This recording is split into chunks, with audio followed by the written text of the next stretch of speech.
Welcome to India. The game of chess was born here.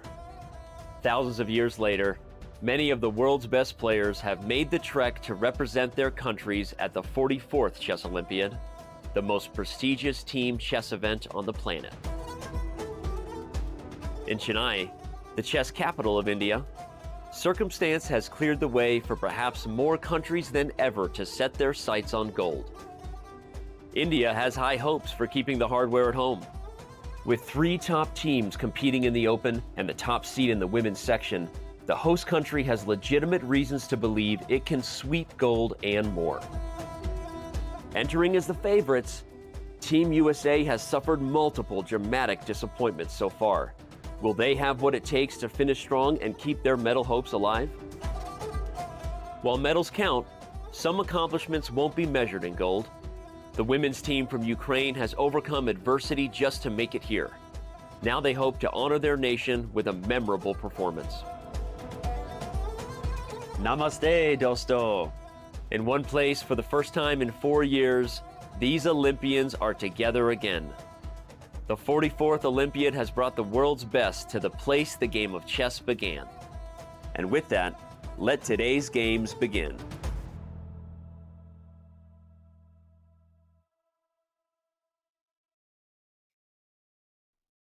Okay, welcome, ladies and gentlemen. This is the 44th Chess Olympiad. This is the final unmissable round. This is when we find out which country prevails among the hundreds of others in this, the 44th Chess Olympiad. I'm your host, Grandmaster Daniel Naroditsky. Alongside me today, the one and only, the Rock Grandmaster, Arturs Neiksans. Arturs, good morning to you. Good morning, Daniel, or it's good evening, actually, to you. Namaste, dosto, everybody. So very, very happy to be here for the final round. I mean, so far, the first 10 rounds, Daniel, it's been an absolute roller coaster. Every single day, there's a drama or even a couple of dramas in the end. I just so pumped what this final round is going to bring us. Absolutely. The amount of storylines, the amount of pain and joy and pleasure, and what emotion hasn't been experienced by the Grandmasters here at the Olympiad. But before we delve into the games, a couple of logistical notes. Let's start with the format. We know that the Olympiad is an 11-round Swiss. This, of course, is round 11. Each team consists of 4 players. Each team plays against another team of 4 players, and the team with more game points wins the match. Arturs, the rules, the format is very simple. And if you don't know the format, where have you been? Right. So indeed, 4 players per team, 1 reserve player, and the time control actually is slightly one of my favorites, so to speak. I'm not sure about you, Danya. Probably you're going to agree. 90 minutes for 40 moves. Very nice. Then you get additional 30 minutes until the end of the game, and of course, plus 30 seconds per every main move.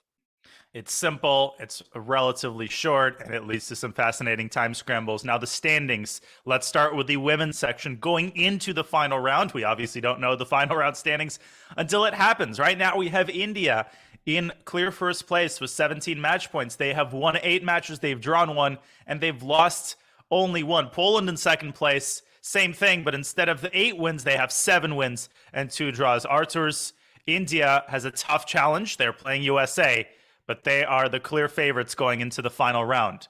Right. I also think that India has everything in their hands because yesterday they scored a major victory over Kazakhstan. Here today, if they're going to win it, they're going to take home gold, and entire India is waiting for that to happen.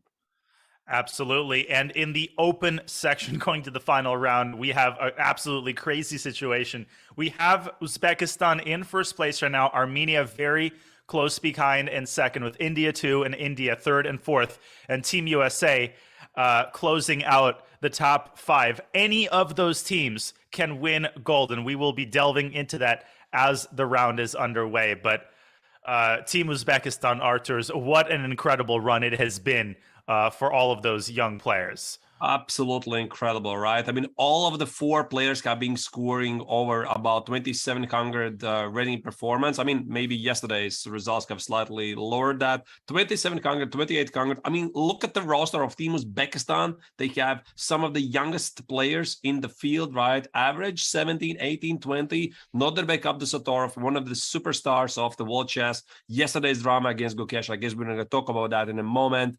Wow, just insane. Insane. And when you're playing this well, the luck goes your way. And the luck did not go Gukesh's way yesterday, despite a perfect score. Tragedy struck Team India yesterday. Let's watch the concluding moments of that game. Wow, I mean, this queen b7 feels like a stab, really. It's like your heart just sinks right there. Of course, he already felt that the game went not his way, but to receive queen d7 after such an amazing run against Danya, 8 out of 8, 8.5 out of 9, he was winning in this game, and boom, and this happens. Completely winning, and the craziest, the saddest thing is that only a draw would still have secured victory for Team India's Pragnananda pulling out that technical endgame victory. So Gukesh, all he needed was a draw in a +5 position, but all credit to Noterbeck. His defense was unbelievable in this game. The amount of time that he survived in that lost position as he picks up Gukesh's knight, saving the match for Uzbekistan. And the big question, who is going to win tonight? That's a beautiful graphic, and we see Team Uzbekistan, the largest on the screen in front of you, as they lead by tie breaks. The nerves, Arthur's, the nerves today are going to be incredible. Who can hold themselves together? Well, I have no idea, Daniel, to be honest. I'm looking at this, and I have a feeling, obviously, it's going to be either Armenia or Uzbekistan, because if they win, there's a very fair chance they're going to take it down. If Uzbekistan wins today, this, I think, pretty much means they've already gotten the gold in the bag. However, in case they draw, this is a chance for USA or Team India first, or second Team India, and also even the Team Netherlands have a very slim chance to take it all. Yeah, and from previous Olympiad experience, we know that crazy things, they don't just happen hypothetically. They actually do happen. Again, it's because of the nerves. It's because everybody is so strong. And as we review real fast the team matchups today, starting with the women's section, we have India, USA. India, of course, is in the lead, but a strong and resurgent US team that has won the last few matches might have something to say about it, with Ukraine and Poland on the second board, Azerbaijan and Georgia, and very strong matchups on the fourth and fifth boards as well. And in the open section, Arturs, we have mouth-watering matchups all around, as Team Uzbekistan will have to hold against an angry and powerful and motivated Netherlands team that is going to spoil their Cinderella run. Right, and Anish has been on fire. I mean, so far playing really wonderful tournament, very inspired chess. To be honest, Danya, I lost the count how many times Giri sacrificed an exchange in this tournament. He's clearly playing very wonderful chess. And this final round, I think we might see, again, something super exciting. Ladies and gentlemen, buckle your seatbelts, because the gong has sounded. It is, I don't even know what local time it is in India. I don't even know what time it is here in Charlotte. I've been flying all day. But it doesn't matter, because the games have started. And Vincent Keimer playing d4 against Gukesh. Yeah, it's 10 a.m. I think it's 10 a.m. Indian time, right? So it's that's early, Arturs, for a chess player. Yes, 10 a.m. is the nightmare for every single one. I mean, Daniel, been there many, many times before. You play the tournament, and then you get this final round. You have to wake up 10 a.m. and sometimes even worse, 9 a.m. or 8 a.m. Your brain is still sleeping, and yet you have to produce the best chess possible for the final round. Yeah, and the most important round in both sections, nothing has been decided, and we start in the match of India 2 and Germany, with Vincent Keimer playing d4 and c4. And one of the storylines, Arturs, as we were discussing earlier, is will Gukesh, despite overall his unbelievable performance, but will he be able to put his result yesterday behind him, or will it impact his play? What do you think? I think absolutely it will impact his play, Daniel, because I think all of us, we have been there suffering painful losses. And yesterday, Gukesh suffered one of his most painful losses so far in his very short career so far. He's still young. He's still not experienced. And actually, what is not in his favor is that the short time frame from the end of the last game and today, because it's been what? I mean, 12 hours or maybe slightly more, right? It's very, very short time to recover. And also, this is a perfect chance for Vincent to try to score, because Vincent has been winning the last 2 games in a row, and he's looking for revenge to take against Gukesh, because they already met against each other a couple of weeks ago in Biel. Okay, so these two players, they have a history, and we have a potential Rogozin or a Queen's Gambit decline, depending on where Gukesh decides to position his dark squared bishop. I'm not too familiar with his opening repertoire. I mean, I haven't seen that many Gukesh games before this tournament. And I guess I belong to the majority, I'm sure, after this tournament. all of the analysis and the predictions will really begin in earnest. I think Gukesh is fancying some Rogozin setups with bishop b4. I'm not really sure what he's going to do here. For example, in the Biel tournament, they did play something else. So Vincent didn't opt for knight f3. He played knight c3. Then after knight c3, c4. It was slightly different order of the moves, but after the third move, the fourth move for white was c takes on d5 and bishop g5. So knight f3, this is something else. Clearly, Vincent doesn't want to repeat what he played in Biel. He has prepared something else. I see. Interesting observation. And as Gukesh ponders which line to play, it is possible that he was expecting Vincent to rehash the Carlsbad. But in the meantime, we have so many other fascinating games to get into. Anish Giri, by the way, I don't want to jump to the Uzbekistan-Netherlands match just yet. We'll do that next, but he played a very fascinating line of the Najdorf. Shall we take a look at the other boards of the India 2 Germany match first? Let's go. We have Sadwani and Nisipiano in a pretty standard Caro-Kann, so we don't have to spend too much time on this game. Of course, Nisipiano, isn't it amazing, Arturs, to have a player like that on your team who's so experienced and who is very likely not to quite feel the same amount of nerves, perhaps, as some of the younger players. Right. And I feel also the teams, Daniel, they need to have this anchor, somebody who is solid, who is bringing the experience to the team. And for example, all of the younger teams like Uzbekistan, like the second team of India, also Team Germany is one of the youngest teams in the Olympiad. They have somebody who is bringing the experience and wisdom to the team. And I have a feeling that Nisipiano's presence also helps for the team because experience, he knows what he's doing, obviously. Indeed. And as you're saying, the rest of the team is very young. And one of those younger players is Rasmus Svane, who is a incredibly strong grandmaster. He's been over 2,600 for a while. He's closing in on 2,650.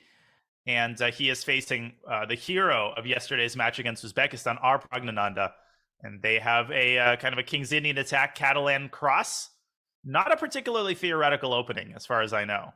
No, not really. So here after d4, I always believe that this is not really so dangerous for white because after c takes knight e4, the strongest move is e5.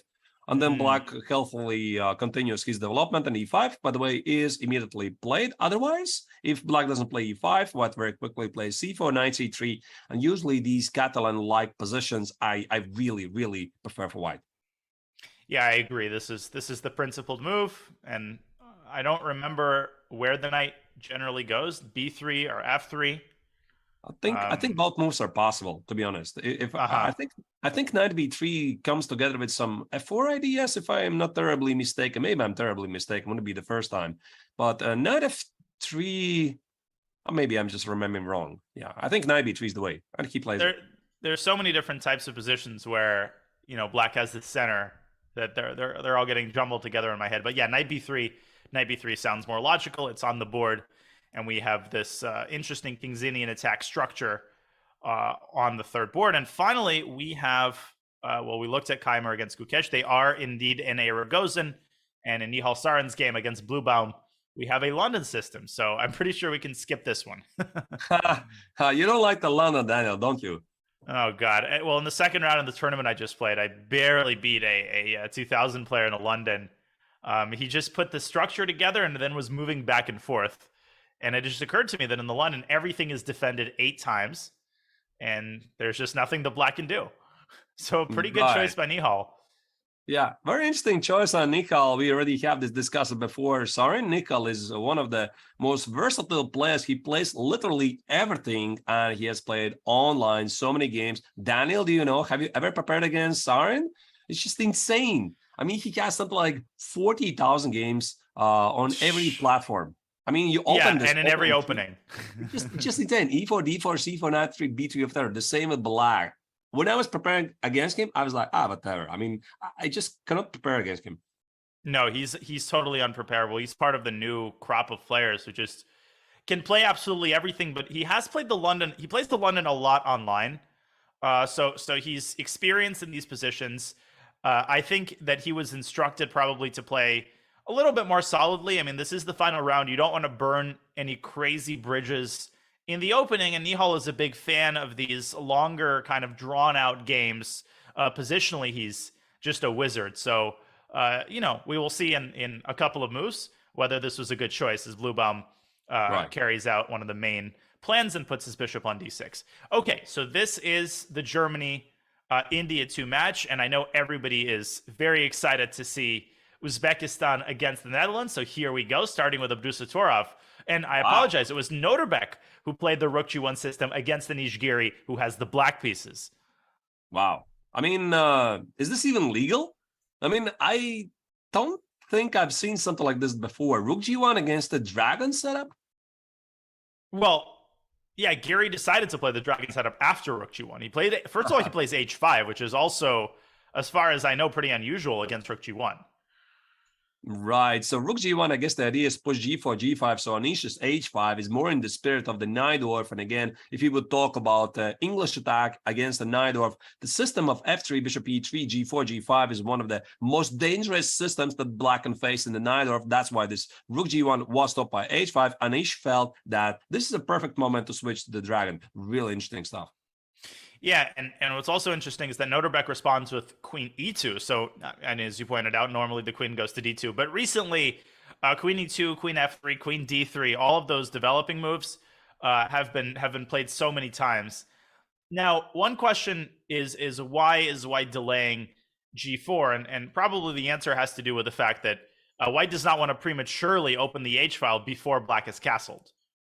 Indeed. I think that's a very good point. And also, this G5 threat, perhaps with the bishop on G7, no longer is so dangerous. So actually, I wouldn't be surprised if Abdusatorov is going to make adjustments. We've seen this happen in modern chess so many times. You play Rook G1, Queen E2 with the idea to play G4. Something happens, your opponent plays the Dragon, and suddenly, boom, there you go. You switch your plans, and you go for something more center-based and just forget about G4 at all.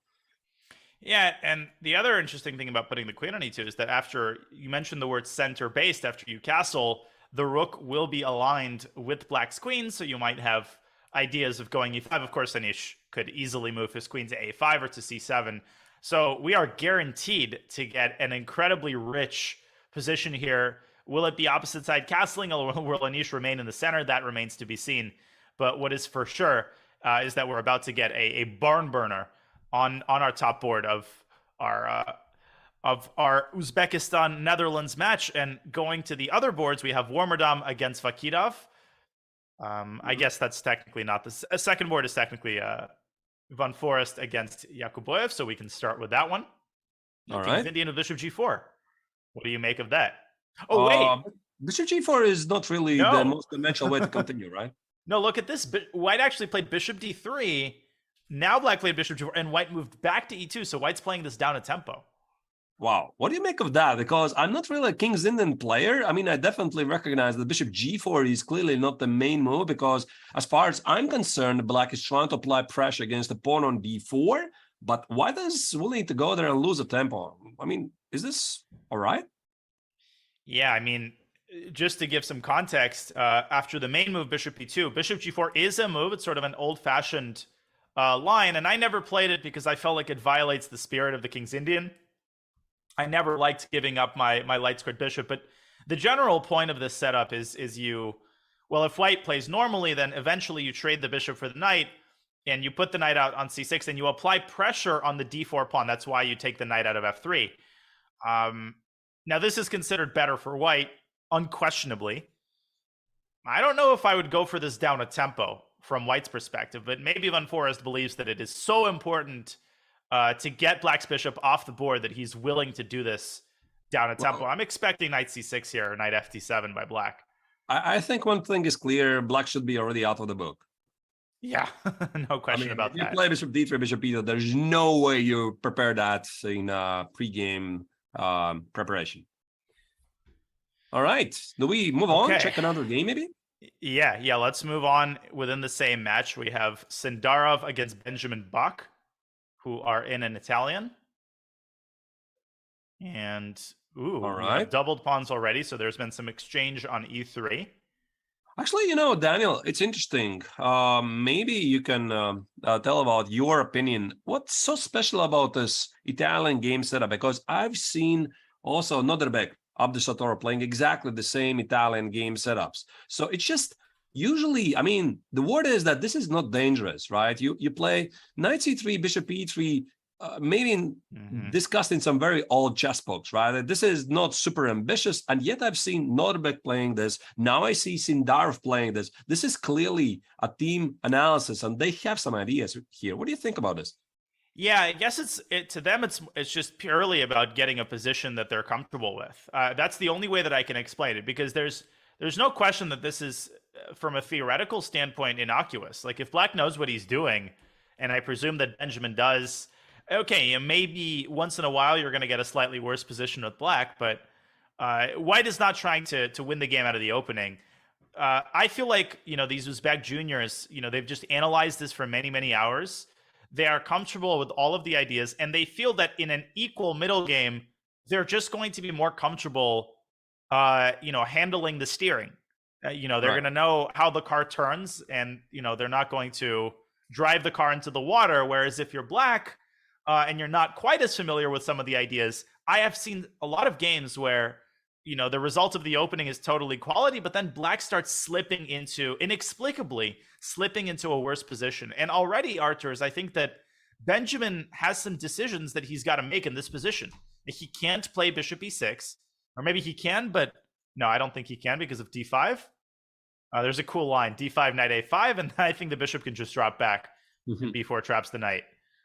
Cute little line. But how exactly does Black complete his development here? Does he play bishop d7 and leave this bishop uncontested? I don't know.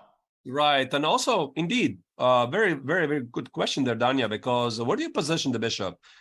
You look at the diagonal. White has conveniently played h3. This means you can never play bishop g4, maybe reposition it on g6. So there's just no good squares. Also, queen e7 jumps under knight e5 ideas. Maybe not even right away, but at some point later. And I think you're right.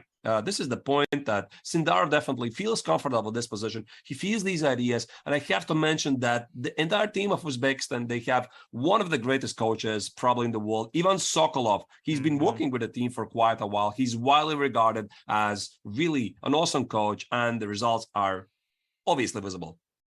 Yeah, I mean, these young players from Uzbekistan are disciplined. They are emotionally strong. They don't get too low with the lows. They don't get too high with the highs.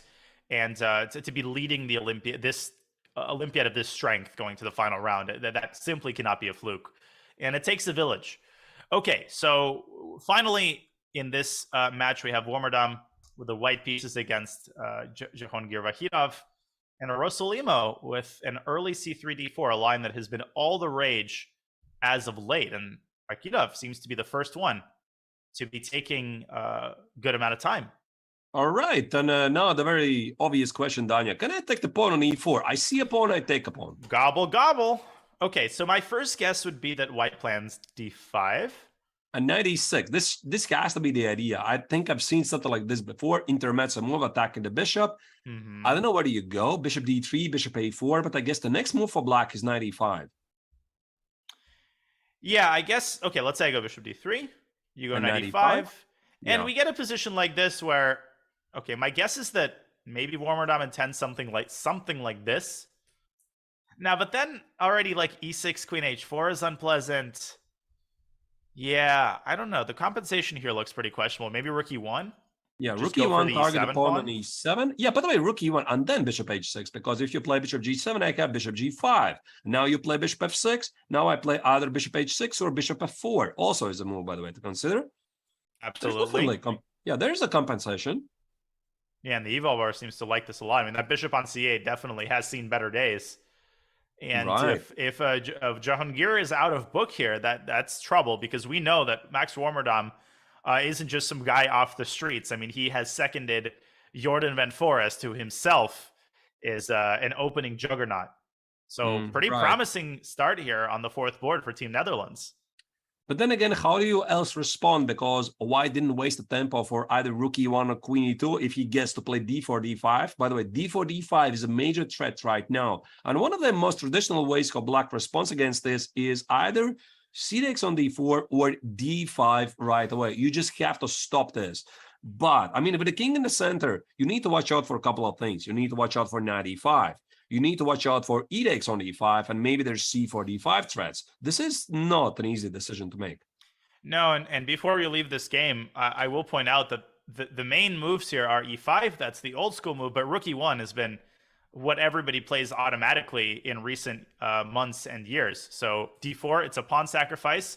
I don't know if this is, I'm sure this is not a novelty, but it might have fallen outside of the Uzbek player's preparation purview. So we'll see how Vakirov deals with his opening challenges. And this is the match between the Netherlands and the leaders of the Olympiad team, Uzbekistan, of those four incredibly exciting young GMs. Next up, Arturs, I'll give you the choice. We have Armenia against Spain.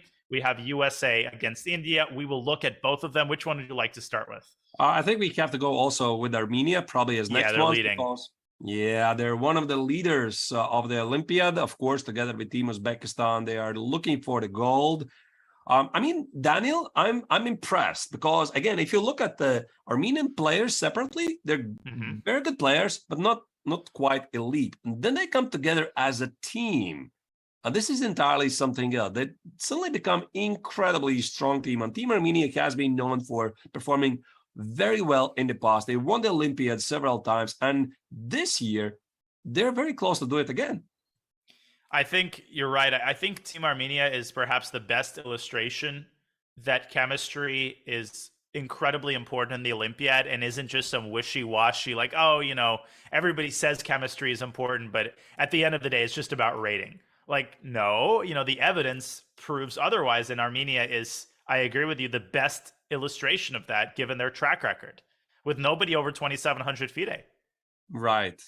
Absolutely stunning team. And to mention, Armenia is only a very small country of 3 million population. They've been doing so well in chess, amazing chess tradition. And just if they're going to win this, Dania, I'm going to be, I don't know. It's super, super excited, really. So it always is. Yeah, either way, if Armenia or Uzbekistan wins, I'm very happy for them. But of course, as already discussed, there's several other scenarios possible because, for example, Team USA and the first team or the second team of India, they hope that the leaders are going to draw points. Yeah, they're hoping for a loss by both Armenia and Uzbekistan. If possible, that would indeed open the doors for a crazy photo finish. Now we see Alexei Shirov taking right around 17 minutes and counting on a very well-known position. This move, Queen B3, it's far from the most common move. I don't have any Slav experience with black. I'm a King's Indian lifer, but as far as I know, I mean, Queen B3 is not an unknown move, Arturs. Yeah, so Alexei is widely regarded as one of the biggest waltz experts in the Slav and semi-Slav setups. For example, after knight c3, e6, bishop g5, Botvinnik system. I remember, some discussions with Alexei years ago when he would go on and play the Botvinnik system up to move 40. And then he says, no, listen, there's been some major discovery in Botvinnik line, move 40. No, you cannot play this line anymore. And then somebody comes up in a new combination. Okay, no, it's still good. Very deep preparation for Alexei. So I guess now he's trying to figure out what was I analyzing this line those 15 years ago. Yeah, so I know that after Queen, there's a twin line, Queen C2, which is similar. I know that D takes C4 is a move here. So obviously, by extension, you could play it here. And by the transitive property, it transposes. Something like this I've seen before. Takes bishop f5. And I've also seen people play g6. Basically saying that you've developed your queen to a slightly awkward square. I'm going to repurpose this into sort of a Grunfeld-esque setup. I know Gadakomsky, who is another Slav expert, is a big fan of playing g6 in these types of positions. So for Alexei, it's not that he's never seen this before, right? He's probably just deciding which setup to play. Yeah, I think you're right. E6 is a move, D takes on C4 is a move, G6 is a move. So yeah, maybe he's just trying to figure out where his opponent is taking him. He's trying to remember what did I play there. It's difficult. It's difficult to remember because usually when your opponent plays something offbeat, he's aiming at something and you try to figure out what it is. But Alexei, the time control, we talked about it. We like it. It's not too extensive. He needs to put a move on. This is This is move 4. He's already spent 20 minutes, so we'll keep a close eye on Alexei Shurev's time expenditure. We then have Francisco Vallejo Pons, one of the most exciting 2,700 plus players to watch. Always comes to the table with exciting opening ideas, and this game has been no exception. A fantasy variation, Arturs, which I always love to see selfishly because it leads to such interesting positions. Well, black played e6, and I've been considering myself playing Caro with the black color, and I figured out against the fantasy variation, e6 is the way to play because it's probably one of the simplest approaches that black has. The idea is to play some sort of a French spirit approach. I mean, you bring out the bishop after knight c3, bishop b4. There's queen h4 threats like d takes, f takes, queen h4, go after the pawn on e4. And then conveniently at the right time, you want to play b6, bishop a6, and trade off this supposedly terrible bishop on c8. So looks quite normal to me. Yeah, it's like a French with white playing f3. It could be worse. So the development continues. Bishop d2, knight a7, tickle, tickle, bishop a5, bishop d3. And I remember when analyzing this position that accepting the pawn sacrifice here, d, e, f, e, queen, d4 is very often totally inadvisable. It gives white monster development, and that's the last thing that you want to allow here is monster development. So it violates the spirit of the position. Black needs to keep this stronghold in the center. Knight d7, and now Artur's f3, f4, advancing the pawn one more square and opening up a more natural developing square for the g1 knight. And that's why Vallejo shows he is a top-level grandmaster, because these players are thinking ahead, Daniel, right? I mean, it's not like you're looking at the knight on g1, it's not developed. Oh, okay, I need to develop on e2, make a shortcut, so then I'm going to figure it out. Vallejo shows clearly that he needs to think ahead. And one of the best practices in chess is, I call it, not to chain the knights, not to pin them together, because they're taking away from each other squares. You put the knight on f3, you leave the other knight on c3 so that they are controlling more squares. Also, conveniently, the pawn on f4 opens the d1 h5 diagonal for queen h5, long castle ideas, and suddenly white is quite aggressive at the king side. I have to say, I like what Paco has brought to the table so far. Of course, once the move f4 is made, d takes c4 becomes a little bit more appealing because white cannot recapture with the pawn. So it remains to be seen how Harant is going to fight this. Will he castle? Will he do something more drastic? We will keep a close eye on this game. Okay, we have two more boards in our Armenia-Spain match. We have Jaime Santos Latasa. Another Italian. I think we should start an Italian counter. How do you feel about Italian, Daniel? Yeah, I don't think I've made my my views on it clear. Okay, but this one's a little bit different from the Sindarov game, right? Because white has a pawn on c3 rather than a knight on c3, as the Uzbek players like to handle it. So this is the more traditional classic Gioco Piano. H3, bishop b. Oh, and again, this line with bishop b5. Everybody's putting their pawn on a5 now. Everybody.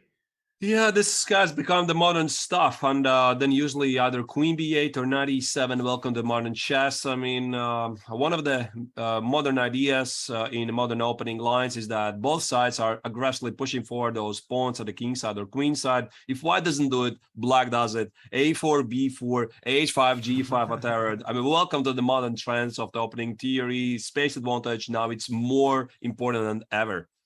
Yeah, and a bishop trade on e3 with Robert going knight e7, very typical, standard fare. I have a funny story on the topic of Hovhannisyan. When I was in Armenia for the 2016 World Team Championship, our team had a couple of days in Yerevan before we went off to the tournament site. And I saw Robert Hovhannisyan on the street in Yerevan just randomly. And I was freaking out because how often do you just see a random GM on the street?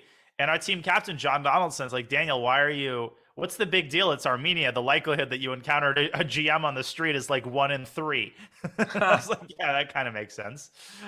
So absolutely, Robert was roaming the streets of Yerevan. Okay, so c6 and h6. First thing to establish, I think some people might look at this and say, wait a second, doesn't this hang a pawn?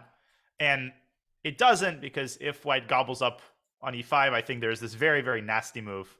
Rook d1. There's no way the white allows this. Yeah, that looks incredibly risky. All due respect for having the pawn, but allowing such a deadly pin is extremely uncomfortable. Knight f3, rook e1 maybe allows to get rid of the pin, but it probably drops the pawn on e4. So correctly mentioned, Danya, the pawn on e5 cannot be taken. And now what is white supposed to do after that? So I guess just normally, casually develop the pieces, knight b2, d2, etc. Yeah, I mean, instead of this isn't. I was distracted actually by somebody in the chat saying that the Australian board 1 is already -12, but I think that's an error in transmission. Anyways, we'll get to that later. What do I think White's going to do? Yeah, knight bd2. Probably knight bd2. I don't know. Bishop d3, knight f1, knight g3. Yeah, knight bd2 is on the board.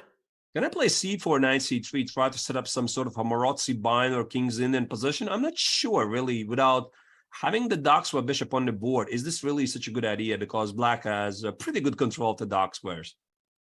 Yeah, I agree it was worth exploring. But Santos sticking with a more conventional method of development, I think we're going to see knight e7 to g6. Standard Italian position. Right. I've played my fair share of Italian games in my career. Italian games, Raul Lopez. I already feel I'm at the level at a moment where I don't want to play them anymore. Right? It's so equalish, so peaceful, pretty much the same in games all over again. But I understand why it's becoming popular. I think partly for the reason why we have to thank. For that is Vladimir Kramnik, who beat Garry Kasparov in the 2000 World Championship match. He made the Berlin as a possibility in the Raul Lopez, and that's why everybody's exploring Italian game. I see. So this could be traced back to Volodya. I understand. I'll have to. He has to take some responsibility there. Yeah, no, he needs to appear on this show and claim, like you said, take responsibility, issue a formal apology. And speaking of formal apologies, another London system. So maybe while we're at it, Manuel Petrosian can join in. And in an interesting structure, London. Trade on f4. Yes. Trade on f4. We've got this. I never really understood it. What's the big deal? How do you decide these things? I mean, allowed to take on f4, play bishop g3, play bishop takes on d6. What's the thing which gives you the hint that now this is the time to play it? Or it's just three different setups, really. Yeah, I have tried to play this particular pawn structure with white. I do play the London from time to time, I must confess. And I never had any success with this. And the reason why is because, first, I've always found this to be incredibly annoying. Bishop a6, forcing the bishop trade. And this structure has never jibed for me. Like, yes, white gets this square. Like, congratulations, you get the e5 square. But I've always had a hard time keeping my pawns well defended. So personally, when I played the London, I've almost always played it with bishop g3. But I think it's largely a matter of preference, Archers. I think everything's around equal. It's largely a matter of like what structure you're more comfortable with, I suppose. All right. Sounds good. Oh, Nihal, by the way, has almost exactly the same structure. He's got that pawn on f4. Well, either this is a preparation, Danya, or you sometimes get ideas looking over at your shoulder. I mean, right. You see something interesting going on. I've done this before, actually, I'm running out of ideas what to play. My opponent plays something else. I have a peek left and right. I see, oh, look at that. I've never tried this before. But of course, in such a competitive moment like the last round of the Olympiad, going for the gold medals, I don't think they're going to do it. Yeah, I mean, you come to the board with preparation, you play it. But there have been some famous stories of two pairs of boards following each other's moves for an absurd amount of time. Okay, so in our closing out our marquee potential gold medal deciding matches for today, we have, of course, India against Team USA. And let's delve into that match. We have a very interesting position in Hari Krishna Caruana. That's board 1. Nimzo Indian. This smells of preparation. It does, because if you play something like whatever it was, some trade on e4 and push d5, going after the pawn on e4, allowing a lot of trades to happen, clearly Hari Krishna has something prepared. The big question is, should I take on f3? Should I take on b2? What's the right way to start? Well, I guess the first question is for white. Should white take on e4? I'm sorry, it's black to move. It's white to move. Oh my goodness! Yeah, I thought it's black to move. Oh my goodness! Then it's totally unclear whose move it is actually. Like, it would be impossible to say if you didn't know the previous moves. Right. If it was black to move, I guess black would take on b2. Okay. So but even then, Queen c1 is not clear. The black is better. So the two games in the database both continued knight d2, Arthur. It's kind of interesting. Knight e2, I guess the idea is that queen takes on b2 is impossible. Now that there's rook b1, you just drop a piece. That I understand. Yes. So clearly knight e2 deals with this idea. So you have to play, I guess, something like knight e5, queen e4, and play a gambit, right? Bishop e5 and claim you have a super compensation for it. Probably. Well, it's scary for white. It is, right? I mean, I see already scary ideas like whatever, queen d4. Can I play stuff like c5? I mean, it's easy to sacrifice. This is not my game, right? Yeah, but open everything up. I love the move c5. Either open the d file or open the c file. I was also seeing a scary idea with the rook fe8 and then knight d3 check. Nice. Bishop d3, queen d4 wins a queen. Very nice. It's always fun to win other players' queens as well. So c5, rook fe8. I don't think that Hari is going to go for it. I think in this position, Hari Krishna would probably... Okay, taking on c7 should be seriously... Oh, but there's also knight takes c4. This might be a better way to capture the pawn. Probably black is going to play something like queen g6, queen f5, maybe queen g6. Yeah, I'll still go for this compensation. Queen d4, most likely centralizing the queen. And now you need a big move. Rook e8, yeah, there's that. I wouldn't necessarily call that a big move, but no, it's just a good move. It's a move. It's a move. All right. You can't play bishop e2, the pawn on g2 is dropping. So what is having some problems? So Hari is more like a positional player, and especially when you're jumping under a preparation and you smell it's a preparation. Daniel, what's your approach? What do you do here? For example, you feel you're playing against a well-prepared opponent. He offers you a pawn. What do? Are you a principal player? Do you take the pawn? Do you test his preparation? Or you try to steer the game to more positional path? Well, I'm always annoyed when I'm in a situation where I can sense that my opponent is still in his preparation, is blitzing out moves. And the sharper the position becomes, the more scared I am, because the higher the probability that I'm going to make a mistake. So if I'm Hari Krishna and I'm out of prep, my first priority is to get a position where I know I'm going to have chances. And I know that one slight inaccuracy is not going to decide the game in my opponent's favor. I don't know if you can get such a position. And we still don't know if this is totally out of Hari Krishna's prep. It might be the case that he's just trying to remember his file, or he's trying to choose between two candidate moves. But his priority here should be to get a position that either gets Fabi out of prep, or or a position that's as risk-free as possible. Because imagine the kinds of positions that we analyzed, Artur's. You can't go into a position like that just blind. Right. I mean, if you don't take the pawn, then what, right? I mean, let's try to picture that. So let's say we don't take the pawn. We play something like knight e2, knight e5, and whatever. I mean... I don't want your pawns, like queen c3. Yeah, queen c3. So black plays bishop f5, queen g6. And now the question is, what exactly do you have, right? Because black still has this initiative, maybe rook e8, not to blunder the knight. But suddenly, you feel like you're obliged to take the pawn. And he did. He played queen takes e4, so he took it straight away without any negotiations or delay. The negotiations were short, as they say, right? Right, exactly. All right. So wait, queen takes b2. What exactly is he cooking up here? I guess rook b1, queen c3. Yes. Has to be played. Knight e2, probably. To His Majesty. And something like knight e5 looks good. Looks really good for black. I mean, the knight's safely protected. The queen can't really be attacked. Yeah. This can't be what Hari is. No, but what else could he can do? Because queen b2 is like forcing matters, no? Unless I'm wait. There's no bishop d3. Yeah, okay, I was literally thinking of exactly the same thing, but no, it doesn't work. Yeah, bishop d3, queen a1, king e2 would be a very nice attack on the queen, threatened mate, but there's queen b2 check in the end. So, yeah, beautiful. But as they say, it doesn't work.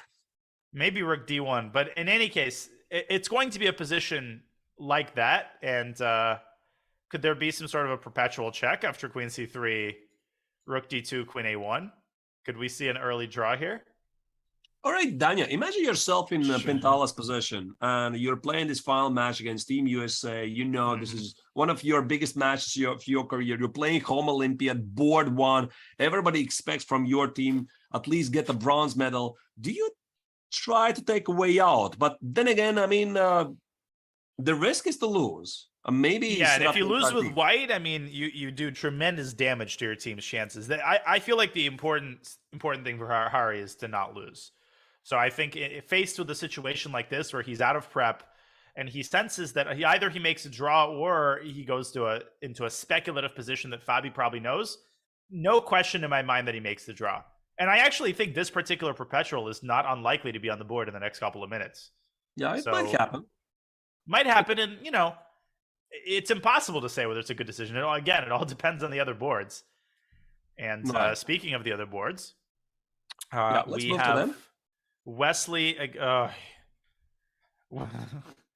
another Italian, Wesley against Vidit. Wesley against what? Knight sitting on b5? This is a really weird position. Or am I hallucinating? No, you're not hallucinating. I think Is there a white knight on b5? I think there is.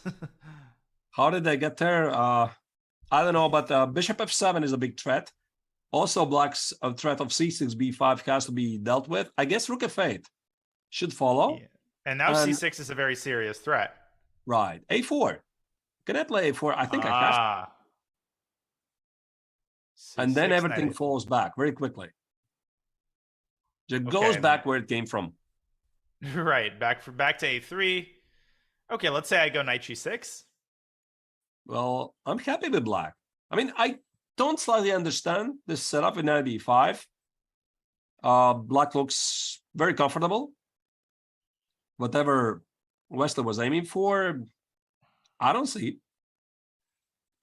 Yeah, no, I mean, knight on a3 is out of the game. Yeah, you have a battery against the f7 pawn, but it's safely defended. I'm really curious what... First of all, Vidit is thinking here. Wesley has an hour and 10 minutes. So clear sign to me that he's probably out of his prep. Maybe he wants to go d4 in response to rook f8. Could this be what he plans? Oh, and if I play c6, you have... you can't have d-takes on e5. Maybe. Right? A knight e6. Can I do that? c6, knight e6. Oops, yeah. I'm getting away with it. Very nice. Queen d6, d-takes on e5, wins something. And yeah, black just loses material. Impossible to do. So maybe it is d4 that Wesley is hoping will be the panacea. All right. If you can do it to me, I can do it to you as well. So can I play knight x on e4 and d5? Yeah, knight e4. No, but I think at a minimum I can play rook takes e5 and claim that I have an extra pawn. Probably. Yeah, d-takes, queen c4, bishop e6. But then queen c7. You should probably start with c6. c6, then bishop e6. But I mean, white is up a pawn, so definitely not a great choice for black. Right. So if that's not possible, then how exactly is black going to fight the move? Now you could play knight g6. You don't have to do anything drastic. Maybe just knight g6 and black is totally fine. Yeah, but then I can take on e5, d-takes, rook d1, and suddenly this knight on b5 is there to stay because black cannot easily play c6. The knight can always jump to b6. Maybe it's actually not so bad, It looks weird, but Danya, I just can't help but remember this particular quote by Vishy Anand, and he claims somebody else says it because I had a chance to ask him a couple of weeks ago. I mean, I don't care if it's weird. If it works, it works, right? So it works. If it works, it works. No, and Wesley doesn't do stuff like that unless he has a very specific idea. He's not just going to bring all his pieces back and say, well, I tried, it didn't work. So Vidit understands that, and he's taking his time after queen v3, maybe also considering the move d5. And we have two more boards to get to in the US match. There's also a fascinating game unfolding in the top India 2 board, Sidwani against Nisipiana. I want to get to that in just a moment. So real quickly, we have Dominguez on the black side of a Nimzo Indian against Arjun. This is another line which has been pretty popular ever since I think the Caruana Alexenko game in the previous candidates. Which Caruana won, right? If I remember correctly. Which Caruana just destroyed him completely. Right. Against the same-ish Nimzo Indian, I think everybody in this position used to automatically play e5. This was all the rage at some point. But then people started playing c5. And it turns out that this is a totally full-fledged normal line. Mm-hmm. This structure. It's quite interesting that white gets by force. Not an outside, but protected pass pawn in the center. but black heavily relies on the control of the dark squares in the center. He has a healthy development. So what white is playing for is the perspective, right? I mean, I'm playing for the perspective, meaning I have the pawn on d5 well protected. So we remove every single piece off the board. Most likely, white is just very close to winning the pawn endgame. And black instead relies on the control of the dark squares, right? Your king is weak. I see knight e5. I see queen c7. So black heavily relies on a counterplay. Yeah, I mean, as long as the bishop remains on d6, as you're saying, you can admire this pawn. This pawn is pretty, but what is it actually giving white? And white has a lot of ideas that revolve around trying to get this bishop off of d6. Knight h4, knight f5 is a classic one. Arjun's last move was a4, discouraging Lenier from ever playing b5, which could be a really nasty move that breaks up white's main pawn chain. So I would say that the position is probably dynamically equal, Arthurs. It's very hard to say as of yet who has won the opening battle. It's just a position. Just a normal, complicated position to be seen, right? We are definitely going to come back to this game. And also, I think it's important to mention that Team USA is slowly climbing back to the top. Again, I'm not sure, Danya, how do you rate Team USA's chances? Because after the shock loss to second team of India, they dropped to 9th place. Can they still make it to the medals, right? They're very, very close. In the end, it might just not be enough because they rely on the very lucky coincidence what's going to happen in the matches of Team Armenia and Uzbekistan. Well, they're hoping that Armenia and Uzbekistan both lose. It's unlikely, but it all starts with Team USA winning the match. So I'm sure that the captain, John Donaldson, probably emphasized in yesterday's team meeting the importance of just focusing on their boards and letting the cards fall as they may, which can be really, really hard when you get excited about the prospect of meddling. We have one more board, by the way. We have Sam Shankland on the white side of a Nimzo Indian against S.L. Narayanan, whiz kid, tactician extraordinaire, unbelievably tricky player. I've played him so many times in Blitz. And I like what Sam is doing. He's taking this straight into an endgame. And he's saying, I'm putting my, my Soviet schoolboy hat on, and I'm going to squeeze you. Yeah, that looks pretty good. And one of the typical ideas here for white is white tries to apply pressure to c5, put the rook on c1. And the question is, at which moment black plays c5? Because let's say somehow magically black managed to remove the knight from c6. I don't know where it goes. Knight e7, knight a5, whatever, c5. And now the big point is, after d takes, b takes, you wish you had a pawn not on a3, but on a2, because black always has a counterplay at a b file.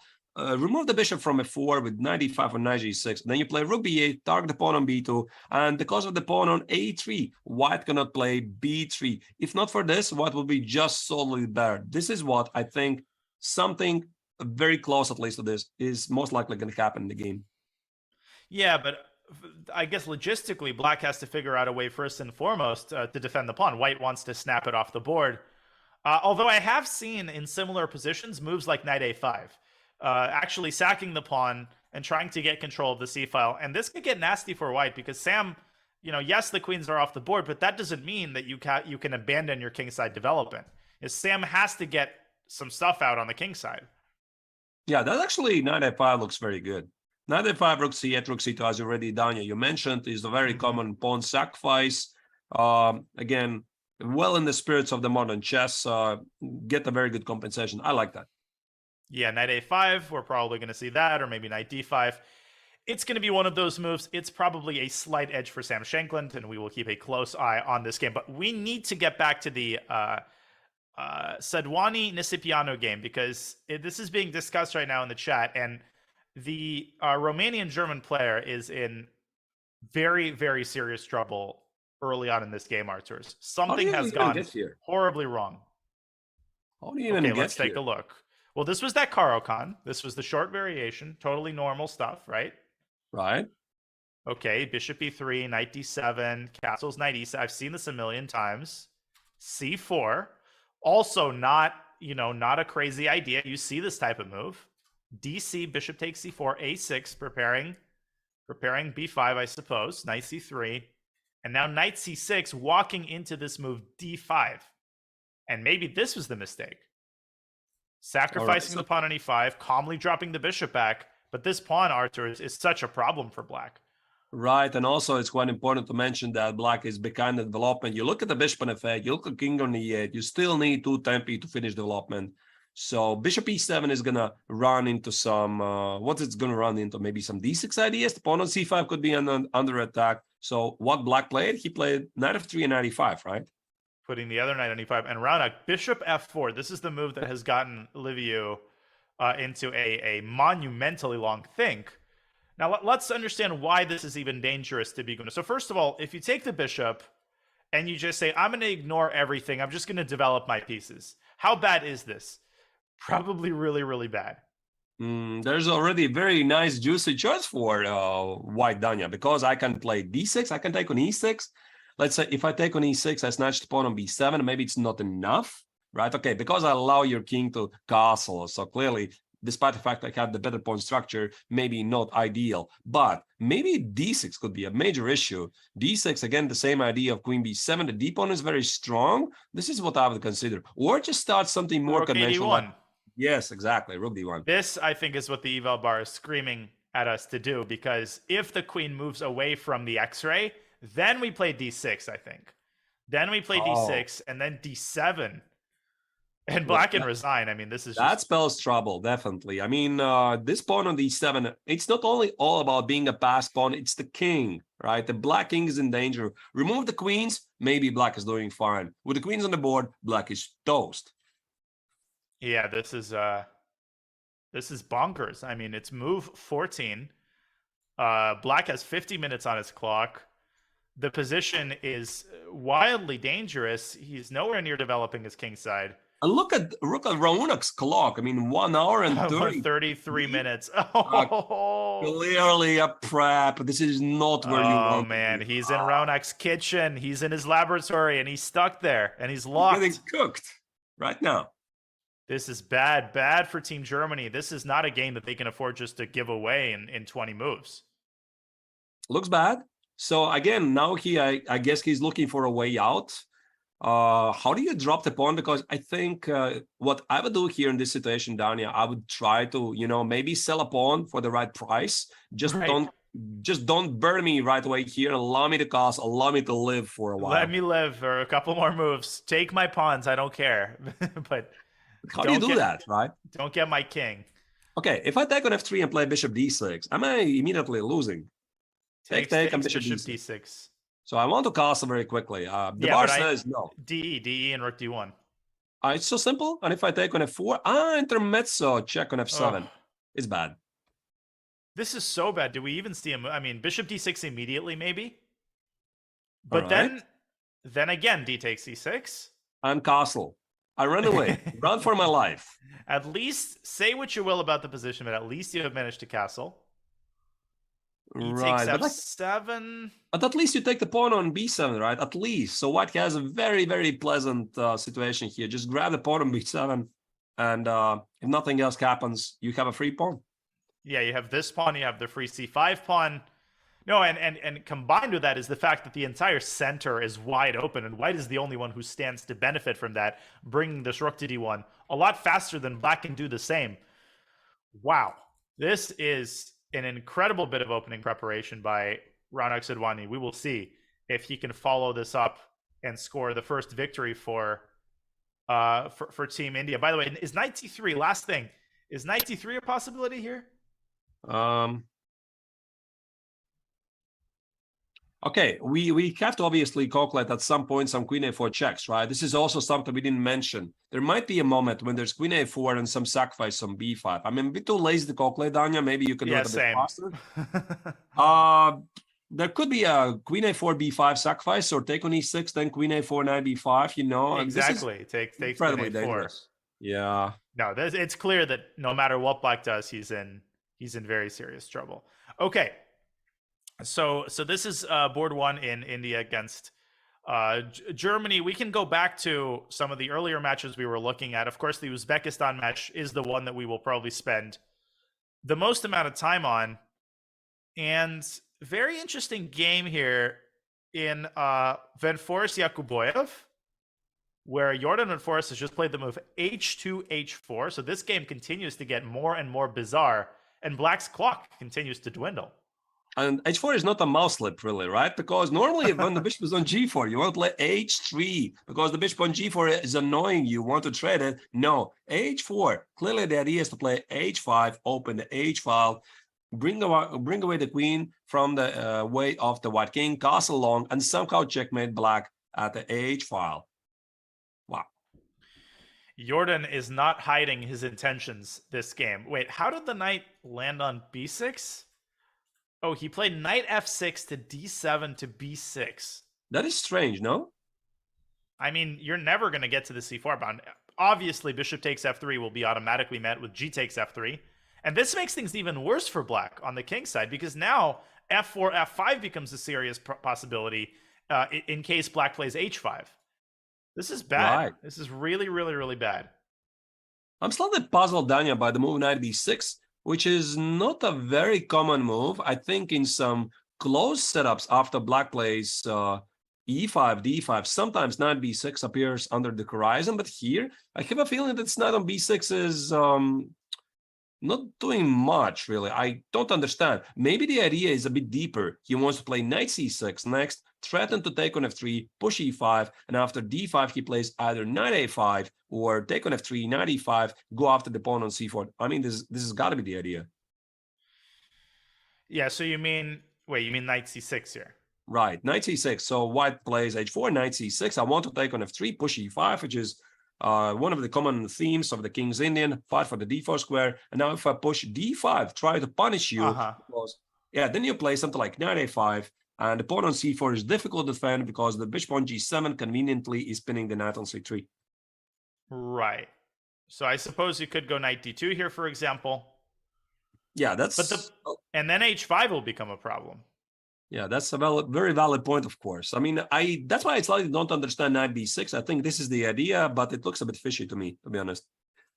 I agree. I feel like Uzbekistan is in a good amount of trouble on this board and also on the clock. So this is the game between Van Forest and Noterbek Yakuboyev. And of course, we have a fascinating game brewing between Abdusattorov and Giri. What games catch your eye? Should we stay on this match, or is there something else that you would rather check? Maybe let's make another overview still of all the boards, because clearly Team Uzbekistan now is the main favorite to win the Olympiad, because, again, to remind you the overall standings, Uzbekistan is leading the tournament together with Team Armenia. They have the same amount of points. There you go. There you see it. 17 points. So if Uzbekistan clinches the victory, I think this is pretty much it. I mean, they've got it. They've got the best tiebreaks in the tournament. Team India, too, maybe could try to catch them up in case if Uzbekistan draws. It could be very close, but I think if Uzbekistan wins, that's it. Yeah, and a lot, of course, hinges on their white games. That's how they're going to have to be doing their heavy lifting. With Noterbek Abdusattorov fresh off of that miracle win against Gukesh yesterday, facing Anish Giri in that rook g1 Najdorf that has sort of turned into a dragon, and it continues to get more and more complex. Anish Giri's knight is on h5. It's heading for f4. And I'm not making any heads or tails of this position. I don't know what's going on. Queen d2 looks tempting to me. Maybe go after these pawns. Who knows? Right. I mean, structurally wise, I like Black, but I think this Queen d2, like you already pointed out, Danya asks a very direct question. How do you defend your pawns? Hello. Yeah. I don't know. Maybe you have to sacrifice. One of the things of the modern openings is that you can always sacrifice the pawns and then claim you have a compensation. Well, we'll see. But Danya, talking about the team Uzbekistan, I think we also have to mention that I think it was yesterday when it was announced that Uzbekistan is going to host the 2026 World Chess Olympiad. They've gotten the rights. And I think this is a major victory also for Uzbekistan chess, because they've been growing a number of amazing chess talents. Chess is booming in the country. And now the chance to host the Olympiad, I think for them it will be just dream come true if they could clinch this Olympiad and then take it home in 2026. That would be nuts. And this is just the first generation. I mean, Rustam Kazanjanov, of course, is sort of the patriarch of Uzbek chess. But in terms of the young generation, we have these 4 or 5 GMs. There are untold numbers of talented juniors. I mean, sometimes I look at these tournament listings and there are these untitled 2400s from Uzbekistan, who are undoubtedly going to grow up to join their slightly older compatriots on future editions of the Uzbek Olympic team. So what an incredible year this has been for Captain Ivan Sokolov and his young, unbelievably talented team of grandmasters. So Queen D2 seems to be the way to test Black's setup. The knight might come to F4 at any moment. What if I play Rook C8? I was thinking of going King B1.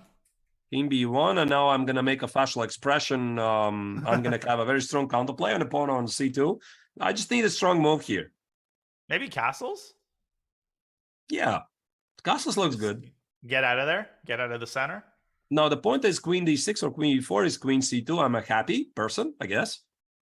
I'm not really clear about that, to be honest. I mean, Queen C2, I don't know. I mean, already, I started to have doubts, really. So King A1, I see ideas. Rook C1.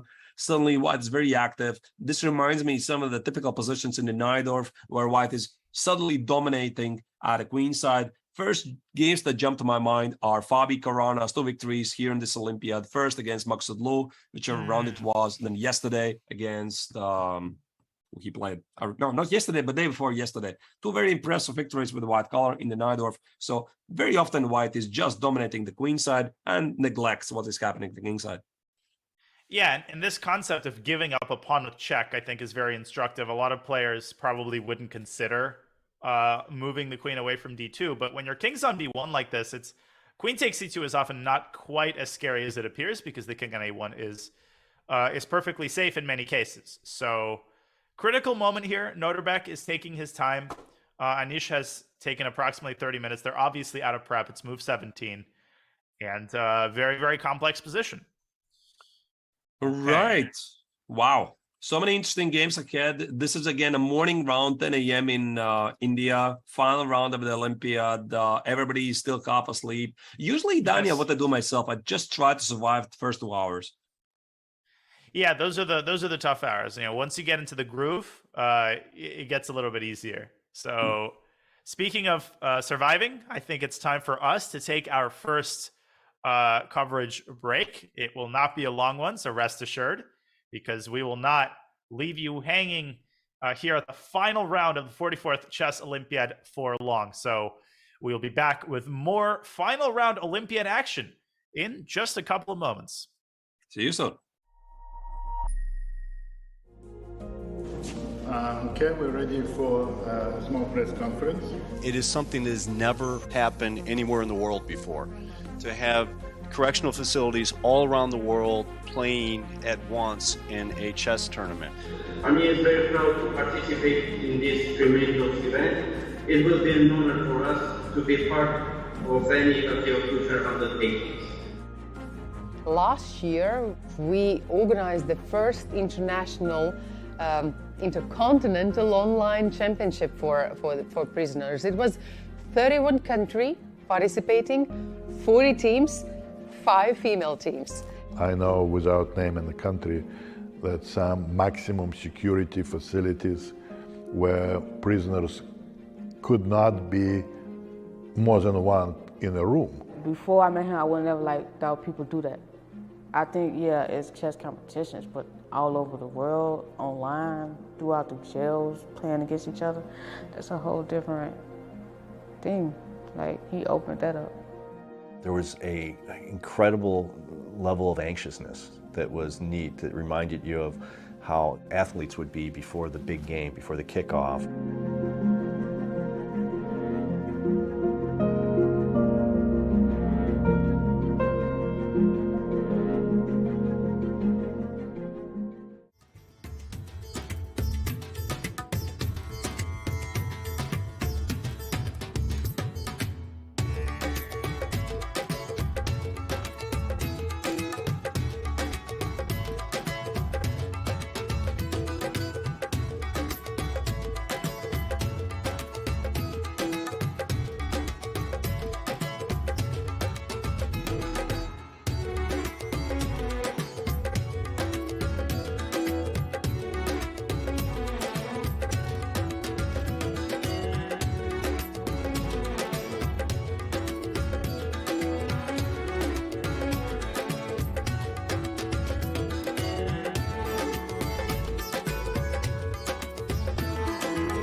The host nation, India, also happens to be the top seed in this year's Women's Olympiad. Surprisingly, India has never medaled in this event, but the time to do so is now with their top women's squad. 2011 World Championship finalist Humpy Koneru leads this team. She's the highest rated player in the entire women's event. Because Koneru will be favored in every matchup, Team India's success likely depends on a great result for her on board 1. But India's chances by no means end with Humpy. India has one of the strongest second boards in the event as well, Harika Dronavalli. A 3-time third-place finisher in the Women's World Championship, Dronavalli is likely to be a key contributor to success in Chennai. Vaishali Ramesh Babu is the third board for India and is by far the youngest member of India's top women's team. Playing board 3, Vaishali takes on a similar responsibility as her brother, Pragnananda, who plays board 3 for India's second open team. On this team, the fourth board belongs to commentator extraordinaire Tanya Sachdev. In fact, Sachdev has represented her country in every Olympiad since 2008. In 2012, she even won the individual bronze medal for her board. The experienced Bhakti Kulkarni completes the tournament's highest-rated roster. A medal may be unprecedented, but with a squad this strong, gold is clearly the goal for India's leading women's team.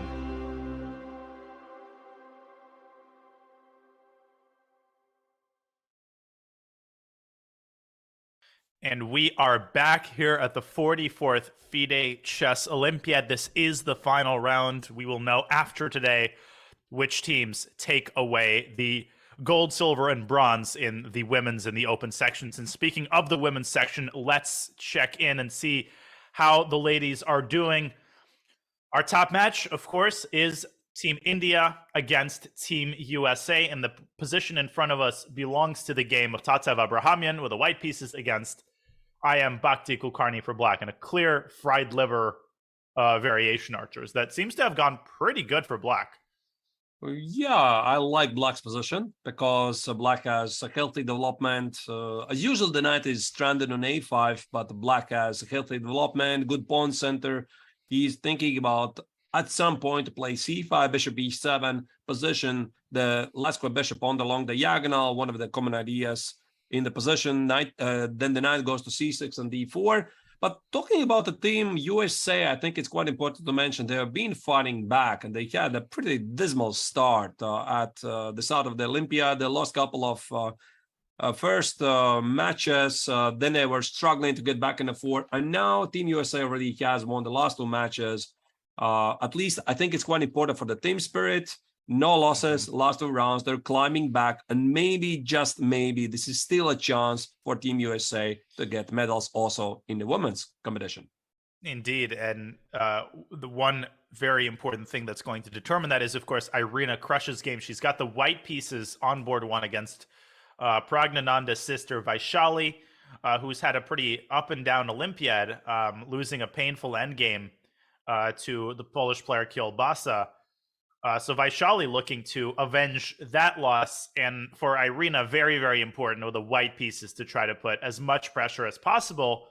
Is she succeeding in doing that? It's hard to say. We have a very, very sharp Grunfeld here.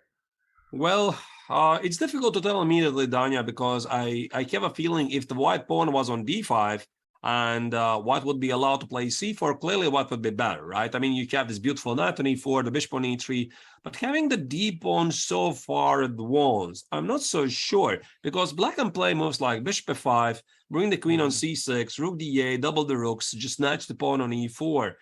I have a feeling that white will be forced to show something what she has for the pawn, because if the d pawn falls, what exactly do you have? Maybe it's the chance to go after the exposed black king, some ideas like queen d2, the pawn on h6 somehow. I'm just guessing here.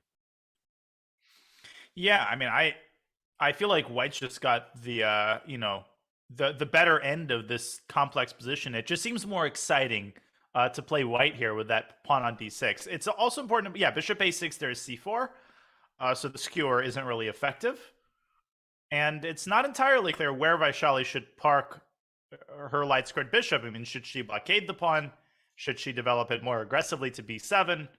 I feel like I would prefer white here. Of course, if Irina loses this pawn, then everything changes.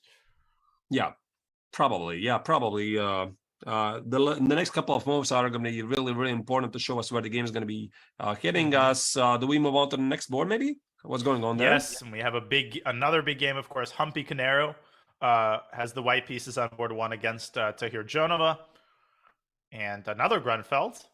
Let's talk about Tokyo-Jonova, right? I mean, she has suffered no losses so far. I mean, Tokyo-Jonova, clearly not the highest rated player in the Team USA. She was put on board 1. Clearly, the captain knew what he's doing, and he's right? So Tokyo-Jonova is doing a fantastic tournament so far, 6.5 out of 9. So she's the only player in the Team USA who has not suffered a single loss. That's an incredibly impressive stat. And she has a monumental challenge to hold off Humpy Canero, the highest rated player in the entire field, with the black pieces in what seems like a pretty dangerous position. She's currently up a pawn as Humpy shifting her rook from f1 to e1. Now, my question, what if black just takes on d4 here? What exactly has the Indian player cooked up? Because the knight from d7 can come out to c5, and once that happens, I don't really envision black being worse. I mean, black is still up a pawn. Right. And then the big question, Danya, what do? Do you trade the queens and try to somehow snatch the pawn back, which you already lost, or you go all in, don't trade the queens, and somehow do try to get to the black king? Well, my guess is Humpy wants something like queen b2. But after knight c5, you can't really take on d4 because of rook d8, skewering the bishop on d3.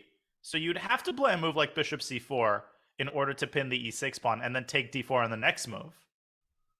But I don't know, b6 and bishop b7, I mean, I feel like black is very close to consolidating here.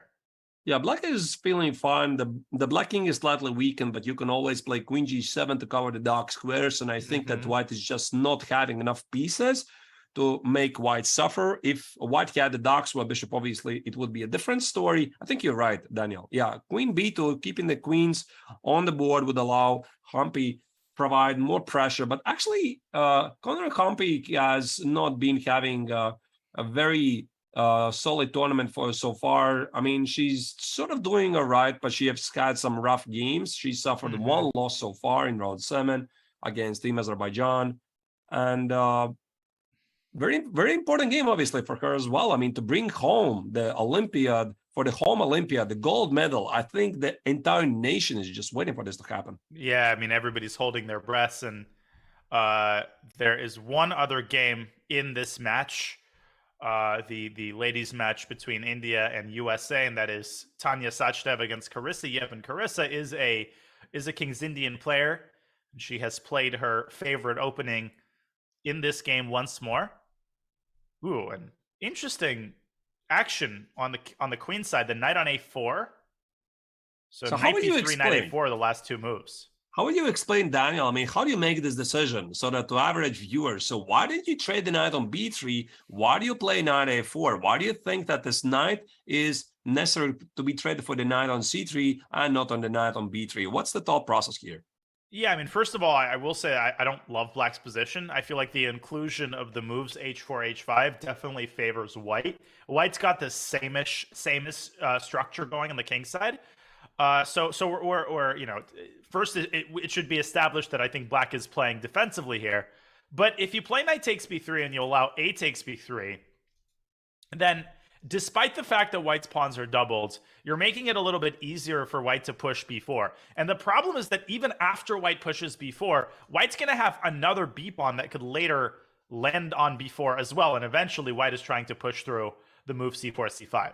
So by playing knight a4, I think Carissa is trying to make it a little bit more difficult for white to push c5 in favorable circumstances. Of course, white could take on a4 and push c5 here, but it's not quite the same when you don't have a pawn on b4. I think c5 here, Archers, I think you'll back me up on this, would be way premature.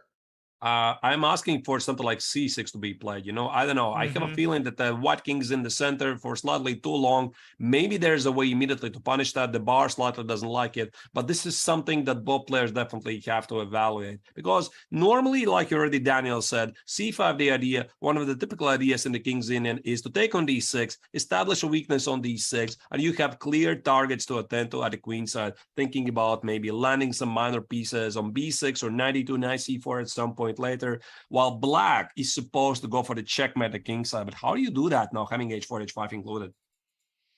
No, it's going to be hard, and very, very strategically complex position. Another thing that worries me for Tanya is the fact that she's spent almost half of her time, and it's only move 14. And time management. 8 of those moves were theory. Right. Time management, again, it's one of the most important topics, I guess, in chess. I mean, are you, by the way, downing yourself? You're a fast player. I mean, obviously, I know you're a very fast player, widely regarded for your amazing bullet skills. But what about the time management? I mean, how do you manage your time? Are you more like a Grishik's person who likes to think every 99% of the time for the first 10 moves, then you figure it out in the increment, or you still try to think about the big picture that you need to allocate time for the decisive moments of the game? I think my time management is pretty good overall. I'm definitely not like a fast player. In the last tournament that I just played, I had a moment where I think the most I spent on one move was 48 minutes. So, I'm capable of spending like an hour to think about a line. What I try to do is leave myself always with enough time to take 15 or 20 minutes at a minimum in critical moments. So I try to play on the fast side when I'm playing confidently and I'm playing simple moves, and then I try to slow myself down in critical moments when there's a lot of stuff to calculate. But I really don't like playing in time pressure.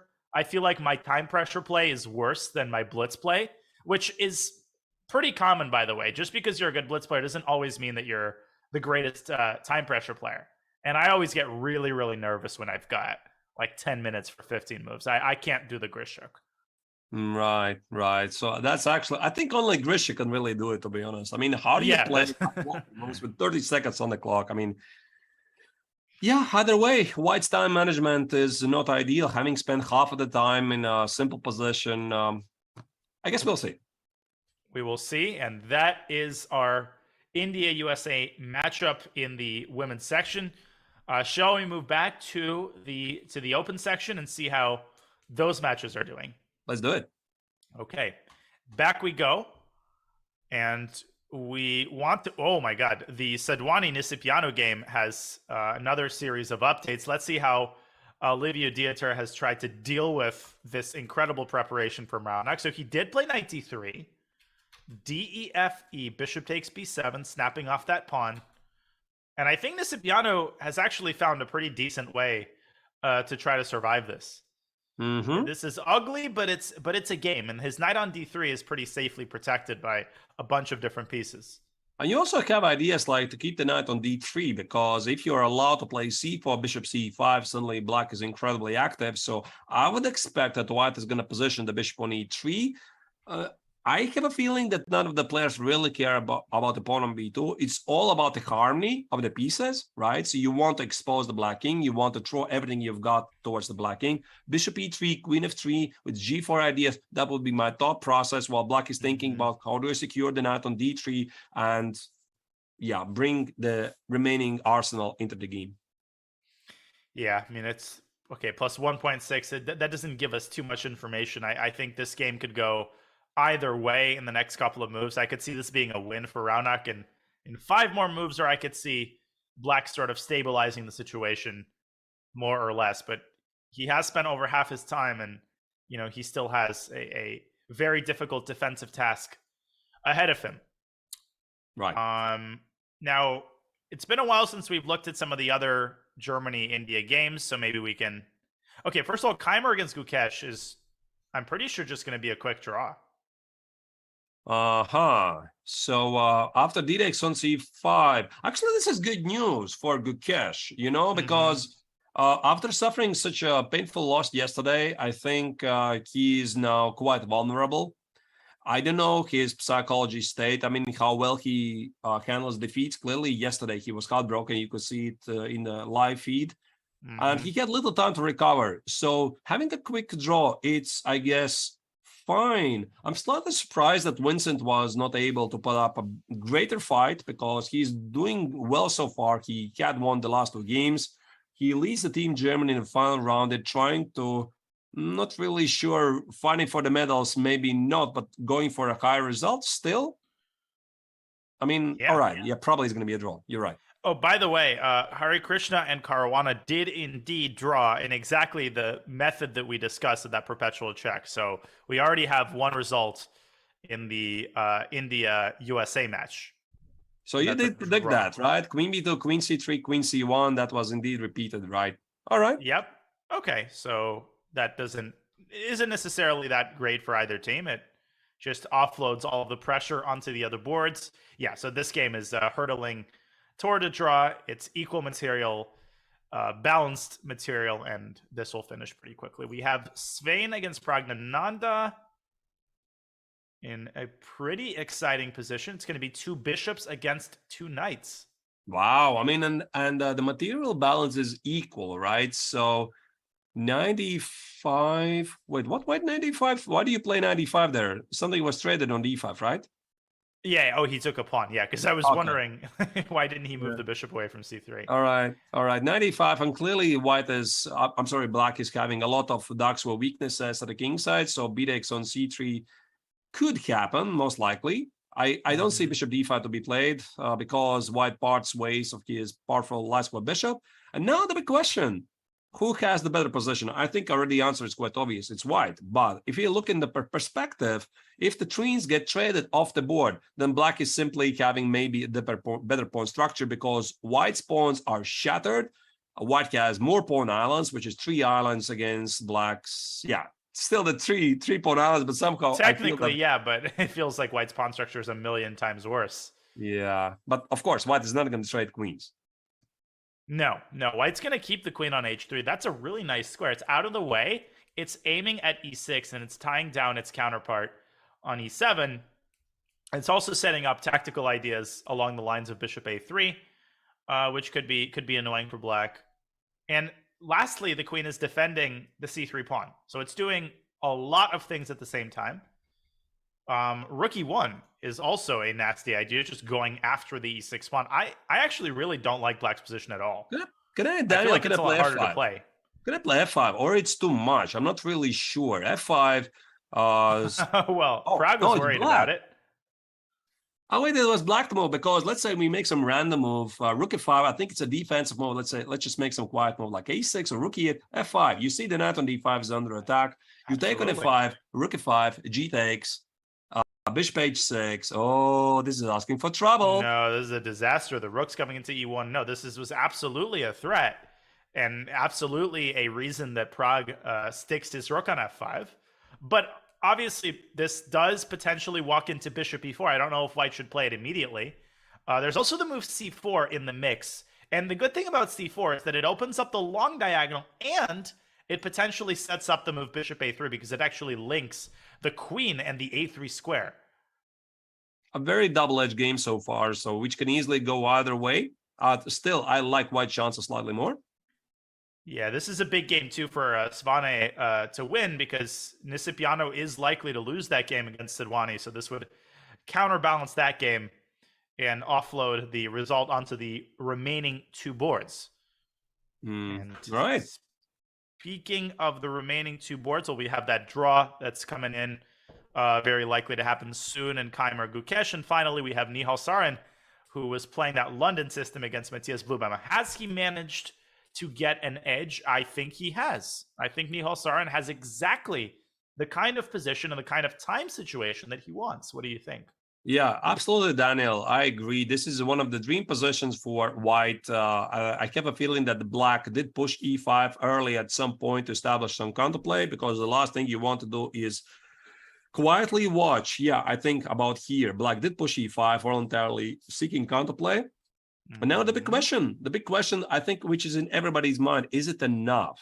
I'm not sure, because usually when strong grandmasters enter such position, they see obviously black has an isolated pawn on d5. We have a beautiful blockade on d4, awesome bishop on d3. So we're going to trade queens. We're going to enter the endgame. But of course, the big question in the mind, is this enough? Right, because as the famous Dr. Zigbert Tarif said, good positions don't win games. Good pieces don't win games. Good moves win games. That was totally butchered, but you get the point. Because black, the d5 pawn is so well defended. You have a knight, you have a queen. White's not winning this pawn anytime soon. And you also could get a bunch of trades down the e-file. Now, who are those trades going to favor? Big question, of course, for Matthias. Should he take on e2? My instinct is yes, because if he takes on e2 and white takes back with a queen, then you get control of the e-file. I don't know if that's important, but at least it's something. Yeah, I'm also thinking this about from the white's perspective. I played quite a few games in exactly the same position. So having the queens removed off the board usually favors white. So you have this weakness on d5, and what I usually do in these positions, I keep at least one pair of rooks on the board so that I can create more targets. And after the queens are traded, moves like f3, g4 try to grab more space at the king side. So I think it's quite natural that black keeps the queens on the board, because if you look at the position more closely, you see that the white king is slightly vulnerable. The light squares around the white king are not ideal, right? You need to put the bishop on g to protect them, and that's what Blue Bomb is doing here. Queen f6, pretty aggressive move as he keeps the tension on the board. And rook a to e1 would be the incredibly natural continuation for Nihal. Rook e1 here. And I don't know exactly what Matthias is intending in response. I don't see any tactics on the king side. Can I play 95 here? I mean, keeping more tension, maybe thinking h5, h4 ideas, and if you play something like f4, is this a move you want to make? Because, I mean, one thing about the pawns, they never go back. If you play f4, that's it. This pawn is never going to go to f3. And you've thoroughly weakened a lot of the light squares in the center. But on the other hand, it's very hard to exploit them. If black takes on d3, that knight on d4 is such a hero. You would love to stake a bishop on e4, but you can't quite get it there. There are no direct flights to e4. Indeed. So I feel like Nihal would be pretty happy with a position like this. I still think the likeliest outcome here, though, is a draw, because Matthias is such a solid player. I've seen him defend these kinds of positions time in and time out. Right. Yep, probably. But Nihal also is one of the best scorers in the second team of India so far. Extremely solid player so far. Let me pull up his card. I think he was performing at just a second where he is. Performing at 27-37 rating in this tournament. No losses. By the way, again, he is the only player in second team of India with no losses so far. Incredible. That's like an anchor of the entire team. And of course, he was joined by Gukesh until the last round. But Nihal is just so consistent. He is wise beyond his years in terms of his playing style. He plays like a seasoned positional wizard. And that's such a good player to have on an Olympiad team. He's only, 17, 18 years old? It's just incredible, right? It's incredible. He's one of my favorite players to watch, both in Blitz. Of course, he's a phenomenal Blitz player, but also in Classical. He's over 2650, and I think it's only a question of when we'll see him in the 2700 club. Daniel, I have to ask you this question. I mean, there's a little bit funny story. Since what age the player is considered to be a veteran? That's a great question, because I guess it all depends on like how long you've been at a certain level. I would almost consider Nihal a veteran, but then I can come up with another 17-year-old who's just very recently made his way to the 2600s, and then he's basically a baby. So I guess it's all in the eye of the beholder.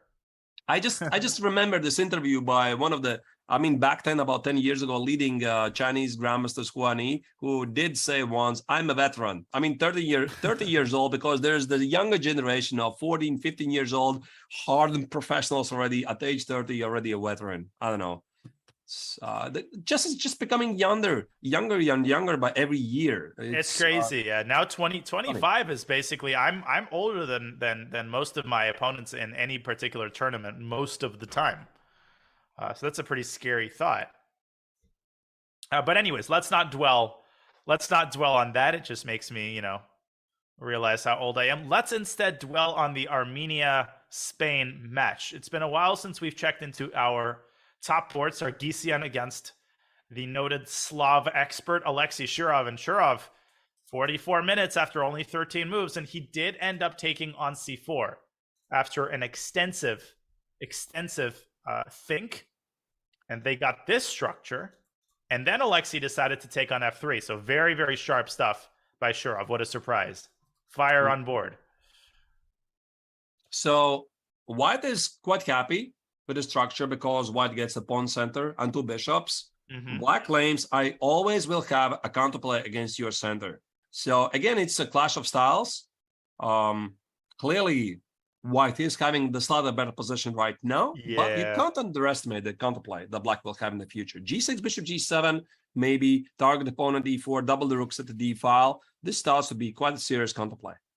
So I would argue, and you can correct me, that ideally Black would want to castle kingside. Black would want to go G6, bishop G7, and then castle kingside. But it may be the case that Shirov does not have enough time, and he's got a castle somewhere, and if he's pressed for time, then he's going to castle queenside.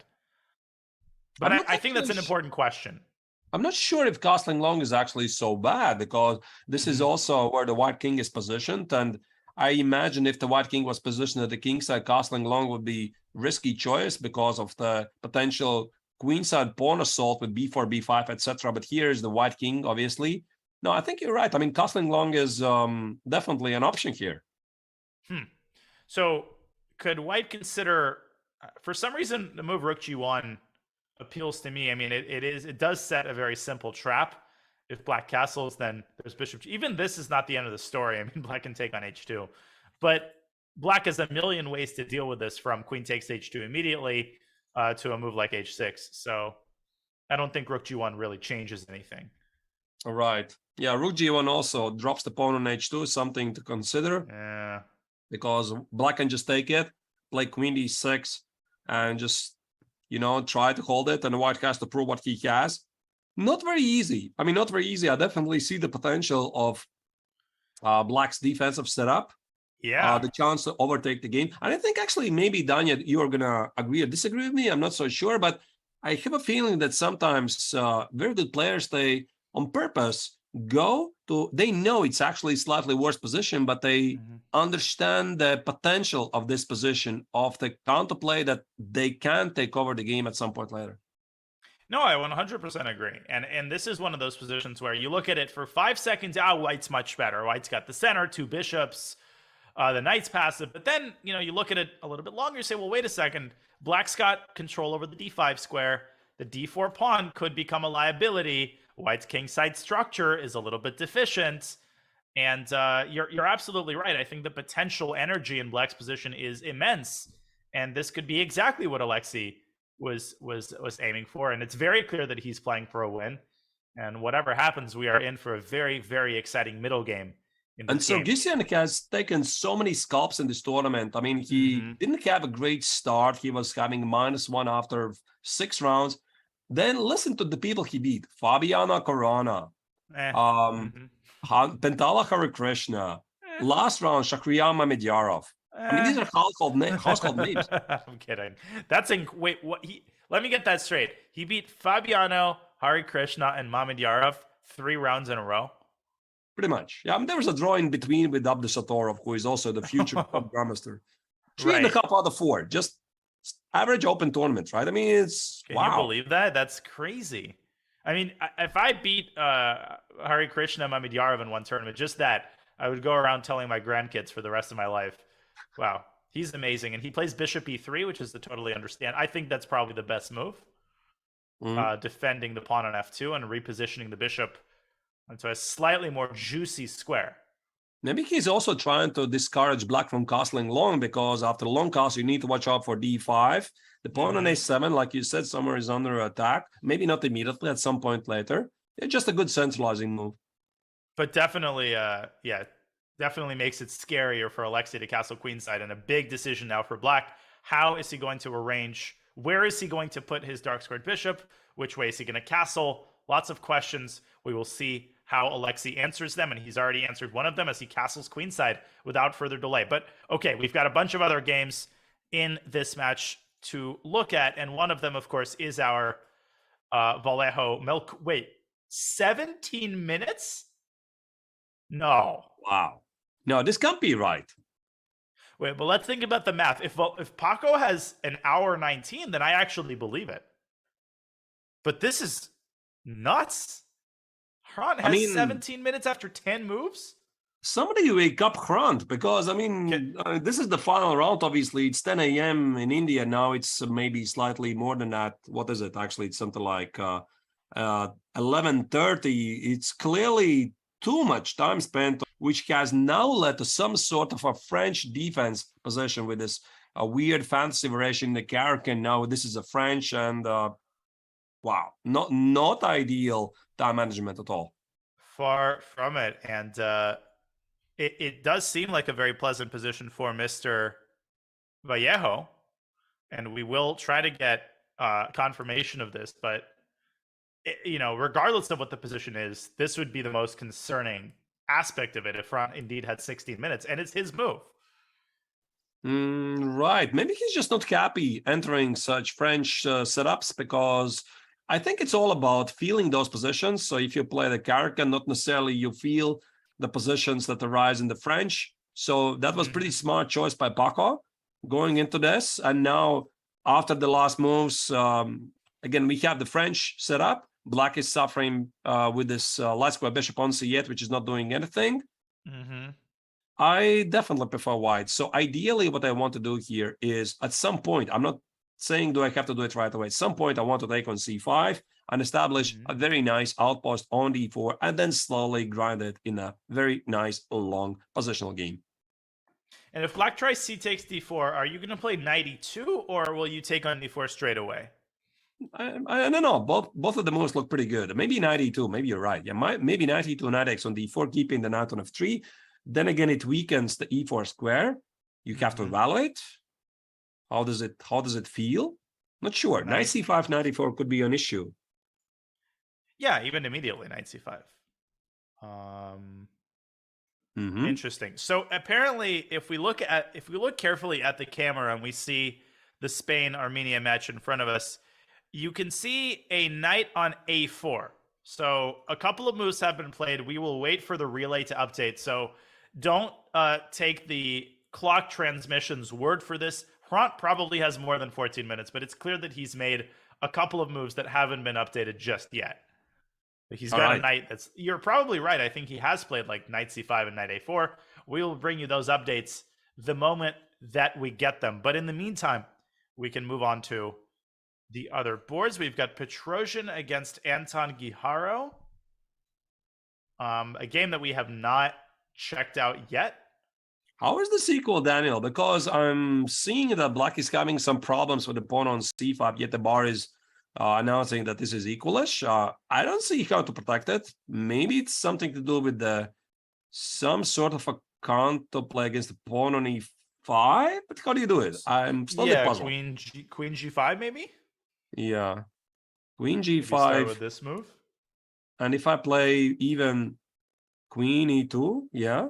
I suppose I can go knight d4 to save the pawn, but I agree that Black is worse in the resulting position. Right. Because also, White's G3, got the pawn majority. Yeah, by the way, not queen e2, but g3 is also a move, tactically solving the problem of knight e5. I'm not convinced this is equal at all. Definitely White is pushing. No, and no question about it. And again, David Anton down to 40 minutes after only 15. And this I believe, because it is very difficult to figure out a way the Black can save the pawn, and if he decides to sacrifice it, like, how do you get the most amount of compensation for it? Queen b8 came to my mind as well, but I actually think it fails tactically. Knight c5, maybe queen takes b2. Actually, so queen b8 is a wonderful move. So maybe it does hold everything together. And if I somehow protect now the pawn on 5 with f4, whatever. How do you keep the balance? Something like a5, queen b6, maybe? Or Tactically somehow holds together. But I mean, this looks quite unclear how black is going to keep the pawn. Yeah, maybe queen b6 right away. yeah. And if I take with the knight, the pawn on b2 is under attack. And if you play rook c5, a5 could be an issue. Oh, a5 is a huge issue because you actually, you can't stop a4 and white's position collapses. Wow, Right. really interesting stuff. But major problems to solve for David Anton. Like if he loses c5 with no compensation, I mean, that's going to be a huge problem. White's just going to have a free 2-on-1 on the queen side, as well as excellently placed pieces. So a little bit of trouble here for Spain in David Anton's game. We will Right, keep an and eye on it. Manuel Petrosian hasn't really played so many games because he did play the first 3 rounds. Then he had like 1 week of rest in Chennai because the entire team, with the reserve player of Hovhannisyan was doing really so good that the team captain didn't see any reason to change it. I'm not sure how did it affect him, because I think it's tough to sit there and not to play for a week, right? I mean, obviously it's a team event, all you care is the team result, but still, I mean, you want to go out there, you want to play, you want to show that I'm capable of. So, I mean, it's tough for Petrosian also to come back after not playing for such a long time. Yeah, you're right. I think some people might think that, the players like to not play because you get a day off, you get to watch your teammates play. But you're absolutely right. I mean, nobody comes to the Olympiad, and looks for a vacation. Like if you want a vacation, you're not going to go to the Olympiad. All of these players want to play. They want to represent their country. And chess players generally embrace pressure. Yes, they feel nervous. Yes, they appreciate the rest sometimes, but in the critical moments, everybody wants to step up to their plate for their country. That's what makes the Olympiad so magical. Well, this reminds me, Daniel, every single time when I've had a rest in an Olympiad, do you think I'm relaxing? No, I'm sitting in the hotel room and I'm watching the team's games. I'm just getting very nervous. I mean, why do you play this? Why do you go there? What are you doing? I mean, it's so difficult because you wish you were there. I mean, and trying actually to do something good for the team. So no, that's 100% true. And that was my experience in the 2016 World Team Championship as well. Let's switch back to the USA India match. We have this Wesley game that kind of started pretty bizarrely. Now it looks a lot more normal, and it looks like Wesley's gotten himself a pretty handsome advantage out of the opening.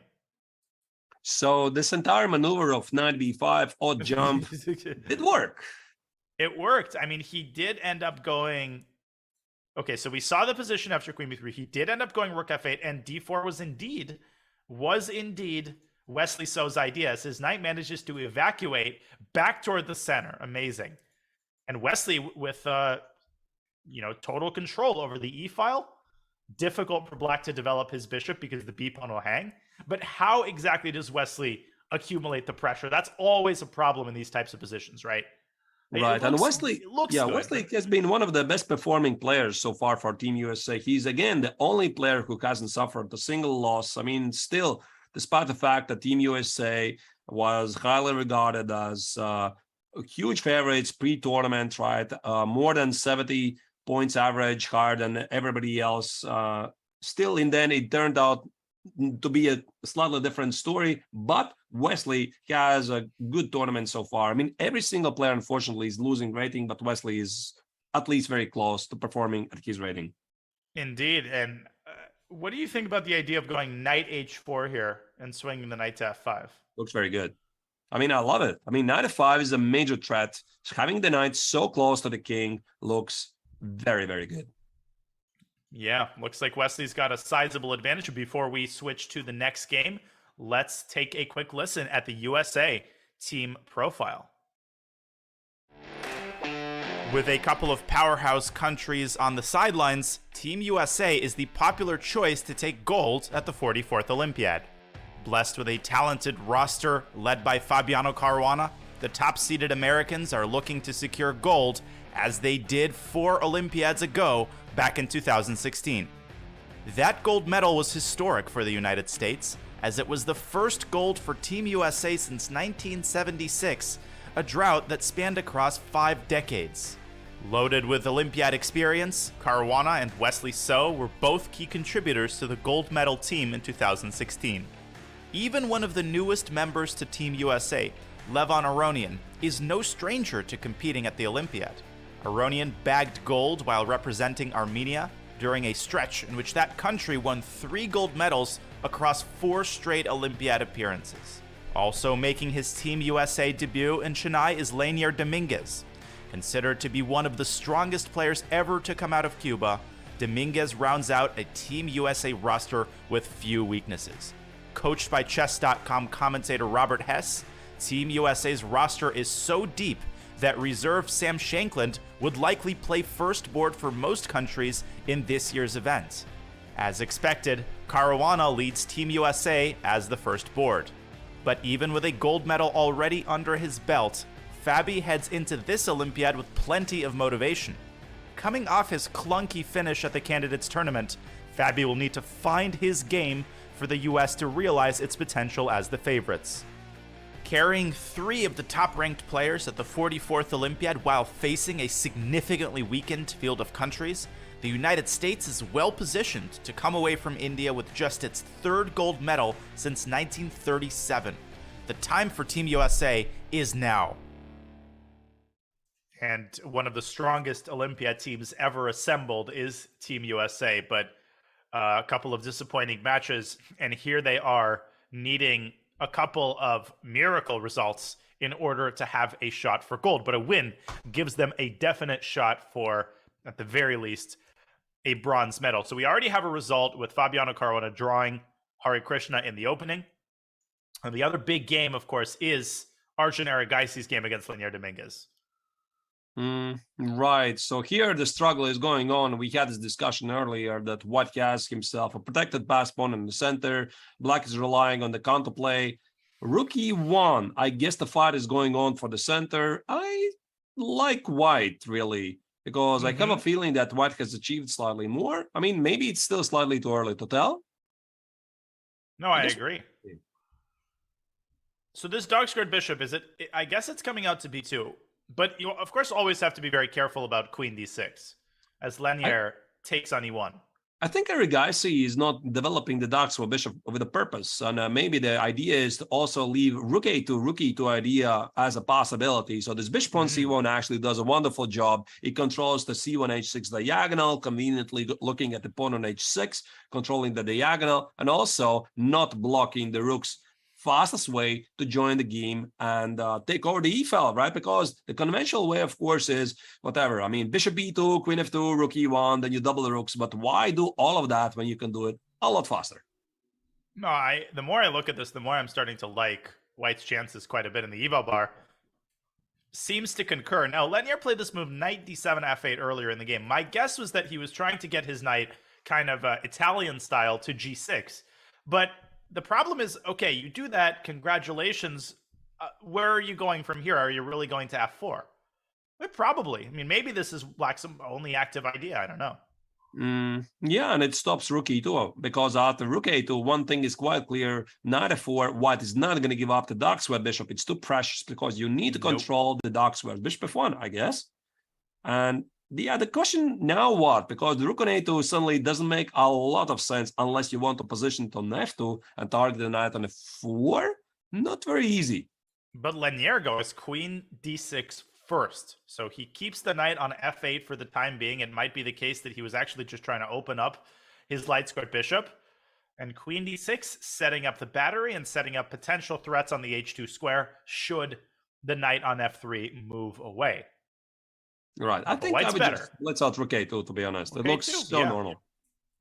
A2, rook e2. White has very, very clear ways to improve his position. And you could still play bishop b2 after all of that happens. I'm starting to get a little bit concerned for Lanier's position. This seems to be the most trouble that Team USA is in on any of the 3 remaining boards. Right. Sam is better, and it's pretty clear that Wesley is much better. So this is a big game for India to try to deliver a victory.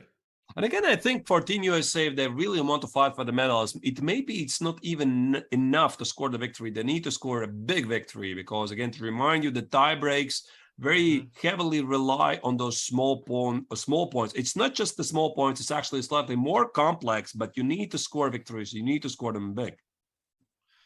You do indeed, and of course, they need Team Uzbekistan to lose, and they need Armenia to lose, and we can check back into the Uzbekistan Netherlands match. We've got our headline game, Anish Giri, with the black pieces against Norbek Abdusattorov, and the position remains incredibly complex. I feel like every time we check into the game, Artur, it's like moves have been made, but the position doesn't really change. It's this weird feeling I get. You know what I mean? Right. I do understand that. And I actually find it puzzling that black didn't take the pawn on c2. If I see it correctly, we had this position on our analysis board before, right? Just a couple of moves before, black had a chance to take the pawn on c2, right? Here we go. Queen b4. Look at that. I mean, Anish is not taking the pawn on c2. Yeah. How often do you see that? There's a pawn on c2 hanging with check. Nope. I'm going to strike in the center with d5. And wow. If white would have taken on d5, then and only then, I think, was black planning to take on c2. And then e4, I guess, king a1, e4, and suddenly, conveniently, there's a very nice checkmate on b2 hanging. Indeed there is, and this is like total chaos, knight d4. Of course, the eval bar is giving zeros. I mean, what else, right? But Norbek deciding against that, can you really blame him? And he plays the prophylactic move c3. He says, hey, you had your chance to take on c2.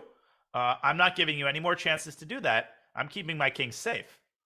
This game is blowing up, Daniel. I mean, very difficult to predict how it's going to continue because black has sacrificed a pawn. He's made a typical counter-strike in the center, d6, d5. He has healthy pieces. However, also his own king is exposed.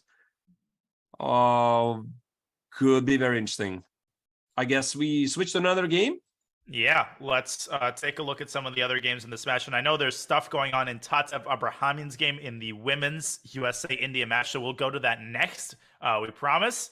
But another big game where Uzbekistan has been in trouble for a long time is the Van Forest Yakuboyev game, that weird King's Indian. And I actually don't dislike the direction that this is moving in for the Uzbek Grandmaster. I feel like he's managed to create as good of counterplay as you can create in a position as dubious as it was. Still, I can't help but feel that black has created some weaknesses at the king side. The pawn on e6, the pawn on g6 is weak, right? So you wish you had the pawn on f7 guarding those weaknesses, but you don't. Knight c4, very aggressive move. You know, Daniel, I look at this, it kind of resembles me, the Alekhine defense. Because this is one of the common themes, knight b6, totally. d5, c5, knight c4. Now the question is what happens next. You protect the pawn on e6? I guess you do. You have to. If you don't, let's say if I play something else, you might wonder, jump under queen e6 and knight g5 threats. Because the rook on h1, yeah, is causing a lot of trouble. King h7, knight g5, and suddenly there's a mate. In fact, yeah, anytime your king is on the h file, knight g5 becomes a serious problem. Now, the question then is, how do you defend the e6 pawn? I think the most natural move is something to the effect of queen d7, perhaps with the follow-up idea of bringing the rook into f8 and preventing white from pushing the not the g4. G4 is really not that dangerous. No, I'm telling you, I think black's position is improving. I think black's position looks a lot better than it did 10 moves ago. Or maybe not 10 moves ago, 5 moves ago. Right? Yeah, I kind of didn't like it. Maybe it wasn't really so bad.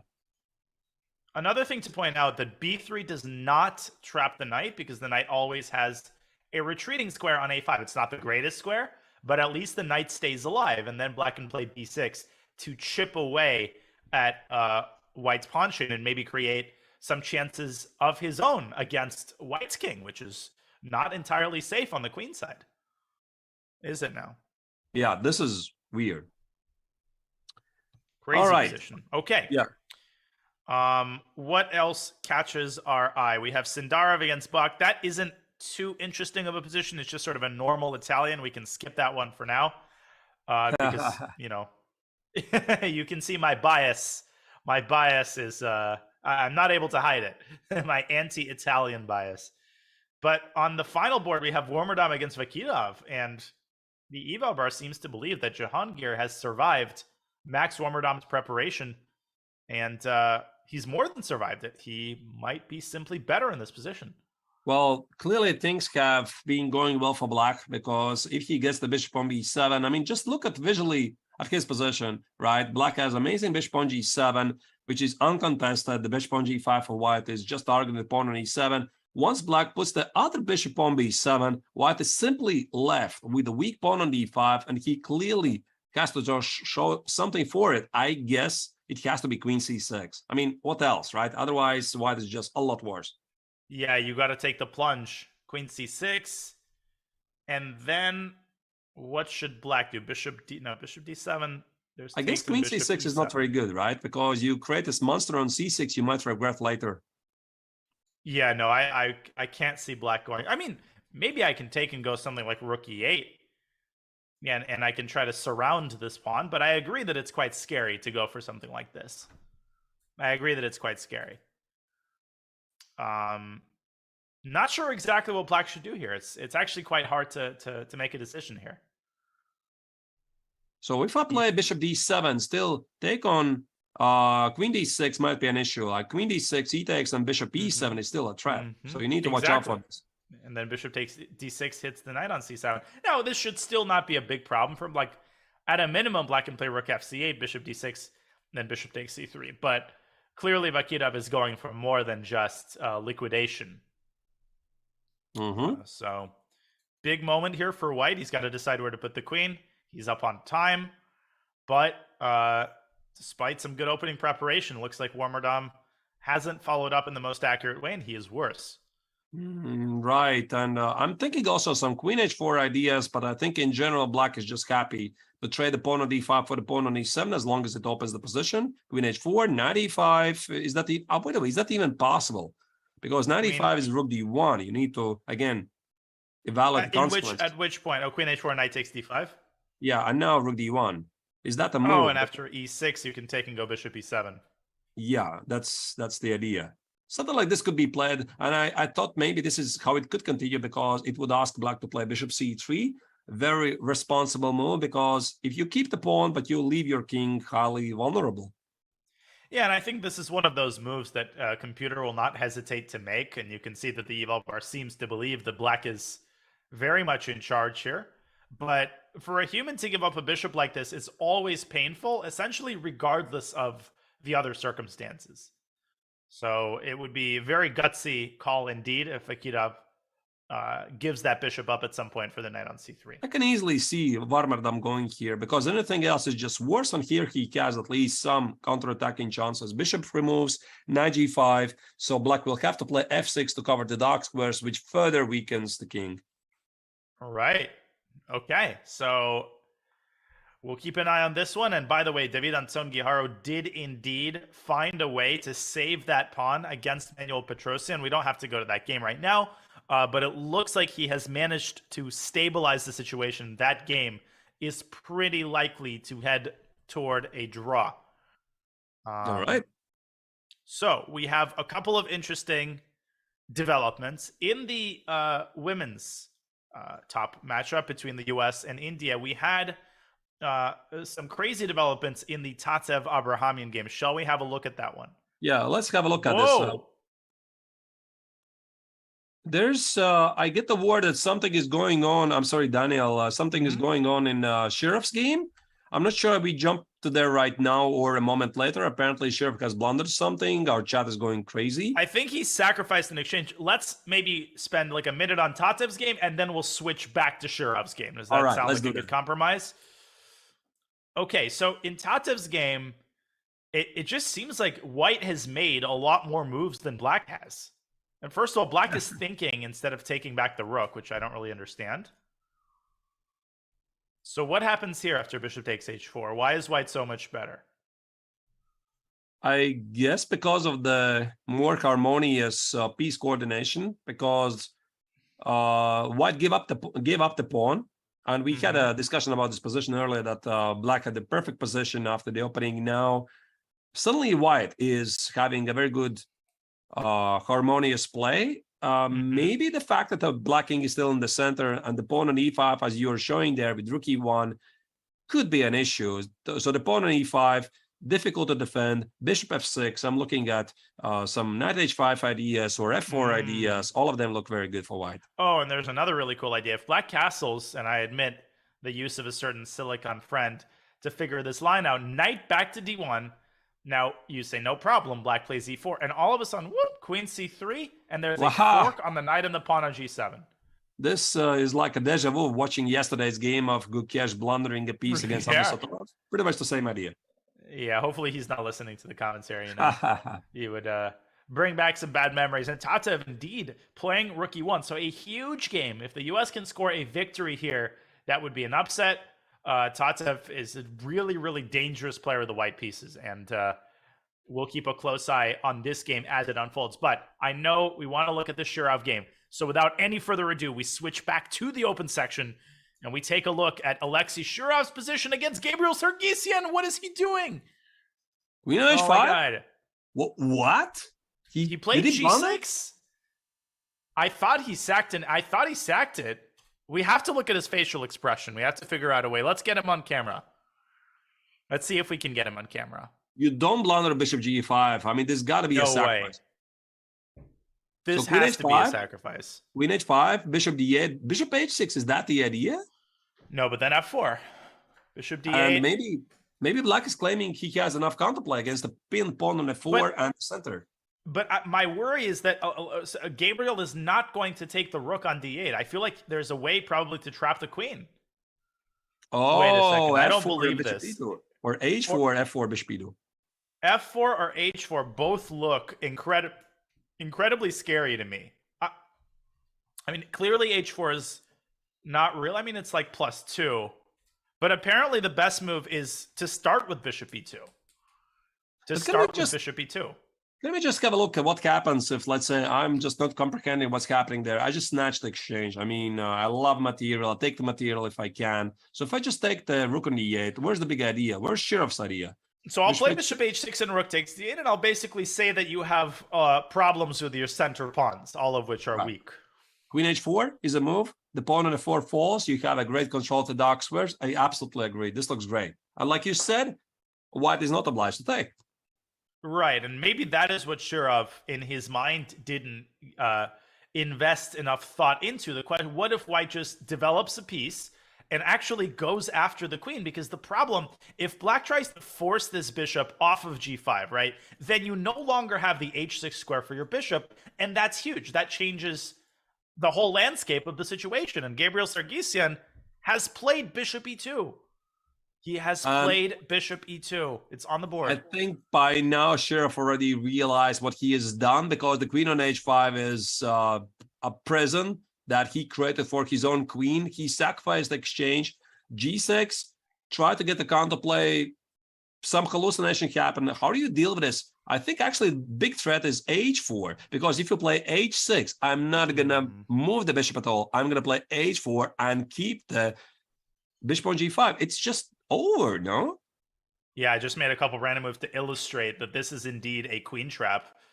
And these two three-headed demons, the fact that the rook on d8 is hanging, let's not forget that. And the fact that the queen, as you said perfectly, is in a self-made prison, which it really can't get out of. I mean, maybe you can play queen h3, trying to get out of it that way. What do you think about that?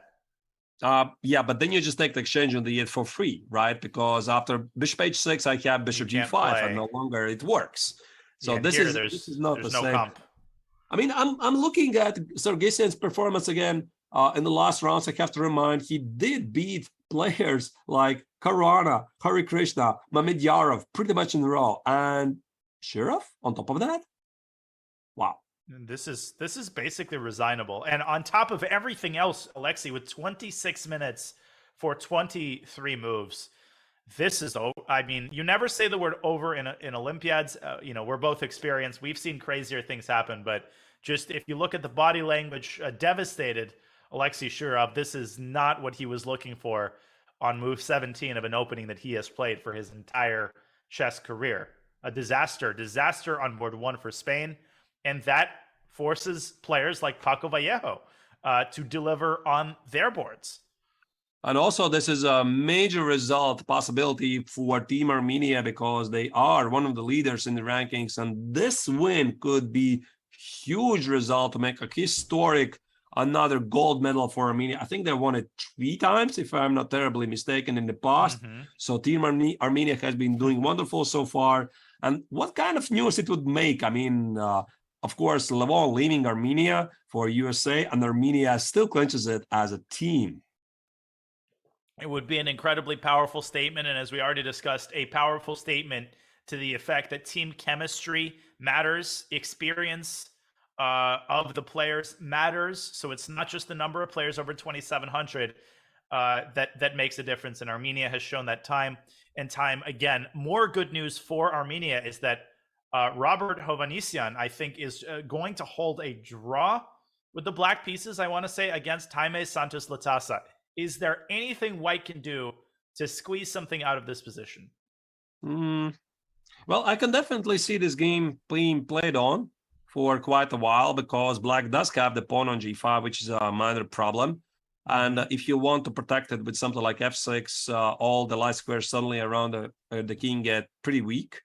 So I think Black is thinking about trading queens, and White doesn't want to trade queens because if we trade the queens, you start to see that a lot of White's pawns are on the color as his bishop. So then definitely Black is just doing fine. But still, I mean, the final verdict is that the position is just balanced. So if you play queen h5, I think the very important idea is knight f6. Or is there something... maybe actually knight b6 is even more clinical. Knight b6 attacking the bishop, and that gives you a tempo which you use to bring the queen to e7 and defend the pawn. Yeah, that looks pretty solid. Yeah, maybe knight f6 also is good, but right. This is definitely I would consider maybe bishop b3 play immediately. Do we move on to the another board? Maybe this looks quite drawish, to be honest. This looks very drawish, as does the Petrosian Anton Guijaro game. Okay, so that's the Armenia match. It looks like we're pretty much up to date on all of the games there. We have several options. We can move back to the women's to the other boards on the USA versus India match. We can look at Uzbekistan. What catches your eye? I'll toss the ball back into your court, Arturas. Since we started to talk about the women's tournament and then we were caught back with the Sheriff's game, maybe Daniel, I have a suggestion to go back to the women's tournament. Let's have a look at what's going on there. Still, great idea. Very, very tough final round, despite the fact that Team India is leading the overall rankings by 1 point. Nothing is taken for granted. There's a very narrow race in the final round. There's 4 teams behind Team India with 1 point, match point less. So something like 5 teams potentially could become the gold medalists in the end. Indeed, and we have been focusing on the match between America and India. Obviously, it's not the only important match in the women's section. We also have Ukraine and Poland, which we can update you on. But really quickly, we have Irina Krush on the top board against our Vaishali, or on the second board, I suppose. And this game seems to be heading toward a draw, despite the fact that Irina is very likely to lose the pawn on d6. Yeah, I think here White already is already playing for a draw because there's nothing to be done about this pawn on d6. There was no attack. So as I sort of predicted, the pawn on d6 might fall. But how do you play this for the win? Because let's say g takes, king e6, or g5. I'll just shove the pawn to d7. Right. And here's the thing. Maybe I can even just take on d7, play a4, and just try to crush through me. Yeah. No, totally. I think that's exactly what you do. So Black's only idea is to play a6 and b5. But what White can do is play king e2, a6, king d3, and after b5, I think I can just ignore you. Right. Bishop d2, for example, actually. Or maybe, yeah, bishop d2, by the way, is good. I think even just one stake also allow Black to push b4. If you look at this position, I'm not confident that Black can break through, but maybe... No, I don't think you can break through. Take. Yeah, like this. Black plays b4. No, you can just offer a draw. King c2, king b3. Everything's on a light square. Right. There's no way to crash through. The only square I see is the g5 square. We have our dark square bishop targeting that square. So I put a bishop on e3, and if you try to escape, crash through with something like bring the king towards the king side, whatever, king h7, bishop f6, bishop g5. The pawn on c5 is under attack. You can't do that. Right. By the time you do that, White's going to take all of the kingside pawns. You're Exactly. absolutely right. This is going to be a draw and a pretty solid result for Team USA. And it appears that Carissa Yip has a pretty big advantage both on the clock and on the board against Tanya Sachdev. Ooh. She has made lemonade out of lemons. A position that looked quite dubious out of the opening has turned into a phenomenal King's Indian initiative. Well, no matter how you look at this position, Daniel, I have a feeling that White's position is gone completely wrong because what? Yeah. Oh, f4. No, f4, making things even worse for White, I think. Right. So, I mean, what's the spirit of the King's Indian for White? Go target the queen side. Where's your queen side play? There's nothing there. Where is your queen side at all? Where's your queen side? It's just non-existent. All right. And where do you put your king? You can't. Yeah, just be my guest. I mean, I don't know. Well, the bishop f6 is a major threat. Yeah, I mean, in the event of a trade, the knight, I mean, it's a tale of two minor pieces. You can't castle kingside simply because of queen takes h4. That pawn sticks out like a sore thumb. And if you don't castle, then your king is eventually going to be torn apart in the center. Queen b6, eventually e4. White's position is borderline lost here. Looks like that. Yeah, incredibly unpleasant. Incredibly unpleasant. This could be a major chance for Team USA women's team who have been struggling in the first half of the tournament. They're fighting back. They're finding their pace, getting the rhythm. And, well, we might just see that they might do it, actually. They might get it done. And Carissa, she has been struggling mightily. She's lost to a couple of players lower rated than her. But, you know, players with the best Olympiad careers, they don't have great Olympiads every time, but they deliver when it matters most. And Carissa is trying to do just that. And we have Koneru and Tohirjonova on our final board. Very complicated position, very similar to what we looked at last. And this is, I think, where India has their big chance. They need Humpy Koneru to deliver on this board. Definitely need. And also Black wants to play something like b6, bishop b7, which was your suggestion the last time we looked at this, to bring the bishop in the game. So that apparently Black has solved all his problems. But all I see is that at the moment, White is down 2 pawns, right? That's the fact. And of course, the pawn on d3 is going to fall, but it means more trades. How do you avoid more trades than you have to? So queen g7, very nice move because Black says, okay, I mean, you can snatch the pawn on d3, but it's going to cost you a couple of trades. So bishop d3 or knight d3, let's trade the queens. There you go. I'm never going to lose this. Absolutely not. Down up a pawn is Black. Well-placed pieces. And as we were discussing earlier, queen trade basically kills off all of White's winning chances. And Humpy with a difficult decision here about where she's going to put her queen in order to avoid this unpleasant standoff. Good chances here. Good situation for Team USA. Maybe, you know, Daniel, maybe something like f4, queen f2.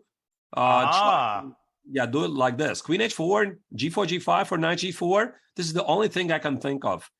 Anything else, queens disappear, so does Humpy's chances to and hopes to win the game. Exactly. And b6 is very likely to happen by Black. Okay, things heating up big time in USA against India.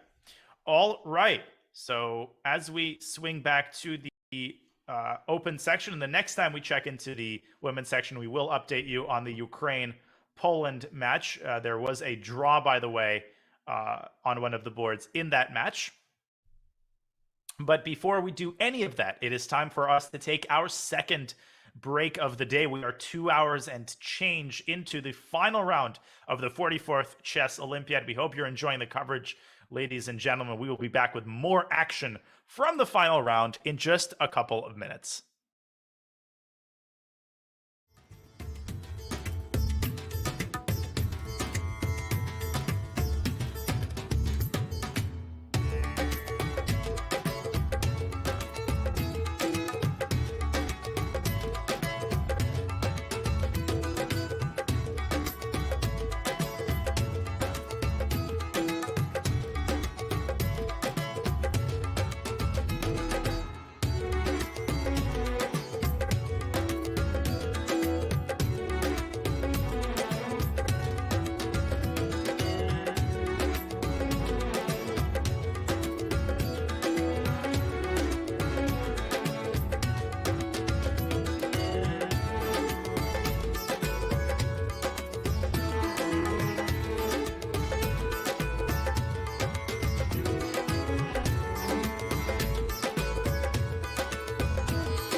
chess online or learn how to improve? Join us at the #1 chess destination in the world, chess.com. With hundreds of thousands of people playing at any moment, you'll quickly find a game with someone at your level, whether you're a total beginner or a grandmaster. You can play games at any pace against friends, other members, or one of our many computer personalities. Chess.com makes improving fun and easy. Sharpen your game with tactics puzzles and enhance your strategy with our videos and lessons by top masters. Learn from your own games with Chess.com's easy-to-use analysis tool. Regardless of your skill level, Chess.com has all you need to take your game to the next level. Chess.com is your go-to source for chess news, live coverage of tournaments, events, and everything in between. Experience Chess.com anytime and anywhere, whether you're at home on your computer or on the go with our mobile apps. Signing up is free and easy, so what are you waiting for? Join Chess.com today.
Welcome to India.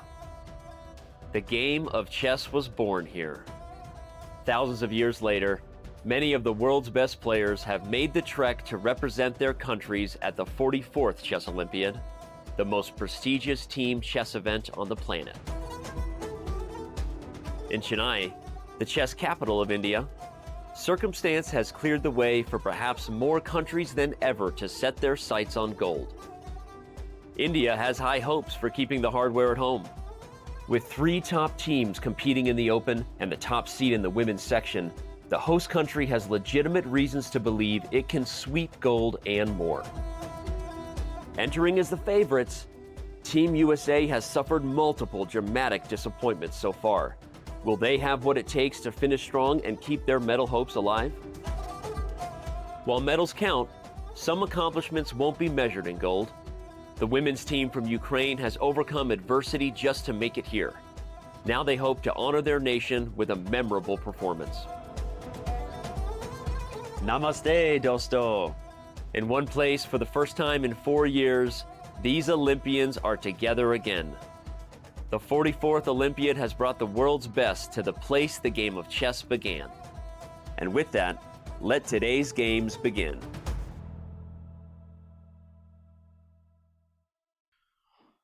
Welcome back to the 44th FIDE Chess Olympiad. In front of you, you see Team Netherlands and Team Uzbekistan hard at work contesting an absolutely critical match.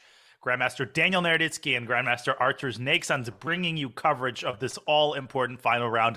And before we delve into the pivotal games of the pivotal matchups, let's have a look at what all of the top teams are playing for as we review the standings in the open section going to the final round. Artur's Uzbekistan and Armenia, they have been the stories of the Olympiad because neither player has a single player over 2,700. How crazy is that? It's absolutely insane. And also, I have to mention that both of these teams are among the youngest teams in the open section because the entire team, I mean, not Armenia, but I was talking about India, Uzbekistan and India, they are very, very young, talented team lineup. And Team Armenia is showing what it means that you have to get this great team spirit. And so far, it's working for them.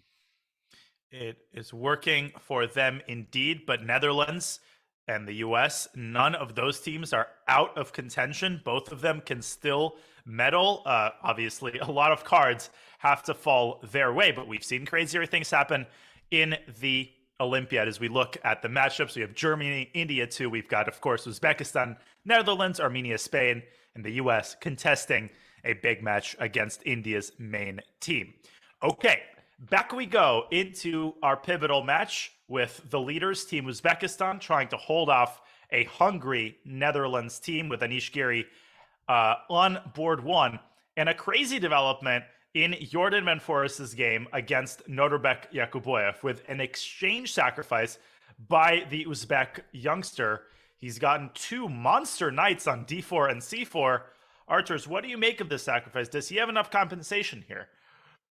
My first impression, something's not right, because I definitely feel that this is an interesting idea. In the black is allowed to put the knight on c6, so knight c4, knight a5, knight c6 to strengthen the knight on d4, which protects the pawn on e6. Then things are good, but somehow I'm not so sure, because black has sacrificed exchange for a pawn, and you see this pawn on f3 is a target, the pawn on f4, here you go, as you're showing it, this exchange sacrifice on d4, but so is the pawn on e6. So if I play here something like b3, I mean, is this really good? I mean, b3 and bishop f4, I'm not sure how to actually properly play it out. And you're saying if knight takes f3, then there's rook takes e6. Well, I just blundered that, of course, the knight on c3 is under attack, but yeah, now that you're winning. I saw that. Yeah. You're just testing my tactic. So b3, I suppose I have to move the knight back. What was the eval bar seeing here? Can I play after b? What? Is there knight e5? Sorry to interrupt you. I think there might be knight e5. Okay. Wow. Rook d4, knight f3. Are you kidding me? Is this incredible? And black is down the rook, and yet it's equal, because if you play rook d1, you take on e1, and there's the knight hanging on c3. I mean, this can be easily missed, because you play b3 clearly with the thought in your mind, okay, knight e5 is impossible, because it hangs. You can miss that. Yeah, you can't play knight e5. Come on. Rook takes d4. It's over. But no, the line continues. And the appeal of b3 is that if you can force the knight to a5, then that completely justifies the move b3. I think so, yeah. A major dangerous moment for Jordan Van Forest. Big chance of a blunder here. Of course, I think he will see it. He's been taking quite a while on this position. So if you don't play b3, what do you play? Do you play rook d1 to d3? You don't really even need to defend the f3 pawn. Black isn't threatening to capture it because black cannot afford to lose the e6 pawn. Can I play bishop f4? I'm not sure if I need this move, but I want to target the pawn on c7 somehow. No, the bar says I cannot do that. The idea was to provoke e5, which maybe I don't need even to provoke at all, because black is going to play c6 anyway. Yeah. This is not great. This is not great. I immediately see that. But my idea was, Daniel, to be very careful. Yeah, my idea was to push away the knight from d4 somehow. I want to trade it and get to the pawn on e6. But I mean, how do you do it? So maybe then it is worth starting with rook d3, but not in order to defend the f3 pawn, but in order rather to play a move like knight e2. But again, it just doesn't seem all that dangerous, because even if you play knight e2, black can step away to f5. I mean, I don't think this is all that bad for black. Gosh, maybe this is a hard position to play. And that's why I think he sacrificed this exchange, right? I mean, to going for a fight, and he feels that his team is in danger, and he's trying to take over the game. Looks by the way, somebody in chat, thank you to Ad Favelas for the astute tactical vision. There is the move bishop takes h6, but I don't think it works tactically, again, because of this pesky knight takes f3 move. The rook is attacked. If you move the rook, you drop the bishop. If you take the bishop, black takes the rook, and either you let the knight evacuate or you allow black to take the bishop on g7. Good idea, but doesn't seem to do the trick. Yeah, that is a nice idea. All right, but what do you do? Yeah, what do you do? F4. Because again, F4. I got it. F4. And if I play something like, what do I play here? I mean, I think I need to C6. protect the pawn on e6. Can I play king f7 and knight f5 then? King f7. Yeah, I don't see exactly how white improves his position, because surprisingly, these pawns are controlling a lot of very important squares. And the knight controls b5. I don't have knight b5. Maybe b3 now. Maybe b3 Knight now. a5, probably. Let's say I go bishop b2. My idea was to play knight f5, h5. I mean, maybe even start. Okay, now I cannot play h5 first because the knight on d4 is under attack. But knight f5, h5. I want to fix that weakness on h4. And the knight on f5 is a monster. How do you get rid of this knight at all? That is a huge knight. That is a huge knight. No, Wow. I can see this actually turning in black's favor. I mean, I can see white being a little bit sloppy, and all of a sudden, you've got a ton of pawn weaknesses. Black has a pawn for the exchange already, and if black can get a second pawn for the exchange, then we could potentially start talking about black taking over the initiative this game. A very interesting practical decision by Yakuboyev. One thing I'm, Daniel, really puzzled is why the bar likes it so much. Because it's an exchange sacrifice for a pawn. And this means it's the most minimal material advantage that white can get. And white's pawn structure obviously is shattered. This means there's something tactical. Probably. I mean, somehow white wins the pawn, another pawn. I mean, where is it? I don't see it. It's hard to say. I mean, we'll wait for Jordan to make a decision, because I think white's next move is going to dictate the course of the game. But in the meantime, let's have a look at the other games in this match. Abdusattorov and Giri have gone into an endgame in which only one side can win. Noterbek Abdusattorov is a monster. That is official. The official word from Chennai. He is a monster. He is a monster, right? Confirmed. And he is about to keep his pawn. So Anish, his gambling in the knight of seems to have backfired. Again, he sacrificed this pawn. He didn't take the pawn on c2. He was going for a sharp counterplay earlier in the opening. And now he's just down a pawn. I mean, if you think pawns don't matter, well, you're wrong. Pawns matter. Oh, by the way, Van Forest played b3. So he missed knight e5, and we will keep an eye out on whether Yakuboyev spots knight c4 to e5. Fascinating stuff going on. Wow. Can we? Yeah, I guess we're going to jump back to that game later. I mean, when he makes a move, we'll update you on what decision, whether Yakuboyev spots the right move. But one little subtlety here. If white plays knight takes f4 prematurely, I actually think there's a devilish trick. Black plays, maybe rook b6 instead of rook b8. And the threat is actually rook takes b2 and bishop takes c3. So king c2 seems to solve all the problems. No, actually drop something there. Yeah. And actually, black is the one who will be up a pawn at the end of the line. Crazy. Right. And there's nothing white can do, because bishop takes c3 on top of it all is also a threat. All right. There's a word, something is going on in Lanier Dominguez's game. Maybe let's move on to that game and check it out. So in conclusion, just a slow move like rook e1 to g1 is actually what the engine wants. The problem for black is that eventually he's going to lose the pawn on f4. It's like dead weight, and white has a big pawn majority on the queen side. So a sizable advantage for Noterbek. But we go to the Dominguez game, because the American Grandmaster is in serious trouble in this endgame against Arjun Erigaisi.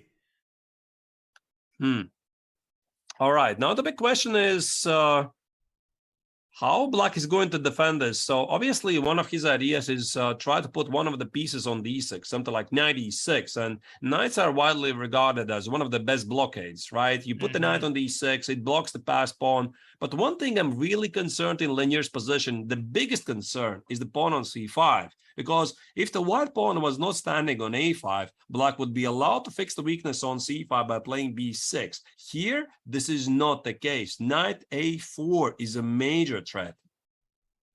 Yeah, and if black's knight ever leaves d7, then knight a4 will become an even bigger problem. So with that in mind, I think Lanier is trying to get his king to d6. It's not the same as blockading with a knight, but at the very least, he will lend some reinforcements toward the pawn on c5.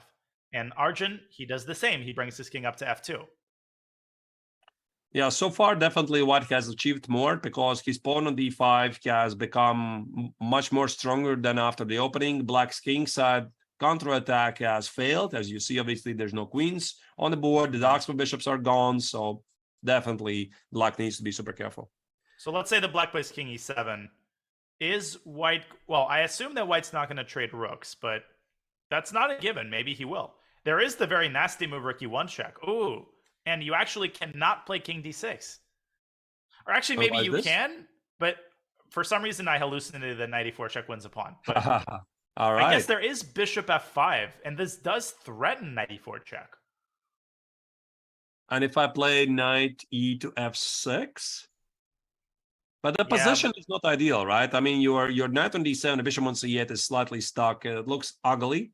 But I want to play g6 next. I mean, maybe there's... if I play knight f3 to d2, that could be a problem. I was thinking that too. Knight e4 check is coming. Oh, that's a big check. Likely to lose that pawn on c5, and if you do, well, we know what happens then. Yeah, it's curtains. So you can't do that. You can't do that. So I think in general, you're right what you said. I mean, White normally wants to keep the rook alive because that's, I think, the general strategy from the stronger side. You don't trade off pieces you are not sure that you might not need later. So rook e1 after king e7, rook e1 might happen if indeed king d6 is not a possibility. Maybe king e7, rook e1 check and king d8 something, but still the pawn on c5 is weak.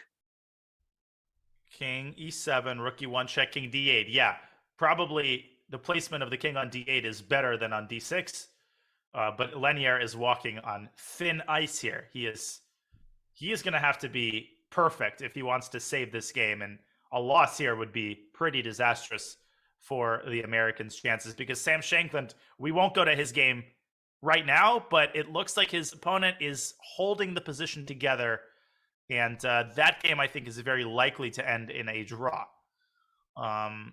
There's also Wesley's game against Vidit, and that's another game, Arturs, in which I'm not too impressed by the way that Wesley has put pressure.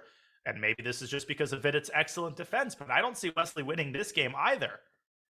Well, at least we can agree on this, that Wesley is going to push this for forever, because I think he wants to keep the queens on the board. If you trade the queens, you have this very nice isolated pawn on d5, beautiful outpost on d4, but in professional language, we have this term, it's just not enough. So you need more targets. You need, according to Aaron Nemtsovich, as he postulated more than 100 years ago, you need a second weakness, and Black is not going to give it to you. So I think Wesley, what he's going to do, he's going to maneuver his opponent to total boredom. I don't know, queen d1, knight e4, knight e3, knight e4, g3, whatever. I mean, keep the queens on the board and try to get that second weakness on the board. I think it wouldn't be too much of an exaggeration to say that this is almost a must-win game for Team USA, because Lenier's not winning.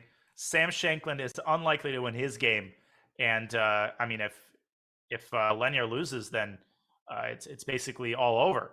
But okay, so we will keep an eye on Wesley's attempts to squeeze something out of this slight advantage in the endgame. Apparently, Tatev is about to win her game over in the women's section, and that would be an absolutely huge game. So what shall we turn to? I don't know what to turn to. We've got so many interesting games, Arturs. I always have a hard time deciding. There's the Sarkisian-Shirov game as well. What catches your eye? I don't know, maybe we continue, since we're watching Team USA's matches, maybe we do jump now to the women's section and see how the women's team is doing, because they are making a comeback so far. I mean, they were struggling in the first half, as we discussed, and now they have very, very important match in their count for the medals. Also for Team India, one of the most important matches of their career so far, I guess. The first ever Olympiad in India, Chennai. Right, and they just dream about this gold medal. So Team India is looking towards at least a draw in this match, and I'm not sure if that's going to guarantee the first place. Victory for sure, because they are leading the overall rankings by 1 point. So what do we have here? First of all, Irina Krush has officially drawn her game against Vaishali in exactly the way that we discussed. So that is the first result of the day. But this position, this is the big game. It appears that Tatev can take the pawn on e5, and she will be winning if she does that. And the point, of course, is that bishop takes d2 check looks scary, but after the simple queen takes d2, white emerges out of the complications up a full piece. Because if you take the rook, then white's king takes black's rook. That's not possible. I'm slightly afraid, Daniel, about rook takes on d2. You know, I start to see ghosts. Ooh. I mean, is there a mate or something? So rook d2, rook e6. I mean, probably there's no mate. I mean, I was thinking about retreating with the rook and give you a check on the first rank. But I have this move. You have rook e3. Okay, that's important. Yeah. Otherwise, you know, king b1, rook d1 check looks scary. It does. And I'll tell you what scares me. What scares me is actually the move queen e6 to d6, because this reinforces that now bishop takes d2 is a huge threat. How exactly does white deal with that while keeping the attack on the knight? Can I make the move here? Yeah. Rook e8 is looking nice. Oh! I totally saw that. Yes. Good tactics, Arthurs. You really did your puzzle rush this morning. Thank you. Yeah. Okay, let me amend that a little bit to queen d7. Let me amend that a little bit to queen d7. Yeah, that looks better. But still, I mean, knight f1 even. What's the problem, I guess, right? And maybe that's not even the best move. Either way, it's quite clear that white is calling the shots, because not only white has the pawn, white has the compensation for it, great position. And you look at this knight on a5, one of the problems in the opening for black, the knight on a5 is still there. It's not doing anything. Probably it's not going to do anytime soon as well. No, and the only thing it can do is move back to b7, an even more miserable square. So Tatev, she is close to delivering a critical victory for Team USA. And the second player who has to deliver is Carissa Yip, who is nursing a big, big advantage against Tanya Sachdev, who's down to 8 minutes on the clock for 14 moves. And Carissa is really close Daniel, to winning this game. This is huge, because at the moment, Team USA in the women's section is cruising towards the victory. Like, at least I see 2 victories possible for Team USA, and that means a heartbreaker for the first team of India, because they were leading the tournament confidently for majority of the course. They lost this not lost, but no, they did lose to Poland, right? This very painful drawish rook game, Olivia Kalbasa against Vaishali. And now the final round, they would lose this? Oh my goodness, this is gonna hurt. Lands, this is huge. And they might not even need Begim Tohurjonova to hold her own against Humpy Canero, but I think she might be. So it's clear that Carissa is still much better. She's going to play e4 at some point. This is a nasty position. So for India to salvage this match, it all starts with Humpy Canero. She absolutely has to win her game. But she's now lower on the clock, and it's a wild position, and there's still the standoff between the queens. And I'm not sure that I would even prefer white here, Arturis. It's a super double-edged position. I mean, white is still down 2 pawns. That I see, right? Of course, Connor is trying to conjure something at the king side. I think we might see something along the way of h6, queen h6, knight g4, rook h3 ideas. But this is really working. You have to calculate that. Yeah, what is this really? So queen g7, well, I think knight queen f6. g7, knight f6, I can maybe play king f7. Oh, you're cold. You're not even caring about my big attack there. Well, that bishop's so huge, it's covering the f3 square, because white would kill what white wouldn't give to play the move rook f3 here, but that's not possible. Just bishop takes f3. Oh my gosh. Maybe, okay, maybe not knight f6, maybe not knight g4 first. I start with rook h3, something like this. h6. Then I'll play h6. No. I play h6, queen h6, then rook h3. Oh, my bad. Now I'm rook claiming h3. I have some very big compensation for the now 3 missing pawns, which is exactly where again? Right. Looking, buffering, compensation not found. And this pawn on d3 is a bone in white's throat. Anytime you move the rook away, d2 becomes a problem. 20 minutes and ticking is Humpy Canero's clock.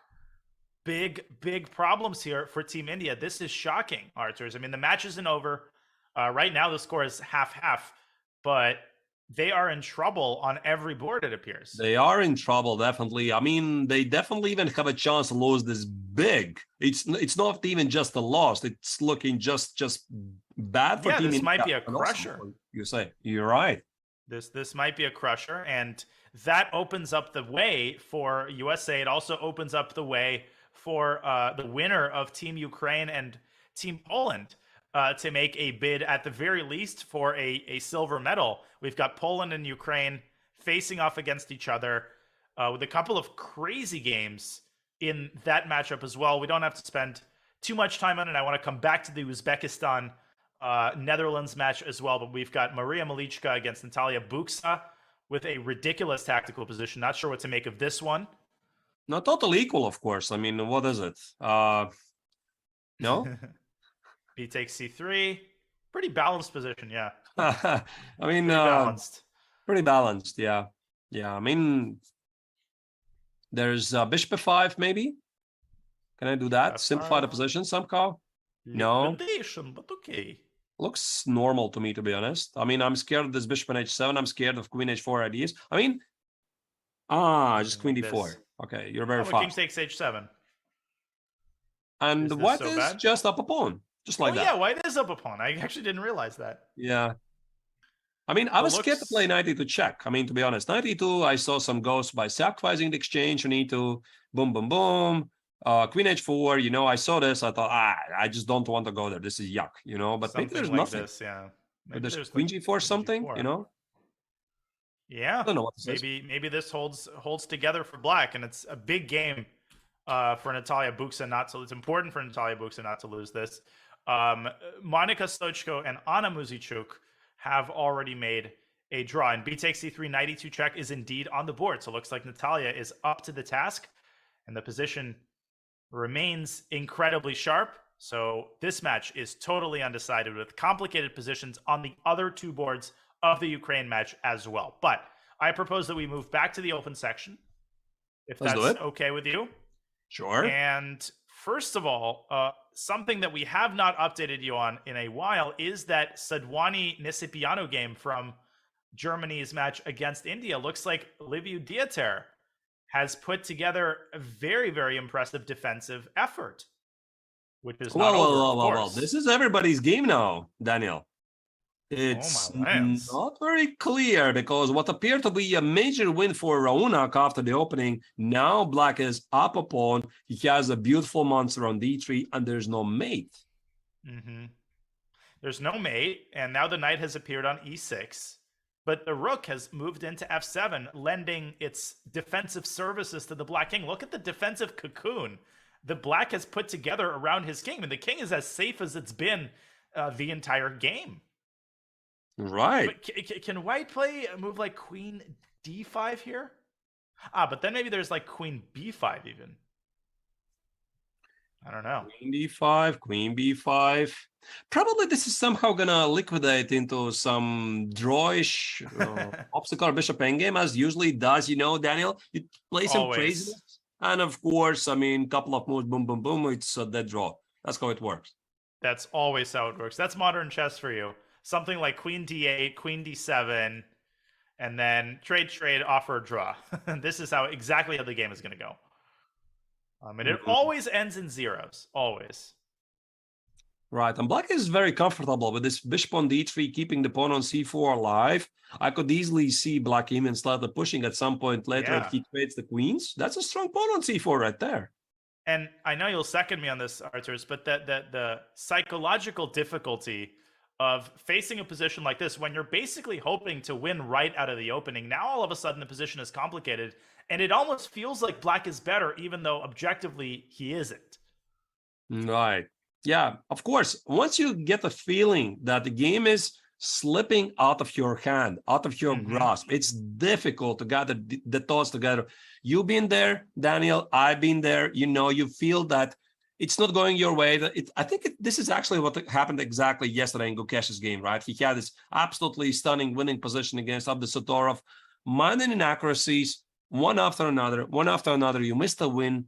Then you're in a drawing position, but you feel the game is slipping away, right? And you can misplay that. I mean, here Raunak definitely should feel that whatever he did before, I mean, he could have played better. Yeah, no question about it. Now, Keimer and Gukesh continues to head toward a draw. It's a dead draw on rook endgame. And a game that we haven't checked out in a while is Nihal Sarin's battle against Matthias Blubaum, which seems to be going in Nihal's favor. Knight has jumped out to b5 and can potentially move into c7. And this looks like problems for black. Queen c5, there's also b4. It looks like a free pawn, to be honest. I mean, how do you protect the pawn? I mean, queen goes away, queen c5, b4. Thank you, yum, I'm going to take it. Oh, and actually here, I think there might be even more than a pawn. I think knight d6 might be totally devastating. Nice. Oh my gosh, rook takes c1, rook takes f7 check, and then I don't give a care about that rook. I'm going to go in for the kill with queen h6.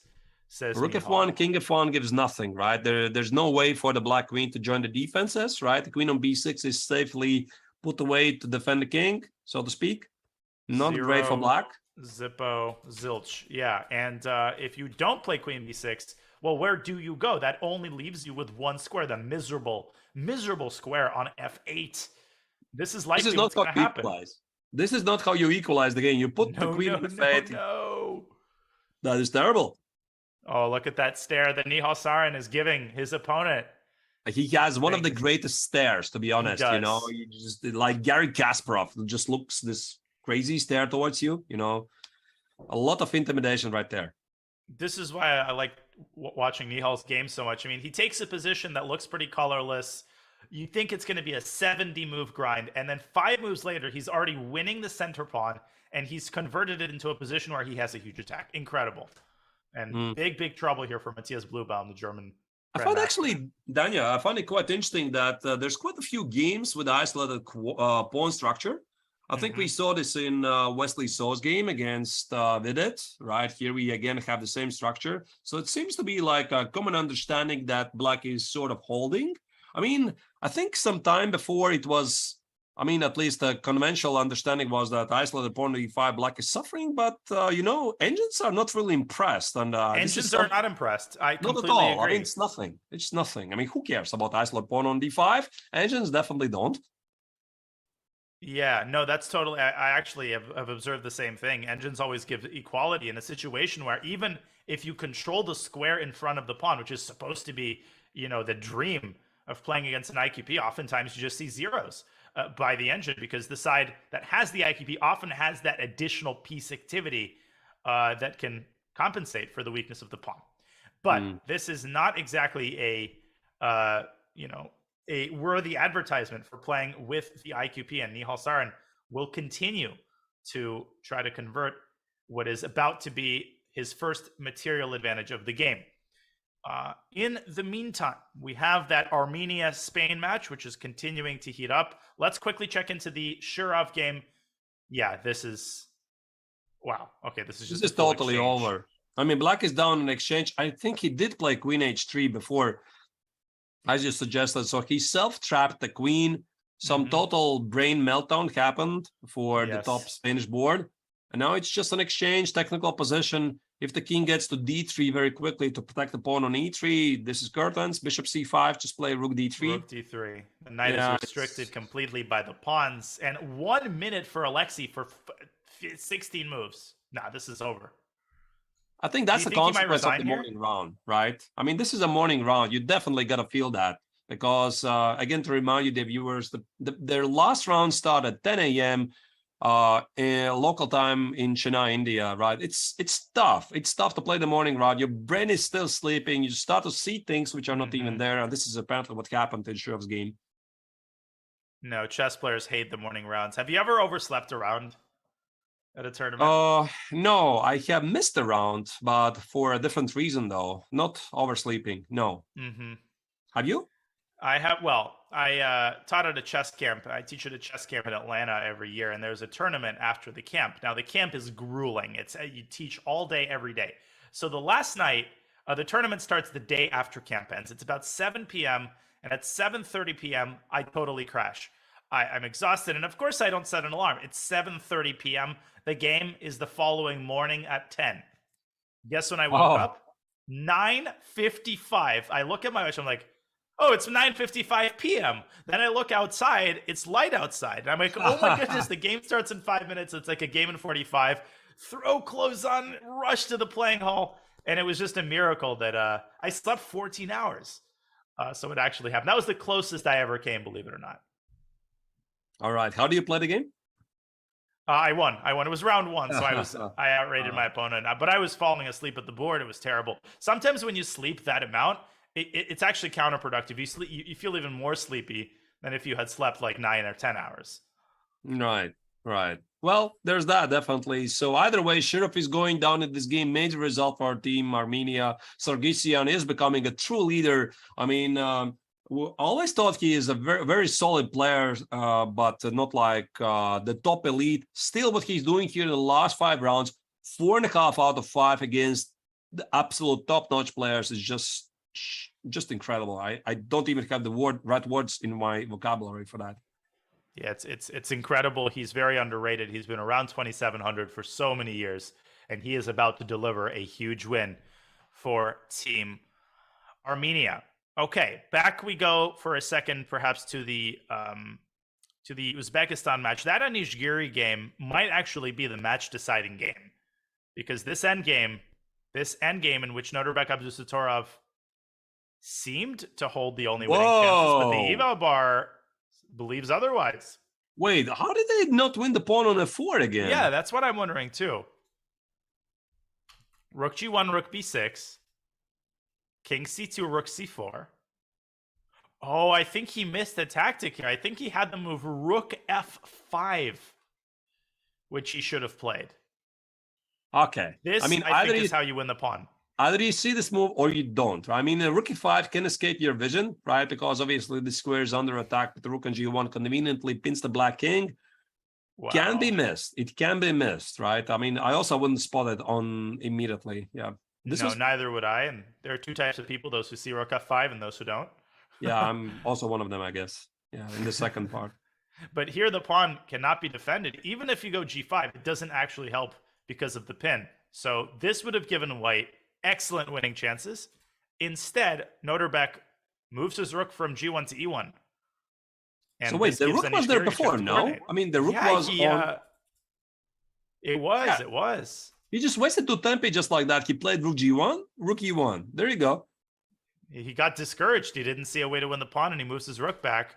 But he got discouraged prematurely, and that's why he played rook e1. He's trying to force a trade of rooks. Anish Giri says, okay, fine. Bishop h4, g5, and now it's completely anybody's game. I mean, this is a 3-result game, I think. Totally. I mean, I don't think it's even drawish, because Black wants to play f3, g4, maybe at some point even sack the bishop on f2, push forward those pawns, while White obviously is trying to push c5, b4, a4, b5. It's a race. I mean, I don't want to be in those situations, Daniel. Usually I pray I never get there, because it really feels like flopping a coin. Oh, totally. These endgames are impossible to calculate. How do you know? Do you go c5 first? Do you go b4 if you're black?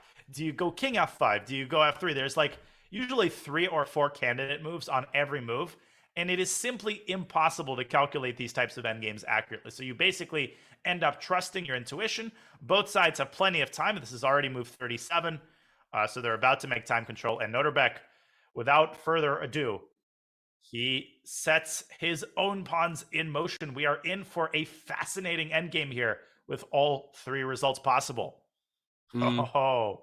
Yeah, and this is going to be a drama, I think, because they desperately need this victory. So if Team Armenia doesn't win, and if Team Uzbekistan doesn't win, oh my goodness, Danya. I mean, this is wide open. I mean, there's like, I don't know how many candidates take the gold. I mean, we might actually see a huge tie for the first place, and then just whatever happens, happens.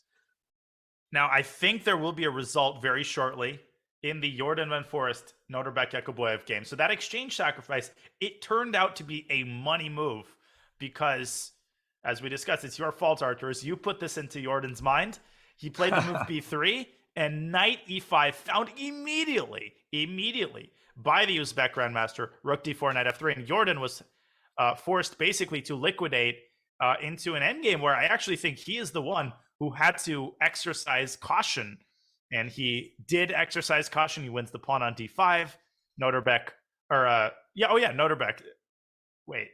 Yeah, Noterbeck on Dustatorov and Noterbeck. Okay, I was like, there's are more they than both one Noterbecks? Noterbeck. Yes, exactly. Yeah. Good. I'm not hallucinating. And I think that we are about to see a repetition of moves. King e6, rook g4. No need for black. Well, actually, black could maybe consider going rook g8 here. What do you think? Or is this just a dead draw?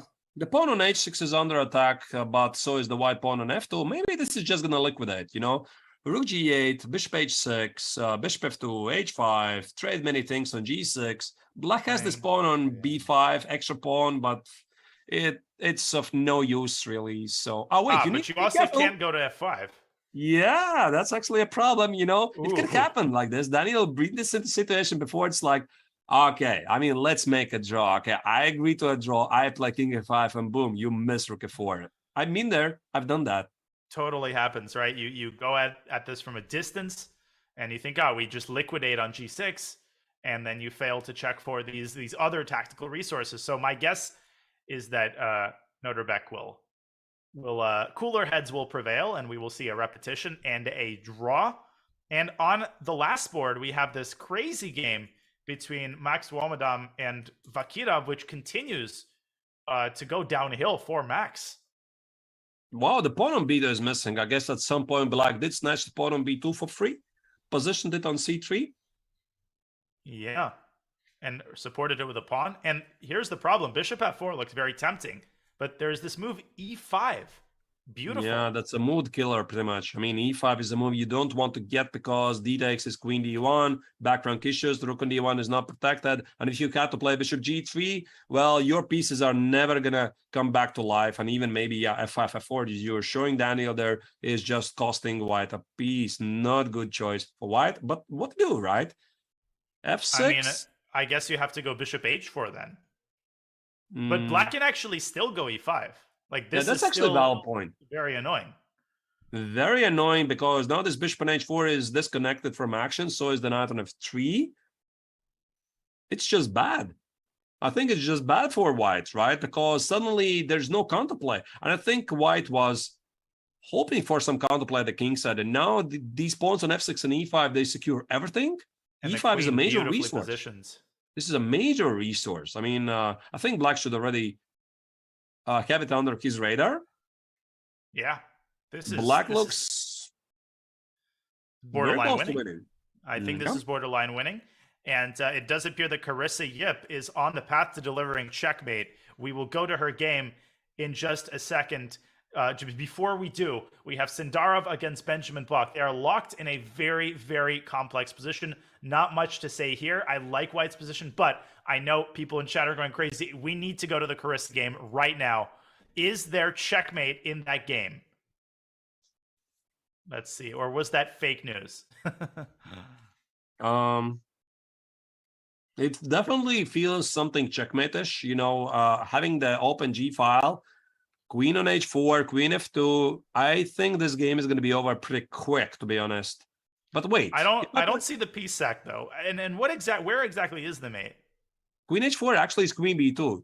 Annoying idea. Wait, can we continue this line? Queen b2, king h7, and I thought I'm very proud to discover the rook takes on c5, exchange sacrifice, and of course, then I missed queen f2 check. Queen f2 check.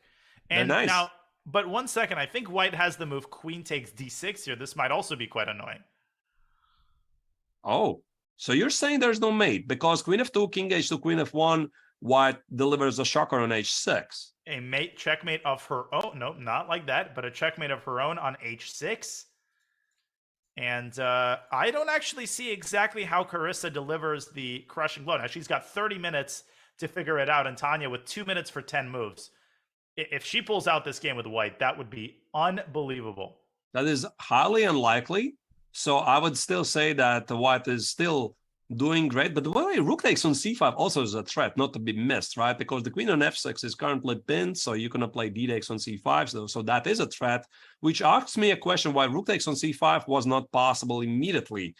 I guess there was some kind of a check on a1 or something. I'm not sure, by the way. check on A1. I go king H2 and maybe queen E1. Wow, that's deep. No, wait, that blunders queen B2. That blunders queen B2 and rook C8 and bishop D3. So that doesn't work. I'm not sure why this rook C5 was not possible. I mean, maybe something like queen G6 or queen G7. Oh, queen G7. Beautiful. And it threatens checkmate and it covers the H6 square. That's the line. Yeah, maybe even without the check on A1. I was thinking like queen G6 or queen G7 right away. But either way, yeah, it didn't work. It didn't work. Okay, so I just wanted to make sure that this game was not imminently over. Now that I have assured myself of that, we can move on to back to the open section. Okay, so yeah, so did you have any thoughts on the Sindarov Bach game before we go on another break? Yeah, let's maybe check it. This is what was started as a quiet Italian game.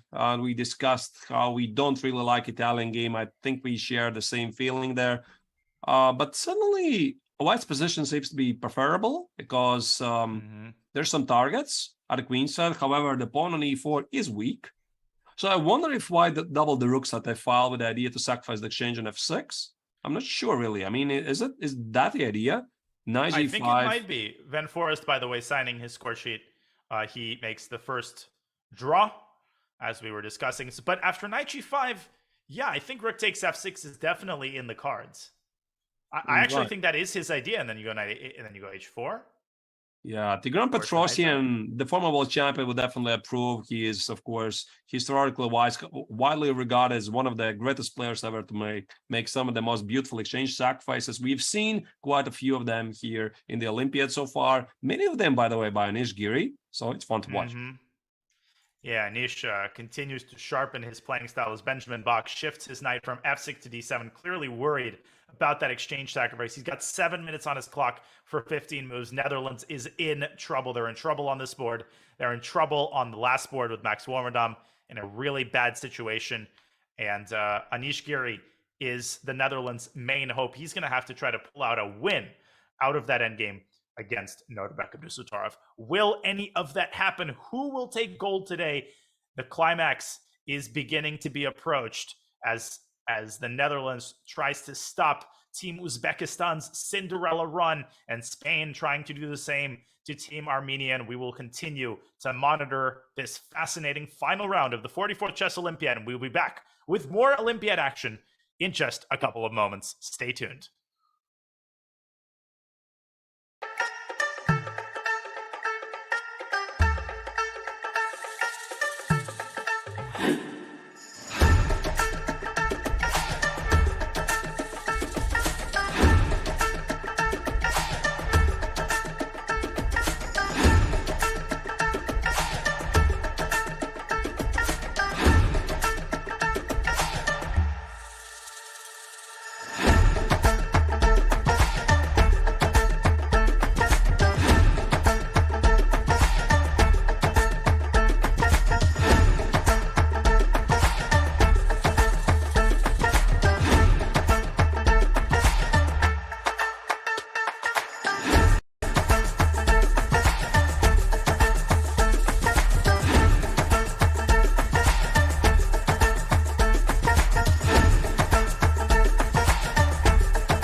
Back we are at the 44th FIDE Chess Olympiad and a beautiful wide-angle view of that playing hall. The reviews from the tournament have been excellent. The organization up to the highest standards, the playing conditions excellent as well, and the games have left nothing to be desired.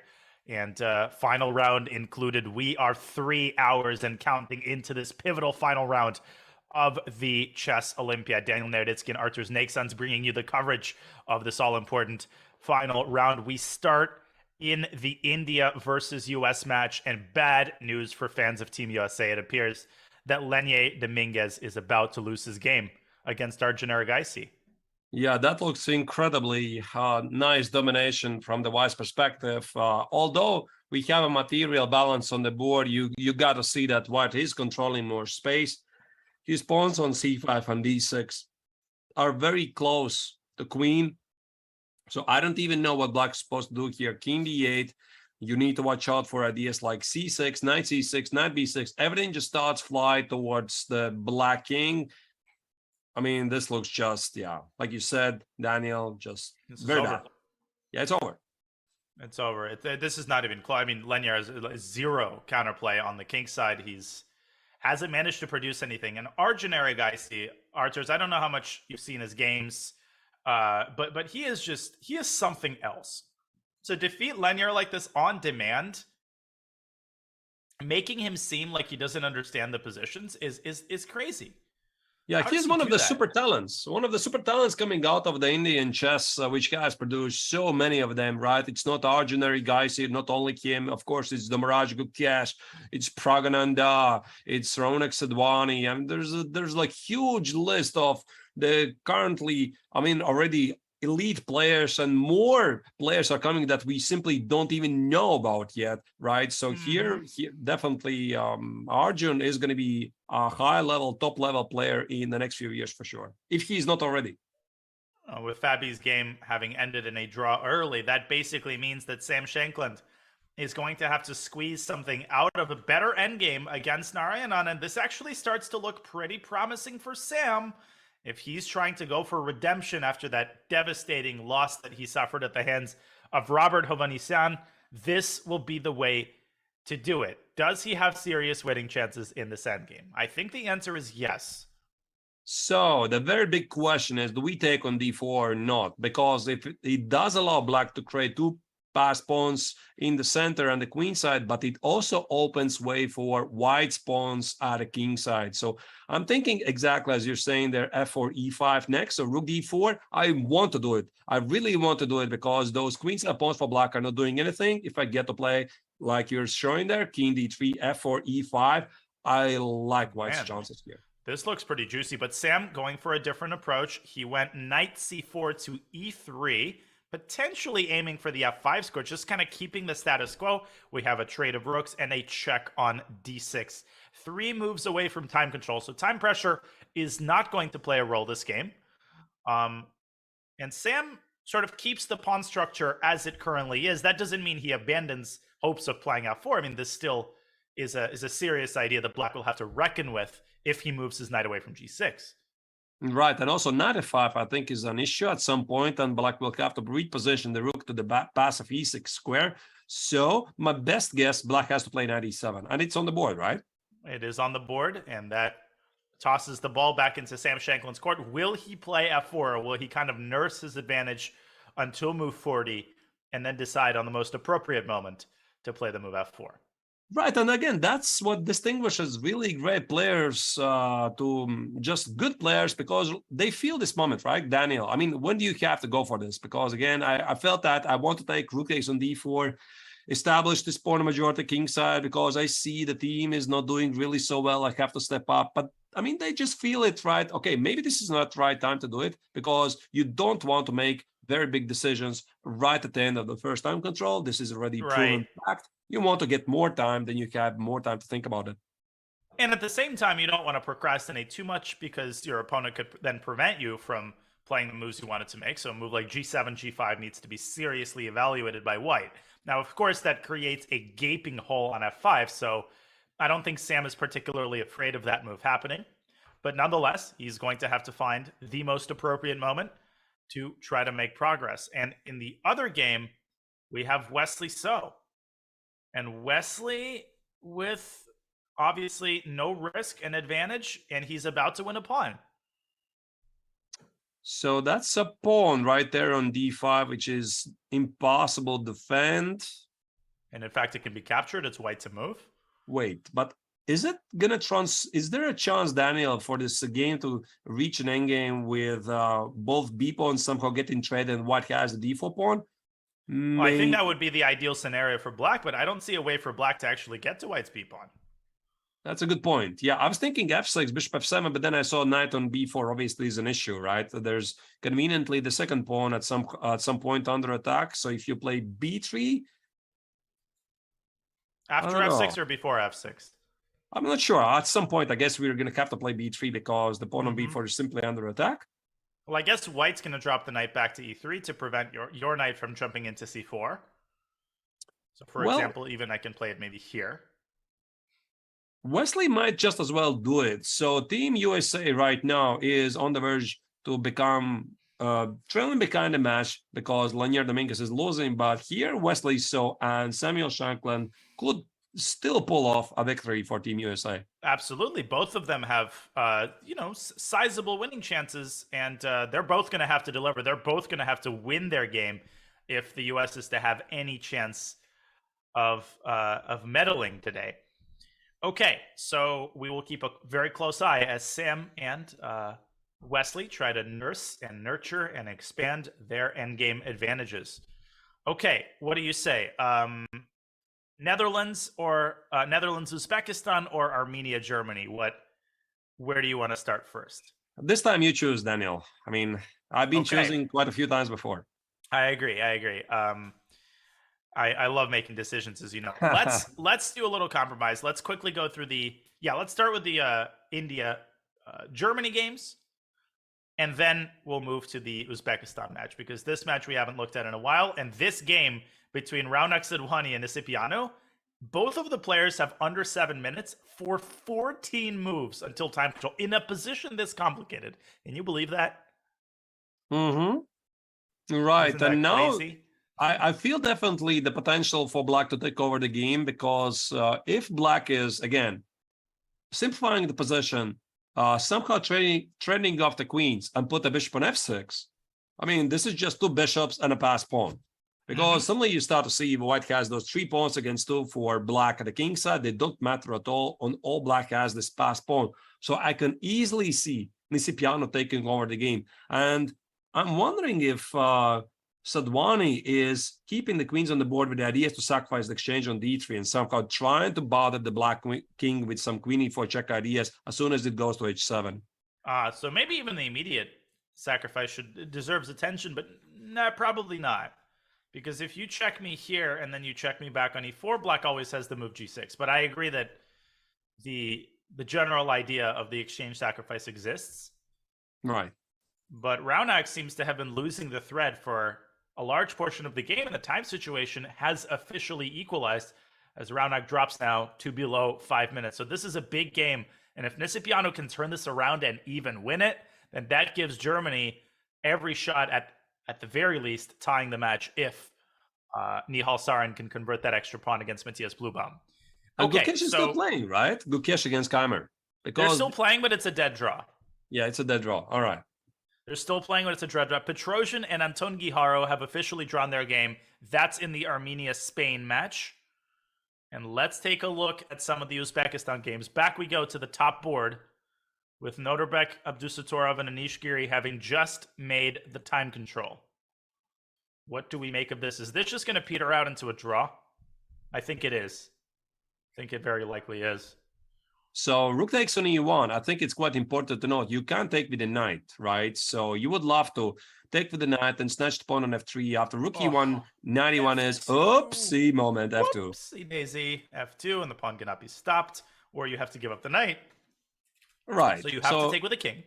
And then you play bishop g3, get the king to king e6, king d5, and like you said, without the king, white cannot push forward those queenside pawns. They don't have the support, and black is also not threatening to win this game. So, yeah, knight is going to get to the pawn on f3 somehow, and then we shake hands and happily go home. Yeah, looks like a pretty balanced game. I mean, this was always double-edged. Abdusattorov had that brief chance to win Giri's pawn, and a win in this game would have basically clinched the match for Uzbekistan. But a draw is not a bad result either, given the situation on the other two boards. Starting with the Warmerdam game, which is now transitioned into an end game, where Black is up, count them, 3 pawns. 3. Should be this enough. This has to be a win for Vakitov. This should be enough. I mean, okay, I can misplay 1 extra pawn, 2 extra pawns, but 3? 3 has got to be enough. So, I mean, the usual strategy here is to drop 1 pawn and simplify the position. So, rook e6, if you gain 1 pawn back, 2 more are to go. This simply is going to be too much for white to handle. Now, we might recall that Vakitov did have that crazy game against Sam Shankland where he failed to win a winning rook endgame, but I would argue that this is a much easier conversion because there you had to be precise. There was no material advantage. Here, all you really have to do is get your knight around to c3, and the rest, the position basically plays itself. Would you agree with that? Yeah, absolutely. So if the knight gets to c3, that might be just lights out for white. And this would also mean that the score could be, if the other game is drawn 2-1. Who is the 4th board in the team in Netherlands against Uzbekistan? The 4th board and the final board is the Sindarov-Bok game, which does seem to be heading toward perhaps a draw. I don't think Sindarov is really risking here. And if he sees that Vakitov has clinched the victory, then he might even offer a draw. No, I don't see Benjamin Bok is not going to agree, right? Again, he'll feel pressed to continue. That's how it goes. Yeah, I think this is just a clincher for Uzbekistan because Abdusattorov is not going to lose the game. We know that. He's not risking it all. So that's a draw. This game, I cannot possibly imagine Benjamin Bok winning, and I cannot possibly imagine Max Warmerdam drawing on board 4.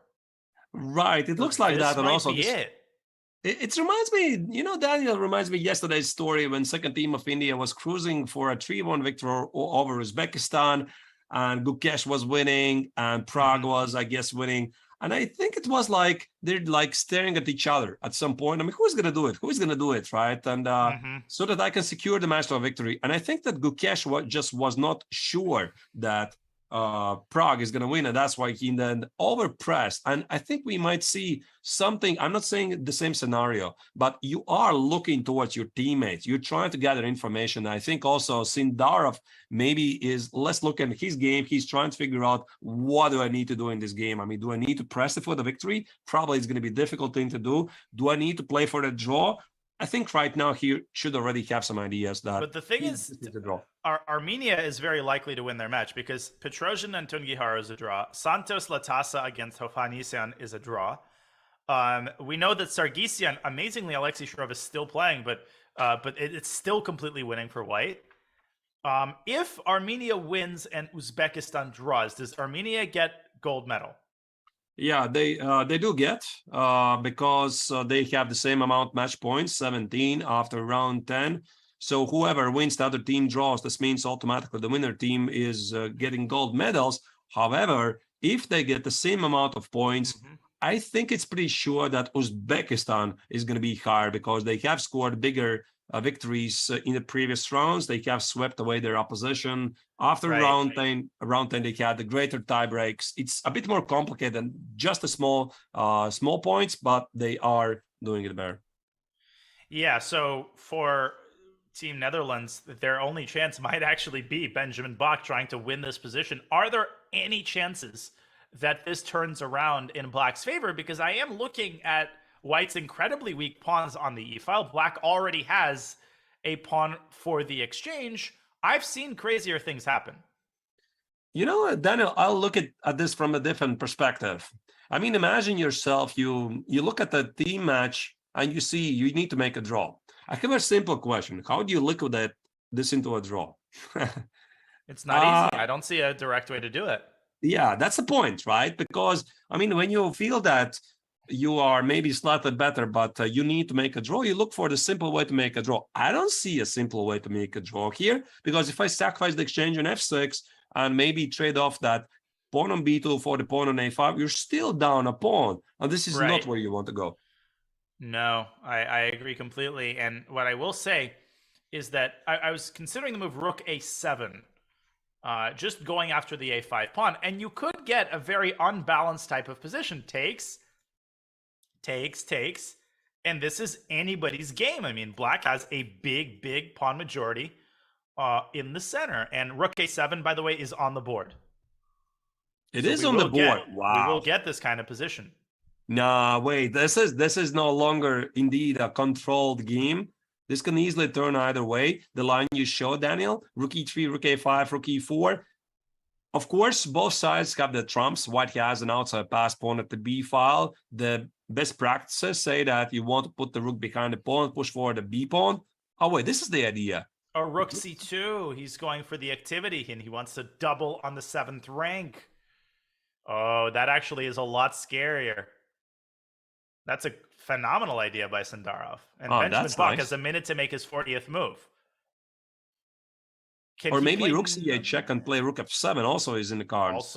Also very much in the cards. Yeah, winning that pawn and then maybe redoubling on the 7th rank. Yeah, I think this is the key to the kingdom. Mm-hmm. I think this is the key to the kingdom. All right, that being said, probably black is not going to get that pawn storm. And then, wait, what happens after knight e4? So you can't really play rook c7. I'm going to give you a check on e1 and play rook f1.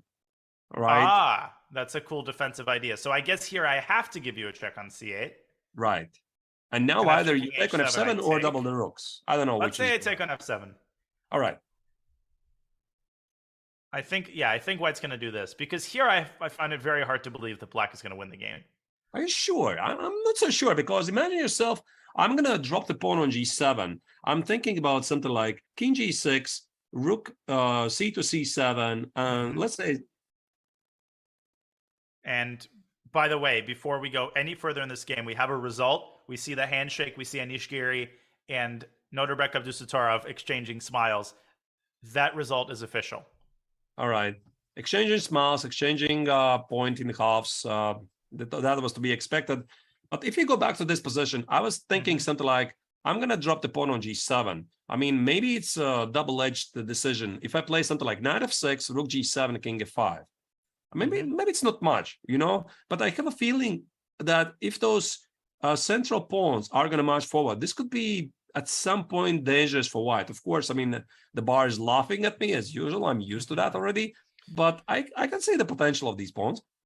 Yeah, aren't we all? No, I agree. I mean, all Benjamin Bach can try to do is get some sort of an unbalanced position. Even if he's losing, a draw is basically equivalent to a loss for the Netherlands, because checking in on the Max Warmerdam game, it's over. I think Warmerdam is just going to resign within a couple of moments here. I mean, just look at this. Yeah. He's losing another pawn. It's -7. This is a game to forget. Rook a3 also is a problem. Knight g3, rook g3 is a problem. Some final lost cheap tricks. I mean, maybe get the king on g5, king h6, try to scare the opponent of a checkmate, which is, of course, not going to happen. Yeah, but a loss of the white pieces is against Uzbekistan is the worst thing that you can possibly allow. And despite some pretty impressive opening preparation, the Dutch Grandmaster just failing to keep up the pressure and allowing Vakitov to get active and win a bunch of his pawns. And so I think it's already pretty official, Daniel, that Uzbekistan secures a medal.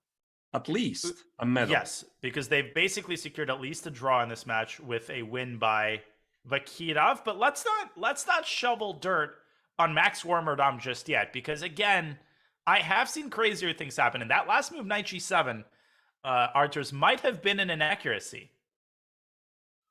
All right. So what do we continue from here? So if black takes on g3 with check, what concerns me slightly about Vakitov's position is some sort of crazy attack, which might lead to a perpetual. Like if you go back to a3, I start checking you. And already I'm not sure that this is so easy to win. Yeah, king f6, king h6 runs into a conveniently a mate. Boom. Yes. So you can try to zigzag your way out of it, to be fair. King e5? That's your idea? That is my idea. King e5, knight e6, king f6. I'm not even sure that that threatens anything, but it's scary. It's absolutely scary. I think. Oh wait, it looks incredibly scary because with the knight on e6, king on f6, you have some direct frontal checkmate ideas like rook e7. Okay, Right. here the knight on f5 conveniently defends the e7 square, but maybe there's definitely a scenario like this. I like that. I feel like that move knight g7, that might have been inaccurate, and you can see that this has given Vakitov some pause. He's taking his time, and he's got plenty of it, 4 minutes for 2 moves, but it's not quite over just yet. Maybe Wax Warmerdam clinging to a little glimmer of hope. Do you think Vakitov is feeling nervous right now, or do you think that might play a role in this endgame? He knows that the fate of his country is in his hands right now. Assuming he is a human being, he is a monster. He's a monster. Okay, but I think he's got to be slightly nervous. You know, I would be just sweating there, to be honest. Feeling such pressure. I mean, it's not just a game. You're not playing for yourself. You're playing for your entire team. You're playing for the entire country. While we talk about that, I hear there's a major development in Raunak Sadhwani's game. Do we jump to that? There is a massive time scramble with 8 moves to be made in a minute for both players, but it looks like the German Grandmaster has started to lose the thread of the game. This is the position on the board currently. I have no clue what's going on. I am still trying to wrap my brain around the tangle what has of a better pieces cluster, here. right? Right. Yeah, there's like a lot of things in the center, and whatever happened in the last couple of moves, you can't help but feel that things went wrong for Black, despite his heroic efforts right after the opening when he was almost busted right at the gate here. Suddenly, White managed to activate his pieces and get a second chance back at the game. Oh, and it looks like rook takes f5 is the crushing move.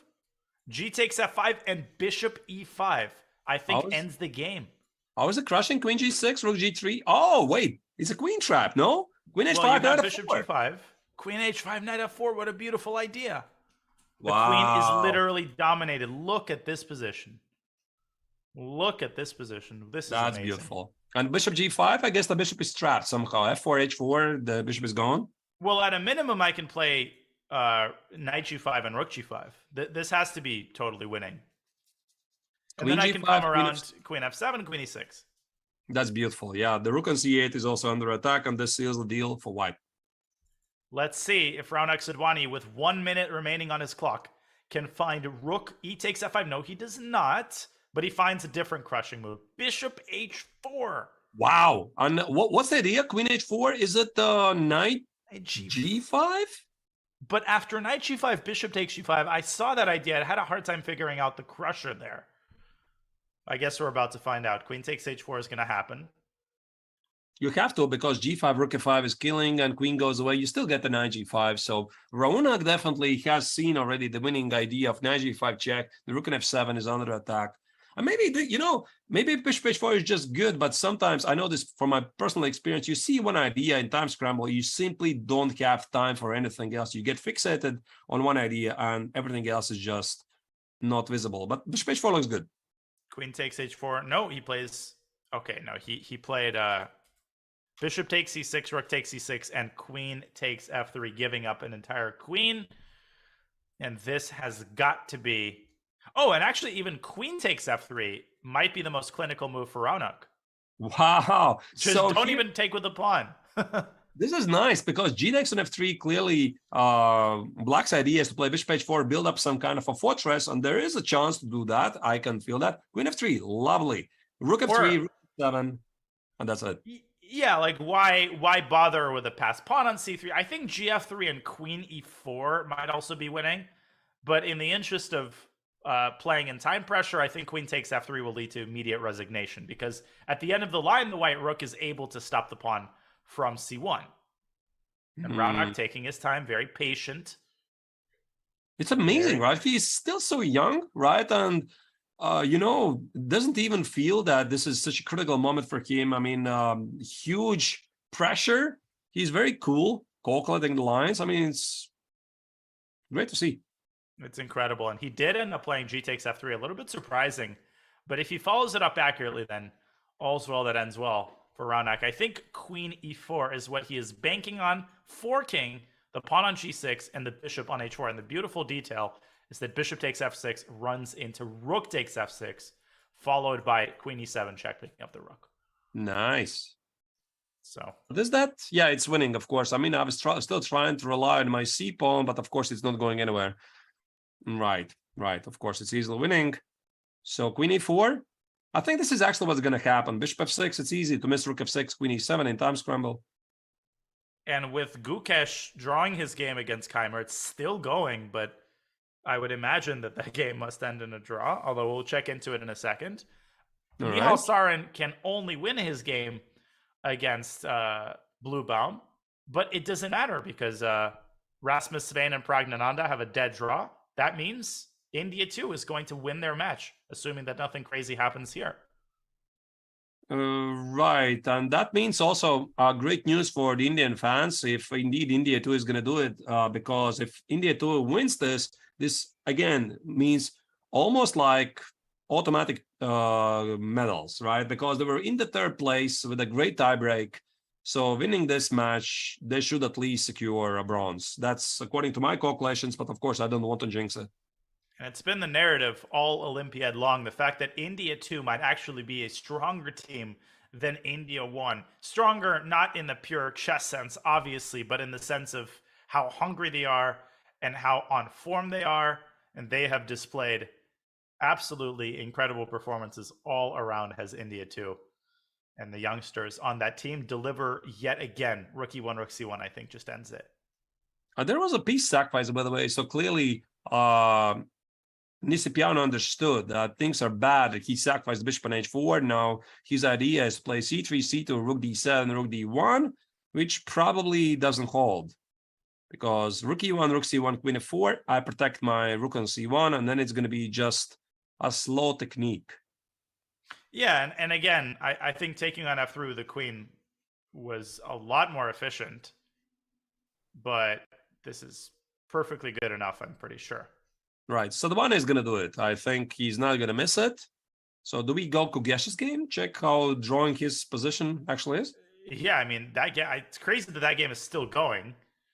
And they continue to sort of repeat moves. I think Keimer is the one who is trying to press amazingly, but I don't think that he's going to be able to come up with anything here. Maybe his coach has prohibited him to make draws. Right. Whatever you do, you must keep the game going. Yeah, he's coached by Petr Leko, of course, one of the former world's best players, and maybe that's the goal, right? Vincent, don't come back before playing until move 60. And that's what he's doing here. Exactly. So if you go king f6 here, which looks very tempting indeed, the problem, I think, is that black returns to d7. And black is okay giving up one of those pawns as long as his king can get the f7 square. So king d6, by the way, is played. Yeah, that also looked my d6 choice. So black is technically up a pawn, but I don't really think it's so important because those are double pawns. Vincent is pressing here. I mean, despite the fact it was quite drawish, there are some problems. I mean, I'm thinking like king c6, rook b3, rook b8, d6, d7. I can easily see this being misplayed. Amazing that Vincent has produced these kinds of chances given the endgame that they started with. So how exactly should black draw this in the most clinical way? Is it even possible to force a draw here? I'd imagine if Gukesh loses this game. No, that would be total nightmare, of course. Can I play something like, I mean, g4, rook e4, maybe it's too much because it drops the pawn on a7. Can I play rook f7? Rook f7 here, yeah? Yeah, that looks pretty good. Not spoiling anything. King c6. And now... Wait, but this is tricky, right? Rook f6 is no good. d6? Yeah, rook f6, d6. Oh my god, and I'm already playing d6 on the next move. Now, I would totally ignore the eval bar here. The eval bar is going to give equal everywhere. Obviously, it's still a draw, but we're trying to figure out how white can cause the most amount of practical problems to black. And it's clear that here, black is already encountering tremendous practical problems. Oh, I think I understand what black should do here. Maybe king d8? And if d6, I think you go. Oh no, you don't go g4 because rook b3. Yeah, it's easy to misplay. I saw your idea. Rook f1, rook c1. You wanted to give some checks, right? I wanted the Philidor method, but you can't do it like that. You probably have to go rook f4. Not an easy move to make, by the way. Rook a7, rook c4, king d5, and then you play rook c3. But not rook f4 because of king e6. Yeah, some technique is required here. Incredible. And Gukesh has 50 minutes on his clock, so he should take his time. He should be patient, but sometimes when you're frustrated with yourself to begin with, it can be hard to keep your composure. He plays king d8 very quickly. He just wants to give the side checks, rook d7, rook e7. Is that what we were looking at? No, but that looks pretty d8 good. Might be the most accurate, actually. All right. In any case, what should we check out? Should we look at whether Vakitov has managed to convert that endgame against Warmerdam? Yeah, let's do that. Looks a good choice. And then maybe we can check into the USA-India match on the women's side. What do you make of this? It's a 2-pawn advantage on the king side. But it certainly doesn't look that easy to me. Well, I start to think you're right, Daniel, because you said let's not jump the gun, right? And not completely write off Warmerdam's chances. It's getting tricky because White has pretty active pieces, despite the fact that Black has 2 connected pass pawns at the king side. We see rook a8, rook a7 check threats. The king is very close to, in case the black rook disappears from e3, king e5, king f6. I can easily see this misplaying. And also, let's not completely write down that possibility. At some point, White might actually sacrifice the knight for those 2 kingside pawns, and maybe, just maybe, that is somehow drawing. I was thinking that as well. Imagine how nervous the team captain Ivan Sokolov is right now, because a draw in this game would be a disaster, especially if Benjamin Bach. That basically will mean that Benjamin would be okay with the draw himself in terms of spoiling Uzbekistan's chances for gold. So Jahongir Vahidov, he must be thinking about that game against Shankland. That must be spinning around in his mind. And when you botch a game like that, it always interferes with your ability to win subsequent winning positions. Yeah, definitely. So converting material advantage is something that even the best players in the world from time to time fail. It's very tricky. Dominguez has officially lost, so Arjun Aragaisi scoring a victory for Team India and putting the ball into Sam Shankland and Wesley So's court. They will have to deliver for Team USA. We also have word that Norway has officially lost to the Philippines. What a disastrous performance. And Magnus was not playing today, but what on earth happened to Team Norway? They were 3rd seeded. They lost so many matches to Moldova, to the Philippines. Crazy. What else they lost? Frode Urkedal losing his game against Ayam Bersamina, and 3 draws. Christensen, Jon Ludvig Hammer, and Ariantari, none of them could surmount their much lower rated opposition.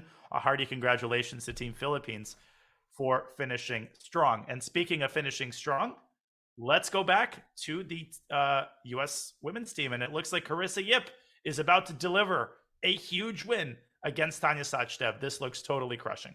That is totally over. The White King is exposed. It's not even about those pawns. I think there's going to be a decisive checkmate threat incoming. G takes on f3, queen h3, or queen f3. Queen and the rook are very powerful combination to hunt a White King. So pretty safe that White has. Oh my God. And a huge result. Tahir Jonova has held a draw against Humpy Canero. And that means that USA position? In that position. And this is the position of Tatev Abrahamian against Kulkarni. Tatev is not losing this. I mean, this is totally winning as well. He's like winning in a couple of moves. And this means Team USA, the women team, them taking down the leaders, India. And that means there's no gold medal for women Team India team. What a heartbreaker for the local heroes. But unfortunately, that's how it looks like. Maybe for Team USA, this is a chance to get a medal. Because I think actually, Daniel, if they win Team India, they actually surpass them in the rankings. I'm not totally sure about that, but that's what it looks like. an unbelievable match here. And what that means is that Team Ukraine is knocking on the door of a gold medal. Natalia Buksa drawing her game against Malichka. Monika Sochko and Anna Muzichuk drawing. Maria Muzichuk has defeated Alina Kashlinskaya, and that leaves the final game in the Ukraine-Poland match, which is Ushanina against Kilbasa. And this is a dead draw. Anna Ushanina is up a pawn. She's obviously not going to lose that. It looks like Team Ukraine is about to secure a gold medal. Wow. Unreal. What a result. And that will be really fantastic, of course. Well deserved by Team Ukraine, given the fact what's happening in their country. I mean, how do you even concentrate on chess in moments right now? They would totally deserve that. If anybody but them, absolutely.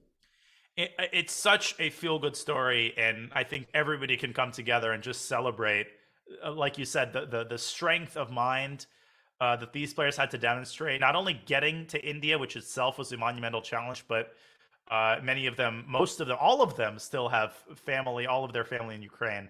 What a heartwarming story with Anna Ushanina going to secure the draw here, and Maria Muzichuk winning her game against Kashlinskaya. She is the hero of today's match, and they are going to be thanking Team USA from the bottom of their hearts. That's it. Carissa Yip has officially won. All right. And Team USA... USA is taking the lead and about to secure the victory, as Abrahamian in crushing is style too. Tatev is just going to win. This is resignable for Kulkarni. In fact, I think she's going to resign right here and right now. So rookie 796, that looks like a killing threat. Maybe H3 final trick something, rely on that pawn. Is there even a forced mate?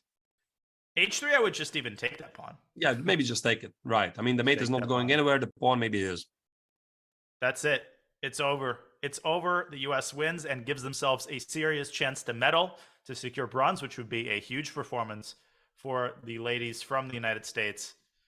And as we swing back to the open section, we've amazing got comeback. What can I say? Games still to go. Incredible, incredible, and what a devastating final for India. This one's going to burn for a long time, especially on their home court. I mean, it was yesterday's painful performance by Gukesh. I mean, slipping the victory for the second team of India. Now today, heartbreaker for the women team. But in the end, that's sport. That's sport, of course. Everybody understands that. India women team had their chances. Everything was in their hands. They didn't use it. So well played so far by USA. Yeah, it's the beauty of chess that, you know, if everything was predictable from the very beginning, we wouldn't watch, and the Olympiad wouldn't be as fascinating of an event as it is. Something crazy always happens in the final round, and this year is clearly no exception. Okay, well, what should we turn to now? We haven't checked into the Armenia match in a bit of a while. Let's do that. So let's just make sure that Gabriel Sargsyan is indeed okay. Alexei Shturov has extended this game to 46 moves and counting, but he can basically resign on any of these moves. Right. 5? I mean, he's still trying to test his opponent because, I mean, nobody has made points by resigning early. But still, I don't think this is the opponent who is going to mess it up. And Sargsyan has been playing very secure chess. I mean, he's never going to rush. He's too experienced to let this go. So it's more like being discussed with his own play. And that's why Sheriff is not yet resigning, because this is it. I mean, this is the final round. This is the final game. There's no need to rush to the hotel. There's no morning. I mean, there's no game tomorrow, right? I mean, that's why I guess he's still here, sticking together with the team. Yeah, there are only flights back to these players' homes. I think the simplest win in this position is to go f5, and then king takes f5, and then just get the rook around to like g7. Right. That looks might be convincing to me. Pretty efficient. And Gabriel, notice how patient he is. He's got 30 minutes on his clock and plenty of time. I mean, he's just enjoying this too much, you know? I mean, yeah. In a situation, you just enjoy the position too much. Oh my goodness, this is winning, that is winning. I have so much time on the clock. I mean, let some people take pictures of me while I score. Exactly. Yeah, let me just take a sip of my coffee here. Let's make some more tea. I think he might even play rook a3 first and force the bishop back to a5 and now play f5. This might be even more clinical. That looks awesome. Because the rook's coming back around to g3. Now, this game is totally finished. So in any other boards, so this means Armenia is going to take the lead. What's happening in the second board, Vallejo against Melkumian? And Melkumian has taken over the initiative in this game. Unbelievable.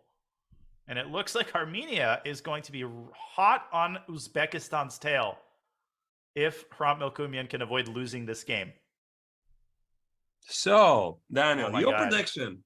Are we going to see a drama in the final end, or it's going to be a normal result in that, let's say, Team Uzbekistan confidently secures the victory, whatever, 2.5? I feel like Vakitov is very, very close to screwing up that 2-pawn advantage against Warmerdam. So what I feel is going to happen is that Warmerdam is going to pull out a draw against Vakitov.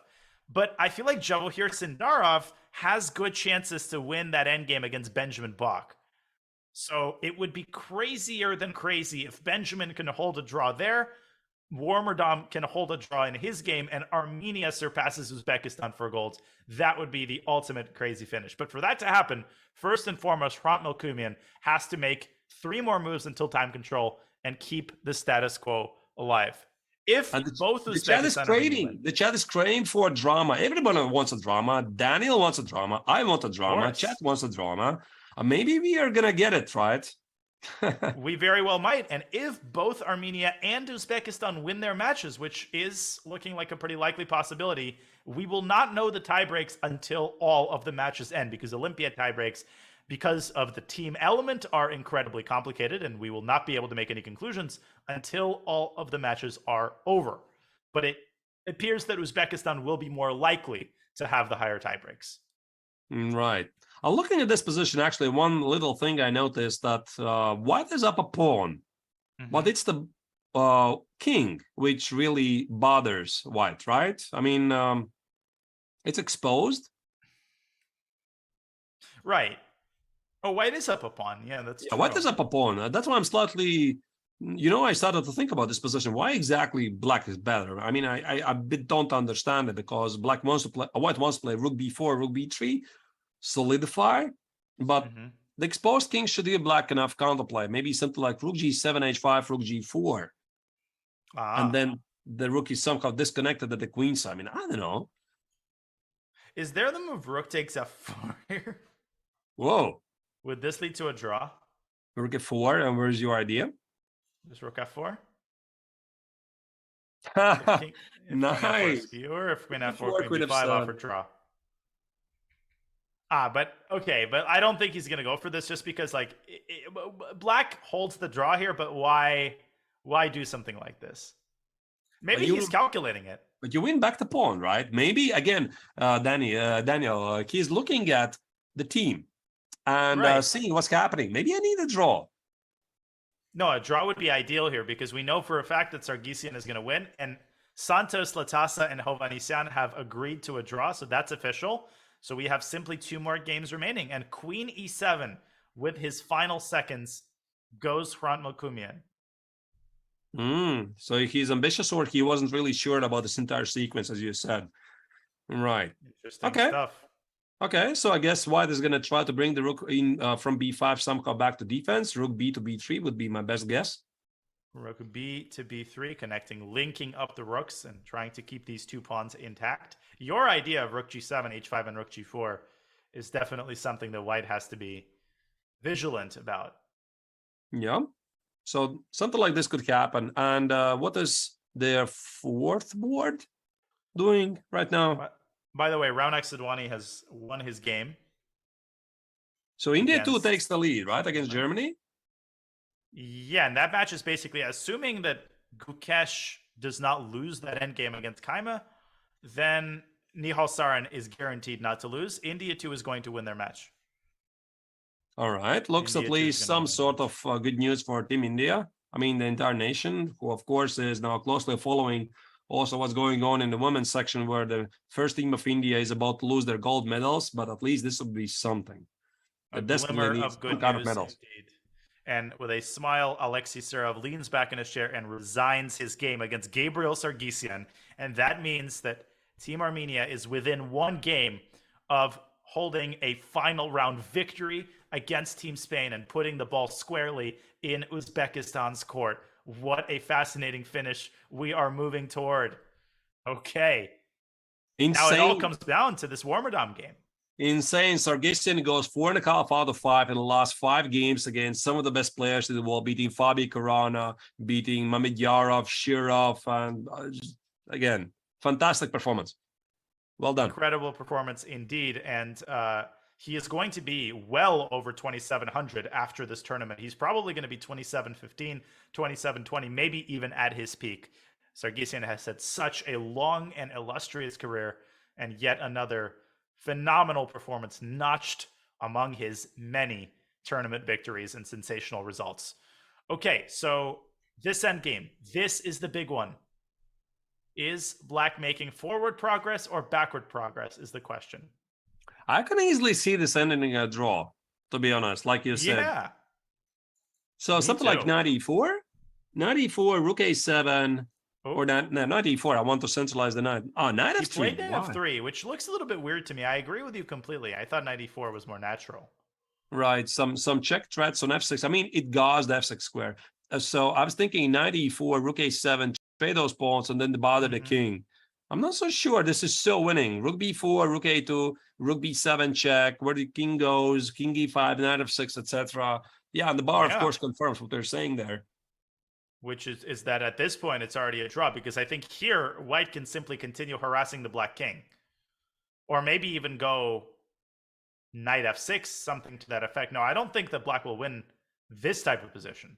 Yeah, this looks already quite closer to a draw. I didn't want to say drawish, because maybe it's a heresy to say such a thing being down 2 pawns, but definitely great chances. And your point earlier is very, very important, which is that if these pawns are traded on the queen side, then white is more than happy to give his knight up for black's last 2 pawns. Rook versus rook and knight is a much easier draw to make than rook versus rook and bishop. Yeah, which we actually saw early in the Olympiad. Jordan Van Forest a couple of rounds ago playing rook against rook and bishop. He showed it so flawlessly. I think at this level, at the highest level, you should easily make it, of course. Rook and knight is much easier. All you need to do is not allow being checkmated or just blunder the rook by a fork. Yeah, and you can keep your king on the back rank. That's totally fine as long as your rook is giving checks from behind. Right. Okay, so we have this game, and of course we have Sindarov against Benjamin Bok, who are currently in this position of Benjamin Bok having taken 15 minutes in this position, and he's entering time trouble for the second time. His clock is down to 14 minutes. And he Maybe has Sindarov to win, right? offered a draw? I mean, he has to win, does he? Well, at this point, I don't think he does, because if he believes in Warmerdam's ability to draw that game. So what's fascinating, let's say that Sindarov offered him a draw. Would Bok accept it, is the question. You know, it's quite amazing how the situation can change. Imagine yourself, you're looking at your opponent, at your teammate, you see that, okay, my teammate is going to do it, he's not going to lose. Okay, I don't need to risk it. So you don't charge forward.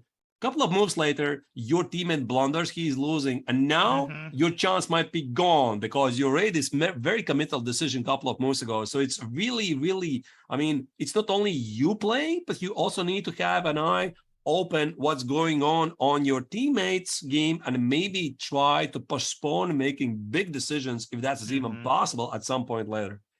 Now, by the way, this is the reason why in team tournaments, and you can correct me if I'm wrong, but at least in the World Team Championship, we were allowed to consult with our team captain. If a draw offer was made, I was allowed to ask John whether he would advise me to accept the draw. Of course, the decision is ultimately yours and yours alone. But, there were times when John felt very strongly about whether a draw should be accepted or declined. So there's an entire strategy to be hashed out in the realm of accepting and declining draws and making committal decisions. I'm not sure what is the current rules in this Olympiad. I read somewhere that something has changed, that the captain apparently has less to say during the matches, but I don't really know.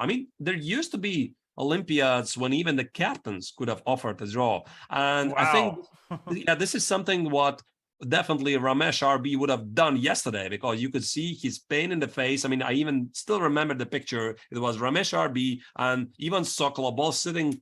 Their hands are grabbing the head and just praying this match, second team of India against Uzbekistan, is going to go their way, but they would love to offer a draw instead of their opponent, instead of their players, but apparently they just can't do it. I mean, of course they can't do it, but I think this rule did exist some time ago. Yeah, that would be nuts. But we'll keep an eye on these two matches. The third big match in the open section is, of course, Team USA, with Lenier Dominguez losing his game in decisive fashion to Arjun Erigaisi, the phenom, leaving Wesley So and Sam Shankland two better endgames. Both of them must convert into a full point if the US is to beat India in this final round. Looks like Sam Shankland is very close to doing just that. So the pawn on c5 falls, and that means white is enjoying just an extra pawn. Yeah, that being said, by the way, black did play g5, Daniel, as you said, leaving a gaping hole on f5, and once the white knight is going to jump to f5, the pawn on h6 also will be bothered. This looks technical win. This does look like a technical win. I think the eval bar is bearing that out, and Narayanan trying to find some way to stay Wesley, alive. is he going to do it? Is Wesley going to convert the following position against Vidit? Oh, it doesn't seem that way. You called it. I called White it. has the pass D pawn, but it's the worst extra pawn to have. Yeah, I know. I feel responsible. I mean, the B pawns are gone, and the white is left with the D pawn. And the question is this actually possible to win? Well, I think what white wants to do is trade those knights. So with the knights gone, I have a feeling this is going to be very close to winning, because let's say we remove the knights from c2 and b3. Now I position the pawns on the dark squares, f4, h4, bring the king on c4, and push d5. That should be winning. But I think that black is going to object to that and not going to comply. And if that doesn't happen, how do you make progress? And I think what we have to mention here, the general strategy, the stronger side usually wants to trade pieces. So, I mean, white wants to trade the knights, leaving him a winning pawn endgame. The weaker side, which is black here, wants to trade pawns. I mean, how to do that? I mean, obviously, white wants to get rid of all the kingside pawns, trade the knight on d4, and finish the day with a draw. Right. I mean, I guess the big question for black that he has to solve, that he has to answer in the next couple of moves is, A, where do you actually park the bishop? And B, if white plays the move h4, trying to provoke weaknesses on the king side, do you play the move h5, which has the obvious drawback of fixing the g6 pawn on a weak square and precluding you from ever being able to play g5? Or do you find some other way to hold your king side together? Right. I don't really know. But, maybe it's also important to look at the psychological perspective of this match, because if Shankland wins and Team India is now tied with USA, I think for first team of India, this means no medals either way, because they were right now in the fourth place behind the second team of India, which is going to take the medal. So maybe this could play a role for Vidit. It's not only like he has to secure a draw. I mean, draw, sure, fine. It's nice. He saved the game, saves the match, but it means there's no medals. So maybe there's something like fifth place, which is still a very nice result. But of course, they were hoping for some sort of medals in the open section.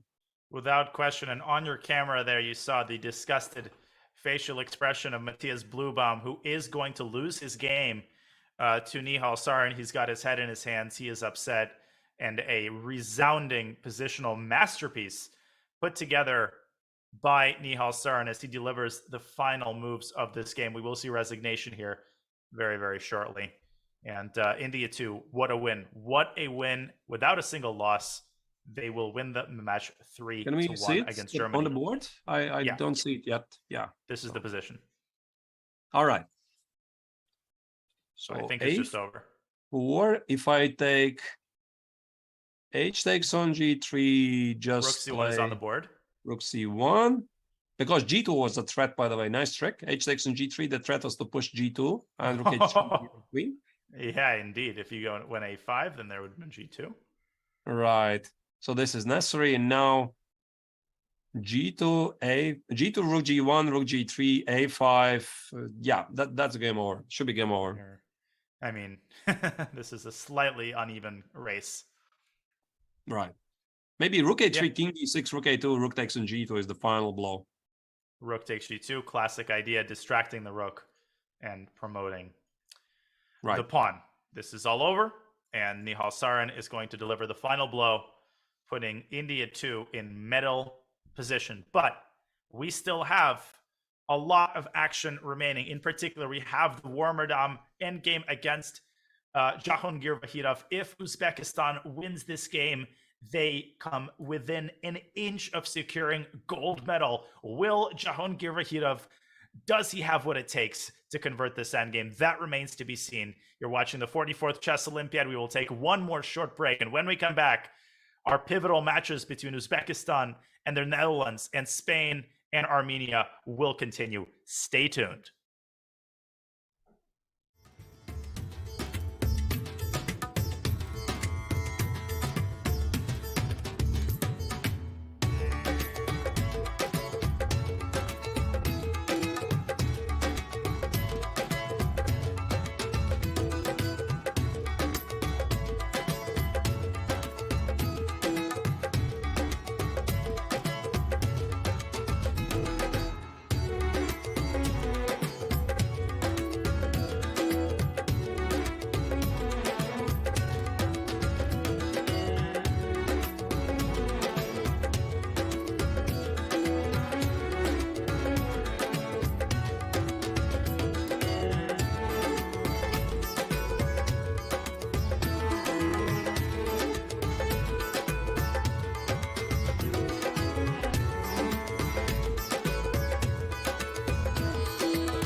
This is going to be a real-time breakdown of Danny Wrench's games all time on chess.com. That's cool.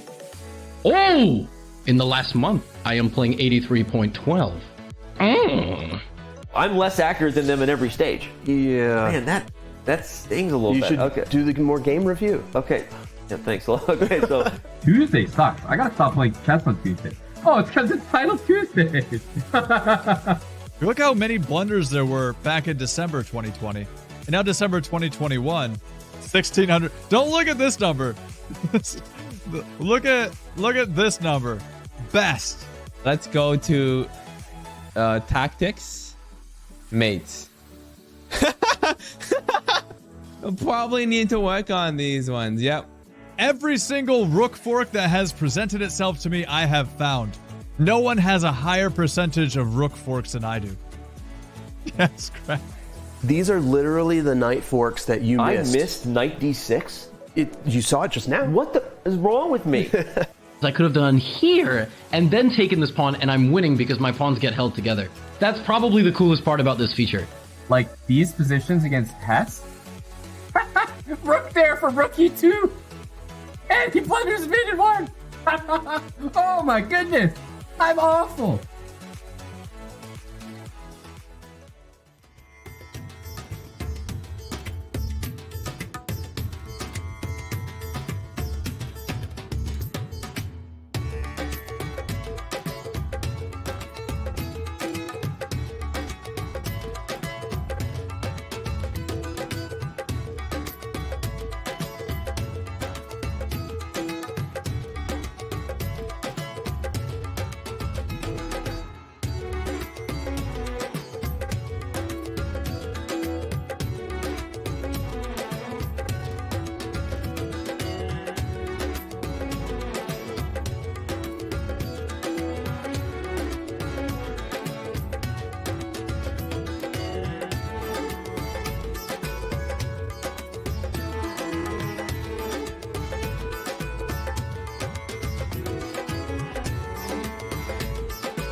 Welcome to India. The game of chess was born here. Thousands of years later, many of the world's best players have made the trek to represent their countries at the 44th Chess Olympiad, the most prestigious team chess event on the planet. In Chennai, the chess capital of India, circumstance has cleared the way for perhaps more countries than ever to set their sights on gold. India has high hopes for keeping the hardware at home. With 3 top teams competing in the Open and the top seed in the women's section, the host country has legitimate reasons to believe it can sweep gold and more. Entering as the favorites, Team USA has suffered multiple dramatic disappointments so far. Will they have what it takes to finish strong and keep their medal hopes alive? While medals count, some accomplishments won't be measured in gold. The women's team from Ukraine has overcome adversity just to make it here. Now they hope to honor their nation with a memorable performance. Namaste, dosto. In one place for the first time in 4 years, these Olympians are together again. The 44th Olympiad has brought the world's best to the place the game of chess began. And with that, let today's games begin.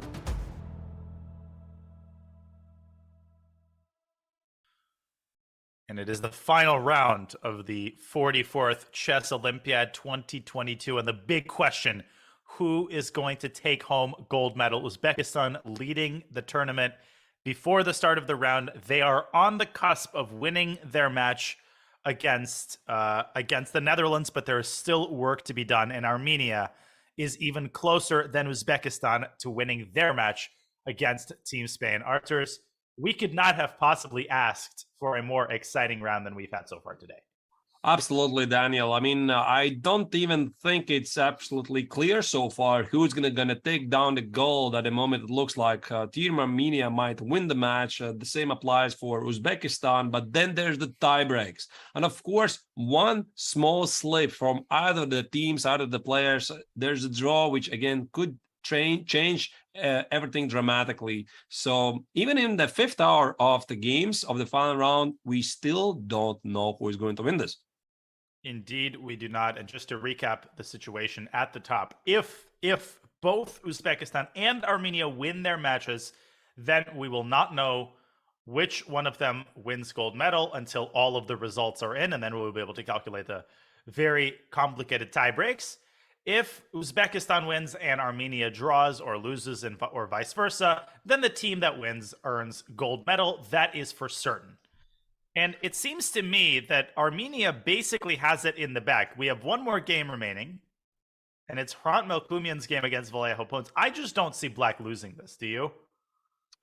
Well, there's that. I mean, Black still has is missing a pawn, right? So at the moment, Armenia is leading against Spain 2-1 final game. So this is also a signal for Vallejo to try to push for the win. So with the king on h3, maybe his idea is to position rook e3, rook e5. If I was Melkumian, I would probably be thinking about queen f5, rook g4, get to the pawns on f4 and h4. But you know, Daniel, I'm not sure what is in Melkumian's mind right now. Is it just securing the victory for the team, or is he thinking about tie breaks? Is he really thinking about that? Because again, there might be a tie between Team Uzbekistan and Armenia, and in order to secure a better tie, you need a better score. Probably not. I mean, he's just thinking about how to bring this at least a victory for the team. What do you think about that? Agreed. I honestly think that he's thinking about how to make a draw. Like, he's thinking about the victory for the team, and I feel like if a situation arises where Armenia doesn't get lucky on the tie breaks, so be it. But I think he senses that, you know, that a draw in this game and a win in the matches is by far the most important thing. Because if he loses, then Armenia loses all chances of getting gold medal. Right, and here we are. Actually, we can have a look at the tiebreakers in case there's going to be a tie. You can back try to calculus class. Right. Let's talk about that a bit later. Yeah, we'll talk about that a little bit later. We'll fill you in on the tie breaks when a proper opportunity arises. But again, it is entirely possible that that we won't even need to talk about the tiebreaks if Armenia and Uzbekistan do not have the same result. Okay, Right. so Hrant Mukhumian trying to hold this position together against Paco Vallejo. And of course, the other big game, Max Warmerdam against Vakirov and Javokir Sindarov against Benjamin Bach. And this is the current position in the Vakirov game. Well, things have slightly deteriorated for White, if I dare to say so, because he is not closer to trade the A pawn for the B pawn. I felt that you needed to include that so that you don't have to worry about it. Again, the best practices are that you have to trade off the pawns if you are the weaker side. If you're the stronger side, you're trying to trade off pieces. And here, the White king is slightly cut off now from the action. I mean, some moves ago, White had the knight on, where was it again? On e4, at least it could have landed on e4. The king was on f4, and now the king on f3, knight on b3. One can't help but feel this is just not the way to go. And Danya, I'm not sure. I have a feeling that now again, Vakirov is taking over the game here. No, I everything you said, I agree with completely. I think Warmerdam has to try to keep his foot on the gas pedal. Maybe go knight a5 in this position. I feel like that might be the best chance. But Trying to convince you seems to to play disagree. rook c3, rook a3, and then you activate the king, right? So this is probably not what black is going to do. Yeah, Although, I rook don't know. a3, knight c6. Yeah, knight c6, king e5, suddenly White is very active. Oh, but there is a problem. I think instead of rook a3, I can go rook c5. Or maybe even rook c5 first. Just like rook c5 in response to knight a5. And if you play knight b3? Yeah, I guess you just go back to b3. No, But it's actually- not so easy to keep this pawn alive. It's crazy. No, it's not. Actually, I want to continue this line, Daniel. You mentioned rook c3, king f4, and then rook c5, because I saw g5 check incoming. I mean, here, rook Bang, c3, bang, king bang. f4, rook c5, and now g5 check is coming next. You need to push those pawns. Eventually, yeah, you need to start setting those pawns in motion. But here specifically, I think I have king. Okay, I have to play king g4. Yeah, king e4 is a fork. You have to go king g4. Maybe this is actually giving White some chances again. King h5, king g6. Those pawns don't have any support. It's tricky. It's tricky. I mean, it's unbelievably difficult. It's unbelievably difficult to set those pawns in motion. It's like no matter how you slice it, you're always either losing the b pawn, or your knight is loose, or your rook is loose, or White gets too active. And the time continues to dwindle. Vakirov is under 20 minutes. That's not a lot of time in a position like this. Right. And then we have the other board in the camera, Benjamin Bach against Sindarov. Is there any progress? Let's take a look. And this is the current position. You know, Danya, on the actually, board. I feel, at least when I'm playing in these positions, when I'm completely winning, let's say like Vakirov, completely winning 3 extra pawns. So I like calm down. Okay, I'm gonna do it. The job is done, and the game drags on. It just keeps continuing for another hour, another half an hour. The more you play, the more nervous you become, because it's like, I mean, it's gotta be there, right? It's right there. This victory should be right there, and yet my opponent is not resigning. It starts to get annoying at some point. It should have been an easy positional victory. Now you have to work very hard, and very often this is where you start to slip and make a mistake. That's very well explained. And my coach would always say that when you miss that first win, the wins become harder and harder and harder. The longer the game drags on, even if the evaluation stays the same, even if it stays +3, as you're saying, psychologically, it feels like the situation is deteriorating, because with every passing half an hour, with every passing 10 moves, you start putting more pressure on yourself to make more progress. And eventually that is likely to lead to, as you said, to a mistake born of impatience. Okay, Well, what to make of this position? Crazy. I don't know what to make of this. Again, here's the thing. Sindarov is not sure what he's supposed to do. I think actually this is contributing to the confusion, because he doesn't know for sure if Vakirov is going to win, because he needs to win. He needs the win. If he knows Vakirov is winning, okay, he's going to try to liquidate. He doesn't know that. So he might have to make some very big risks at some point, try to push for the win in case Vakirov doesn't do it, which actually might give a chance for Netherlands. So let's say he's operating under the assumption that he's okay with the draw. The move rook a5. I'm having a hard time understanding how Benjamin reacts to it. What happens if white goes rook a5 goes after the pawn? Maybe that's a draw, actually. Rook c6, rook a7. Maybe this is the way to fix a draw. Or, rook e5. Oh, but then maybe black, I think, has to liquidate with something like knight d3. On some nasty checks on c2. Yep. And okay, I mean, black should be able to hold the draw here, but clearly not more than that. Clearly not more than that. Sindarov would love to see that. I mean, having a risk-free position to play for the win, he would love to see that, definitely. This would be really good. And or he can just force a draw. Rook a5, rook c6, and no, not like this. Rook a5, rook c6, and back to a7, attacking g7, forcing the rook to come back to g6. This is what you're saying. Yeah. Yeah, I think he's going to do it.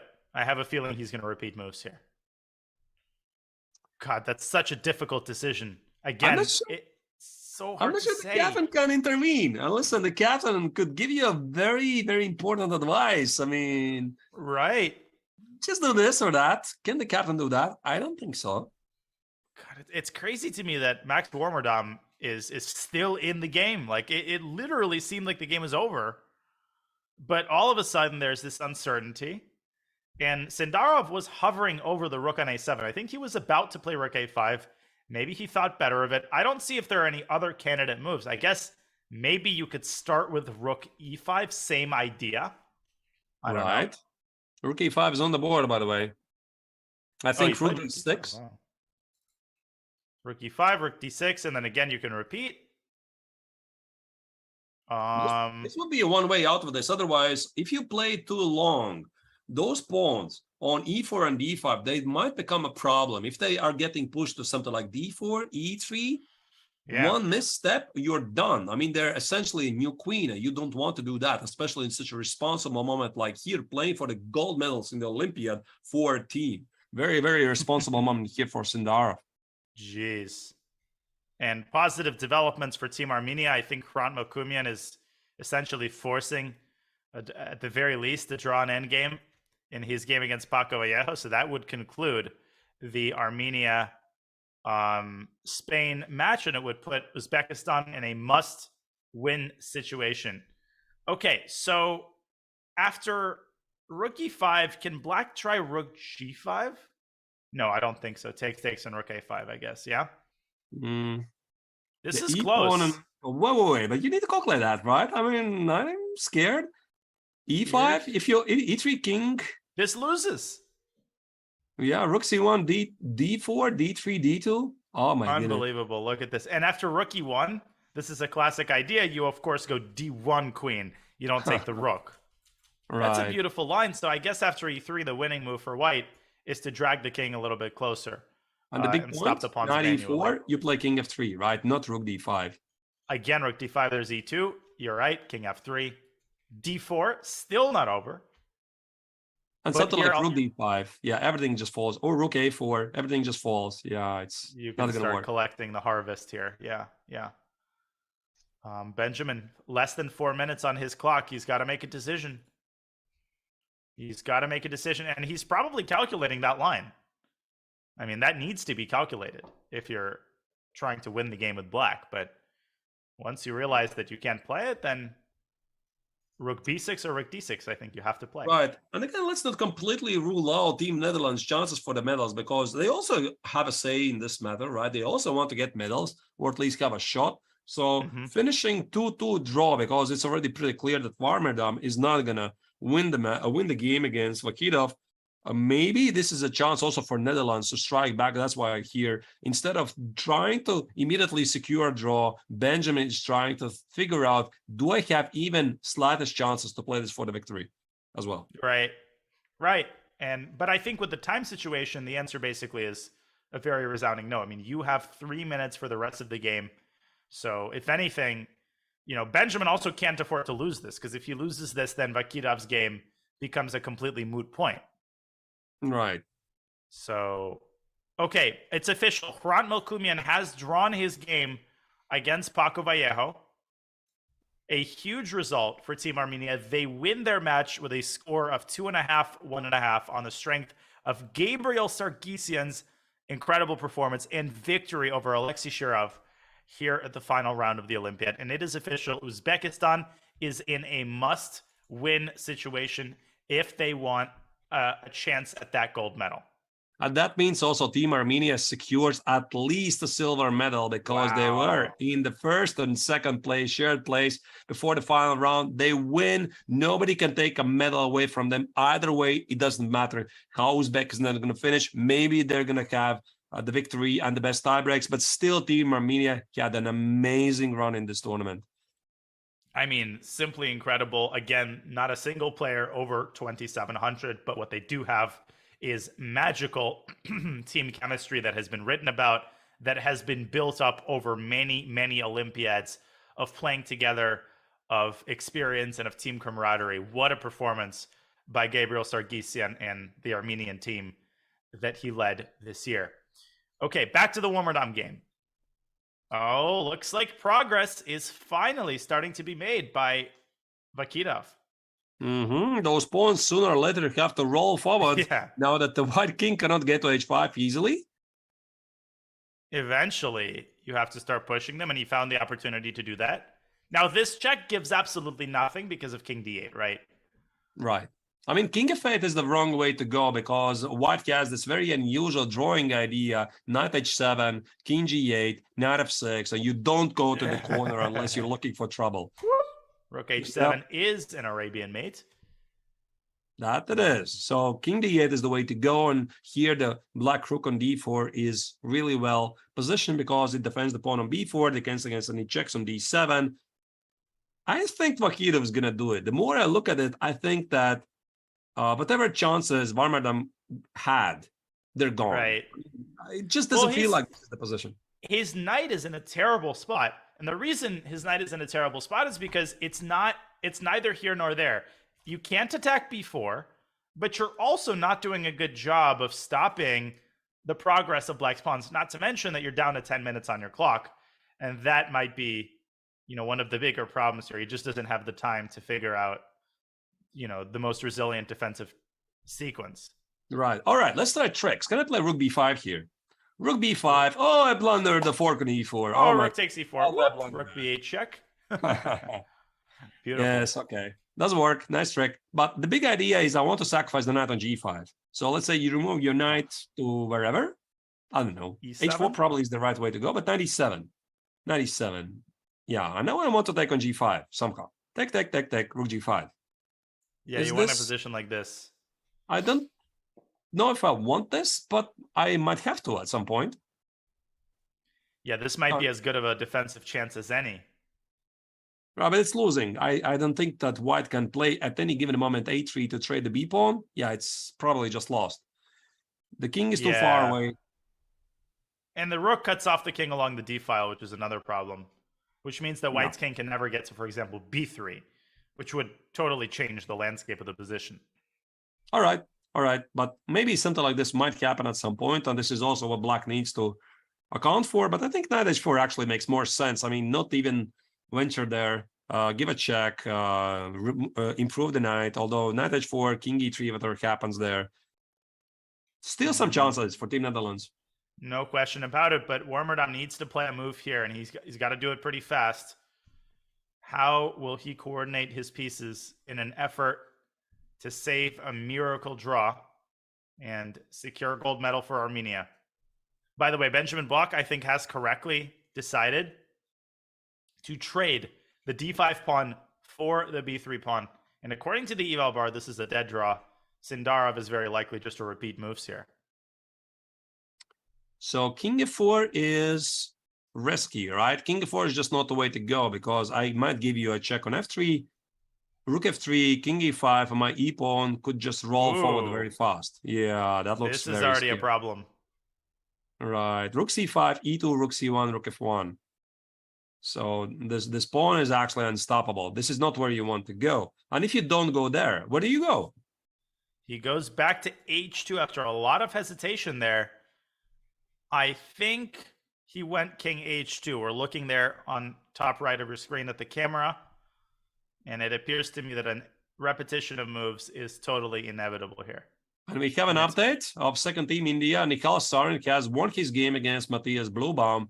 And that means second team of India has secured probably at least a medal. So we have 2 medalists. We just don't know how they're positioned. It's quite clear. Team Armenia is taking at least silver.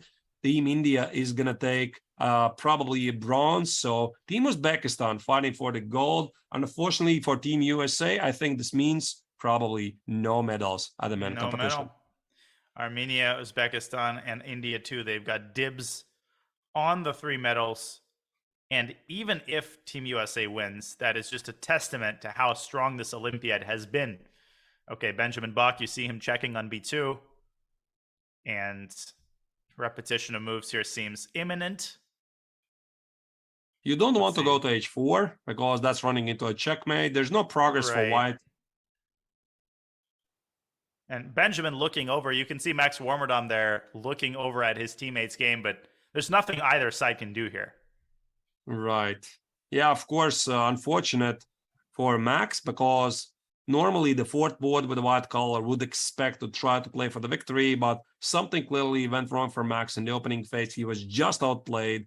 He got a second chance after Vakhidov misplayed things, but now maybe it's already too late. And at the moment, Team Uzbekistan is on the way to not only get victory in the match, but also victory in the Olympiad, most likely. And it does appear that Vakhidov is literally knocking on the door. He's got his pawn on G4.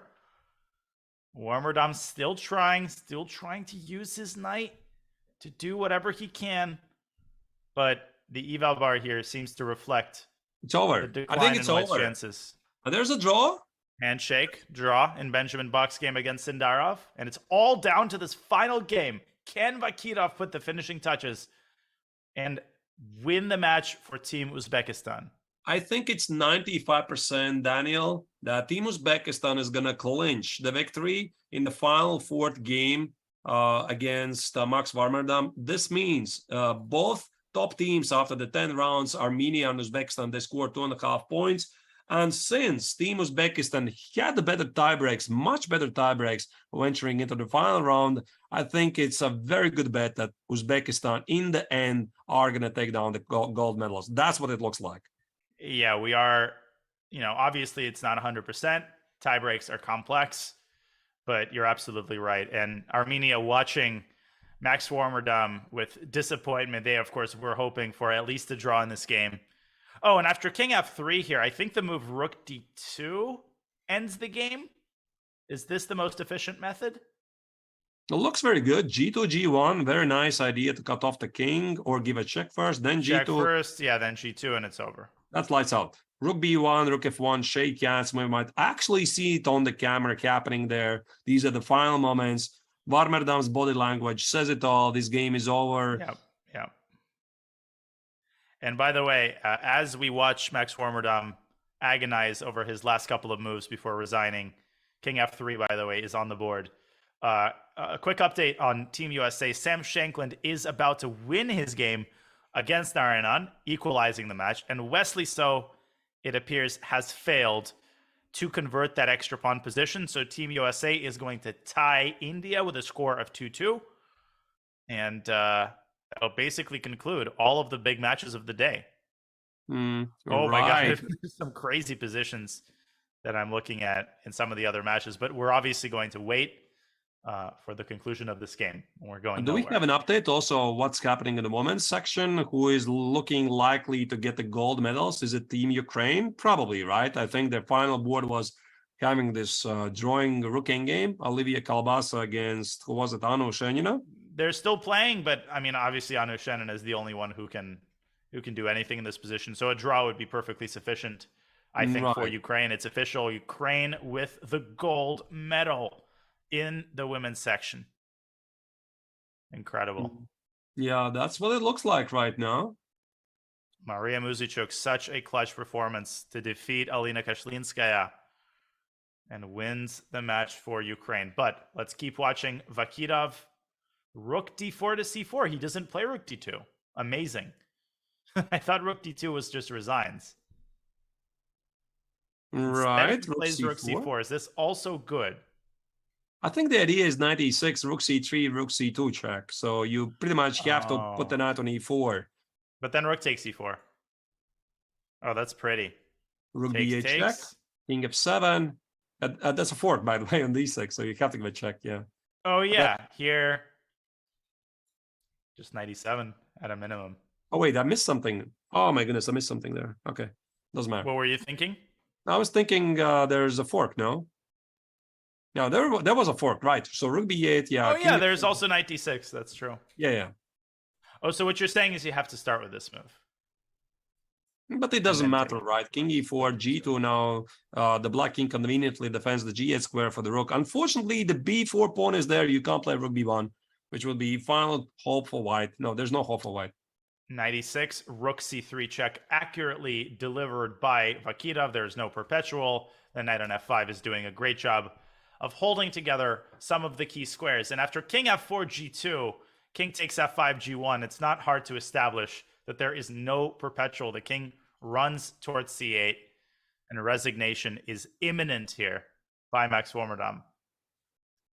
Indeed. Wow. About the women's section, I wanted to ask, actually, if we go back to that, is Team Poland and Azerbaijan still within the contention? Because there was like a massive tie of 16 points. So it was India, first team obviously is going down, but there's Poland, Azerbaijan, Ukraine, Georgia, who could contest the gold medals.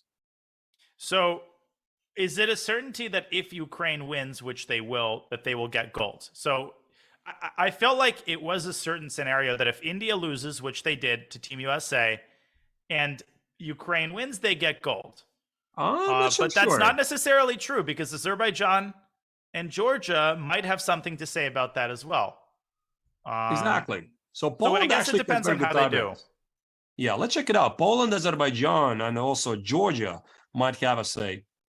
Okay, so in the Poland... Okay, so first of all, Azerbaijan is playing Georgia, and they are down to 2 boards. They have drawn on 2 of the boards, and the last remaining games here are Batsiashvili against Balayeva, which should be a draw. This should be a drawn rook endgame, although this game is going to last for a while. And then we have Mary Arabidze on the other board, with the white pieces in a completely winning position. So that means that Georgia might win. But actually, then we might get to the tie breaks, because Georgia was had the slightly worse score than Ukraine. They are having the same amount of points. So you would have a tie. It's not even clear who's going to take the gold. And Azerbaijan is losing this, right? So they're out in the contention. And Poland, what are Poland doing? Poland lost to Ukraine. Right, Poland lost to Ukraine. So Poland is out. Poland is out. Azerbaijan is out. So it looks like it might be a very close tie between Ukraine and Georgia.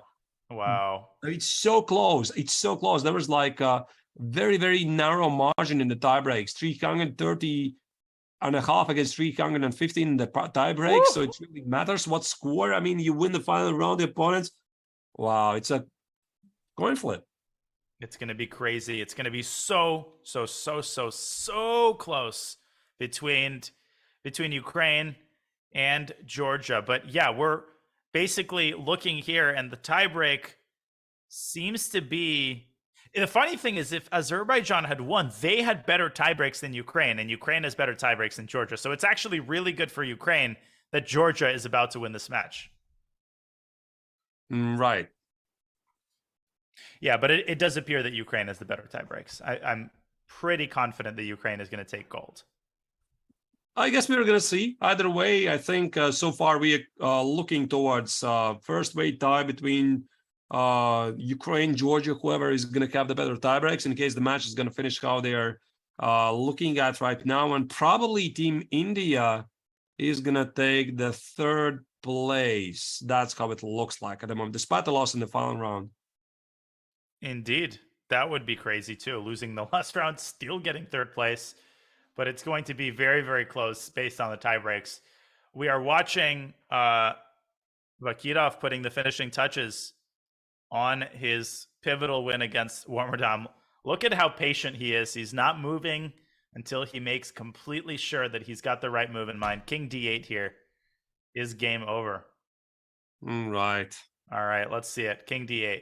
This should be King F8. Yeah, it should be resignation right after that. There's just no more moves to make. Okay, one check out of spite on E6 or B8, but that's it. And then this G pawn is unstoppable. I think he's just in, slightly disbelief what is happening here. He's making history here. Team Uzbekistan, I think it was yesterday, they got the right to organize 2026 World Chess Olympiad in Tashkent, and scoring Olympiad victory here in the 2022 World Chess Olympiad in Chennai, India would be something. In 1992, Team Uzbekistan got silver. Is this history here in the making? Do they got gold? I guess we're going to find it out.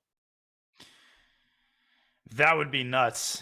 And one of the most epic Olympiad performances in history for sure by an incredibly young team. Rook B8 check, by the way, is on the board. Warmerdam continues to make moves. But King D7 here, I think, is the most clinical win, because Warmerdam is hoping for one last trick, Rook G8. And if you blindly make a queen, then it's actually a draw after knight E8 check. Never too late to blunder. Never, ever too late to blunder. It's actually easy to miss it because I was looking at knight E6 check. Knight E6, King D6, I'm in a chill mode. I'm going to just collect the knight, extra piece, extra pawn, whatever. But knight E8, very smart. Right. But none of this, even if that's winning for black, King D7 avoids all of the checks. So Vakitov is probably just like quadruple checking every line before playing King D7. Right. I don't know why Warmerdam isn't resigning this, but hoping for one last miracle. Yeah. I guess he has nowhere to go anyway, right? It's the final round, final day. Not a great way to finish a tournament, but still, that is what it is. Team Uzbekistan is gonna do it, and that's it. King D7. That was the final move, I think. There you go. Yes. You avoided last rap. Resignation. Team Uzbekistan wins. Uzbekistan wins the match.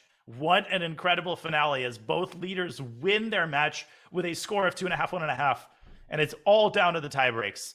And we believe that Uzbekistan is very likely to have the better tie breaks, but nothing is for certain until all of the games are over. Right. Incredible. All right. Now, what were the tie breaks again? Now, maybe we can try to calculate that, right? Because now it's official. There's going to be a tie. There is a tie for the first place. And there you see, Daniel, I'm not so good with advanced mathematics. What do you make of this? Yeah, this takes me back to calculus class. So there's a formula to determine the tie breaks.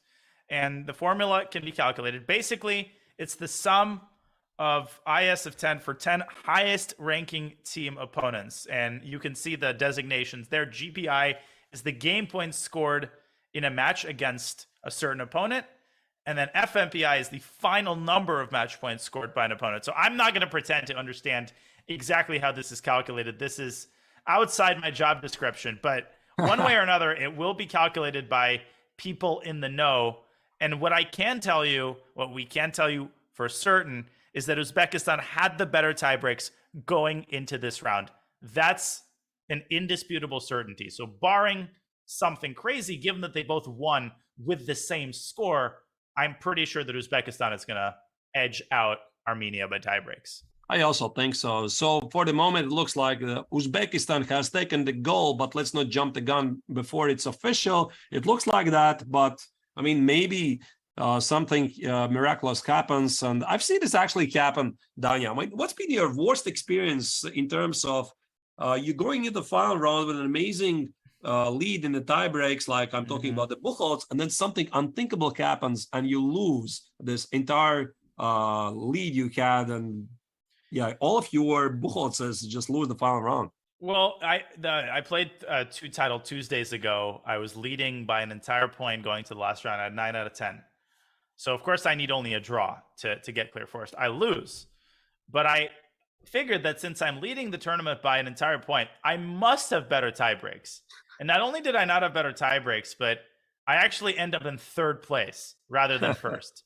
So that's the problem with tiebreaks. They're totally unpredictable. And just because you have better tiebreaks before the last round doesn't mean that you keep your lead. But in this case, I think the tiebreak edge is sufficiently vast to where I just don't see how Uzbekistan is going to squander this lead.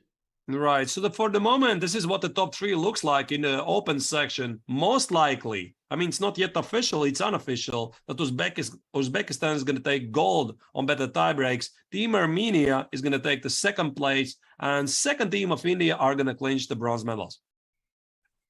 By the way, I pulled up a funny position here in the game between McShane and Hamitavici, with the English player struggling against 2 of Black's queens. And there's a beautiful mating sequence here. Queen takes h4, rook h2, and queen takes f3 check would finish the game. Nice. And a big upset here by the Moldovan Grandmaster, as he's going to defeat the English GM. Moldova a couple of rounds ago, was it the last round? I mean, yesterday they beat Norway, who had a downhill tournament. I mean, they also lost today, and Hamitavici beat Christensen, I think. I mean, again, one of the strong grandmasters. So he's been having a pretty good run in the final rounds. Yeah, very impressive stuff.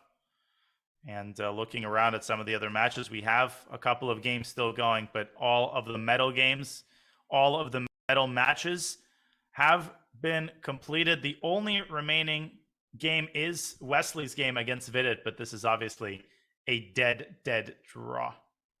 And I think we're going to see a handshake here very shortly as well. Team USA, even if they win, I don't think they can score a medal here, because the second team of India has won the match. Their tiebreaks were so much better. And that means that there's just impossible to catch it. Maybe share third and fourth place and remain on fourth place as tiebreaks.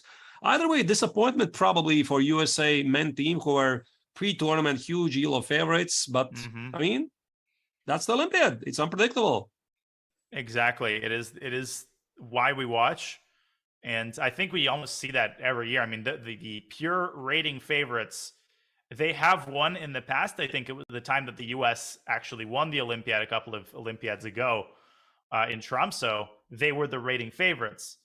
But you can see here that a team with not a single player over 2,700 is more than capable of long-lasting success. And both Armenia and Uzbekistan demonstrated that here. Now, can we try to make some predictions how the women's tournament is going to finish? Because, again, it's not very clear who indeed takes the gold or who even is fighting for the bronze. Is it really Team India, or USA has surpassed Team India? Because what was the final score again of Team USA versus India? It was 3-1. Wow, that's actually pretty impressive. You know, that incredibly might mean impressive. Yeah, they might just overtake India. This is, I don't know how to predict. Yeah, there's going to be highly convoluted, complex calculations being made. But it is clear that either Ukraine or Georgia are going to take gold and silver. Obviously, both of them are going to medal. And then either Team USA or Team India, who they just beat. And that's crazy. The fact that a team can beat another team and the team that they beat can still medal. Pretty crazy, but that's just how the Olympiad happens. We are going to do those calculations and bring the results of them to you. But first, we're going to go on one more very short break just to take a deep breath, settle down. All of the medal matches are over. Uzbekistan and Armenia claim gold and silver medals. What a finale we just watched here at the 44th Chess Olympiad. Stay tuned. We have a lot of conclusions to make. We have a lot of tiebreaks to calculate, and we will do that right on the other side of this short break. See you in a moment.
chess works over there. Chess clocks over here. You over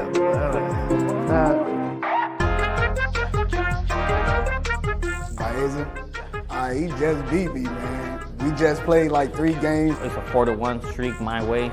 Me and him actually learned around the same time, and it's been fun watching him grow.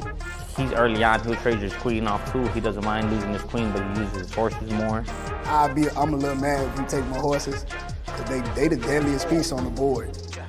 Everybody think it's the queen, but it's the horse, because you can't defend it.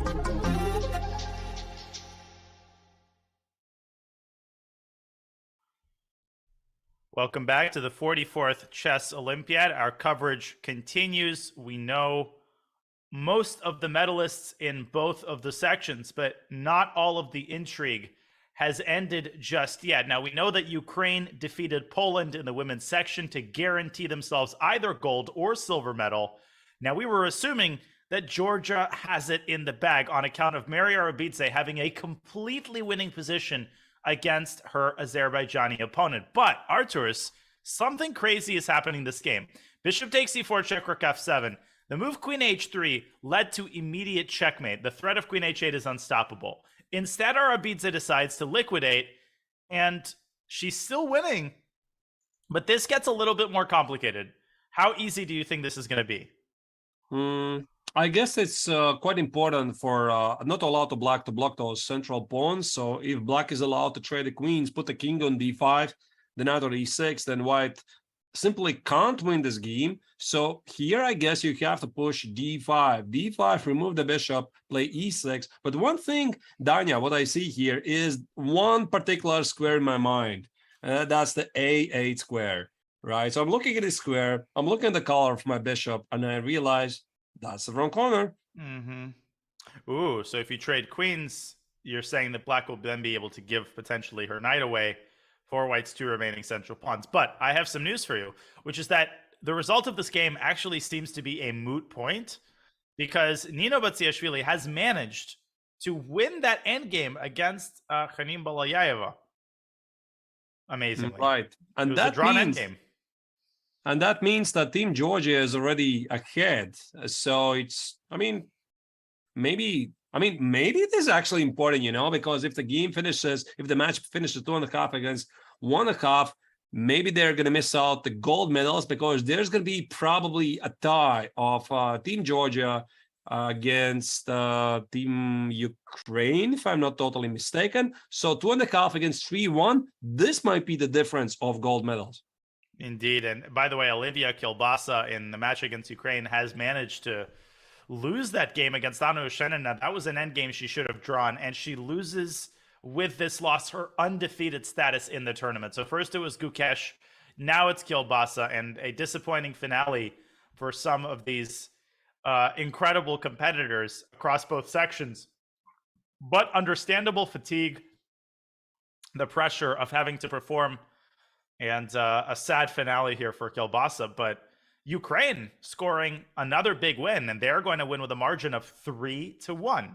And again, this might be the difference of the gold medals, right? Because in the end, we're going to calculate the tie breaks. We just discussed the Team Georgia might make 3-1, and Team Ukraine already did it 3-1. So in the end, we are going to have a very, very narrow tie in the women's tournament with Ukraine after round 10 slightly edging of Georgia, but it's so narrow, it's completely unpredictable. Right. And we will only be able to tell you after all of the results have concluded which team edges the other by tiebreak. Okay.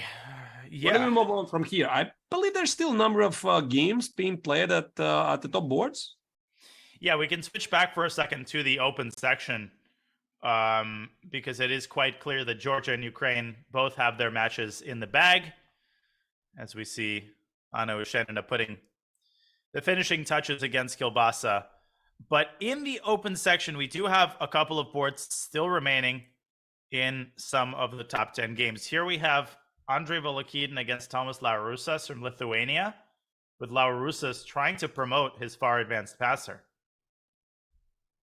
So this means probably that Volokitin can't play this for the win, despite the fact he has an extra pawn on the queen side. It's the pawn on h3 which matters with the queen g2, with the queen f2, queen g2 threat. So if the pawn on h3 remains, I think here it's white who has to make a draw. He has to make a draw, but how do you make a draw? Probably it should be a draw even without a pawn and b pawn, but not 100%. Well, you have to give the right checks, I guess. And queen c1 is forced. Right, so king g2 probably is the move to be played. Queen, you can't trade the queens. Queen c6 is a bad check, and queen, any check on the second rank also is just suicide. So I guess queen g5 back. Yeah, I think this is actually a pretty straightforward draw. King g2, queen g5, king h2, queen d2. No matter where the king goes, you have a corresponding check that doesn't allow black to block it with his queen. Yeah, No, that's what it looks like, because if the black queen is allowed to get closer to the king and protect from the checks, this is unnecessary risk, and of course white is not gonna try to find it out if there's a draw or not. Queen d3, king g2, and here I think it's important to deliver a check on g6 in order to force the king onto the h-file so that you can then return, for example, to c2. Can I try to zugzwang you? Not zugzwang, but triangle you. King h2, king g1, king h1, and somehow get the queen in front. So you want to go like this? Yeah, but that's, of course, I think it's useless. King h1. Because I go queen e4 check. Okay. Brilliant. Yeah. If your queen was only on g7, like that would change everything. But for some reason, he put his queen on f8. Like, he had this position a while ago, but I guess he just kind of lost his composure. He lost his cool, and ultimately just decides that there's no way he's going to pull this off. And Team Lithuania actually is leading against Ukraine. I'm surprised to see that, and this is one of the surprising teams. So far in the Olympiad, they had a number of great results. They played 2-2 against Germany. I think, now I'm telling this from memory because we're following their matches a while ago. Then 2-2 against France. Or was it first France against Germany? Doesn't matter. They're playing really good. It's a nice team with young grandmasters, motivated, hungry grandmasters, and they're playing well. Yeah, Valery Kazakovsky, who I'd never heard of before, defeated Volodymyr Onyshuk. On board 2, we have this game, by the way, is a game that Lithuania cannot lose. And on this board, Lithuania cannot lose either. So they're going to win. That's it. Regardless of how these other games finish. But of course, Lithuania would like to win in crushing style, and that depends on whether Pultinevicius can pull out a win out of an endgame that I've actually had in my career a couple of times. This type of endgame with bishop, a rook and 2 against rook and 3. What do you make of this? Should be a pretty easy win. Should be it's just zugzwang.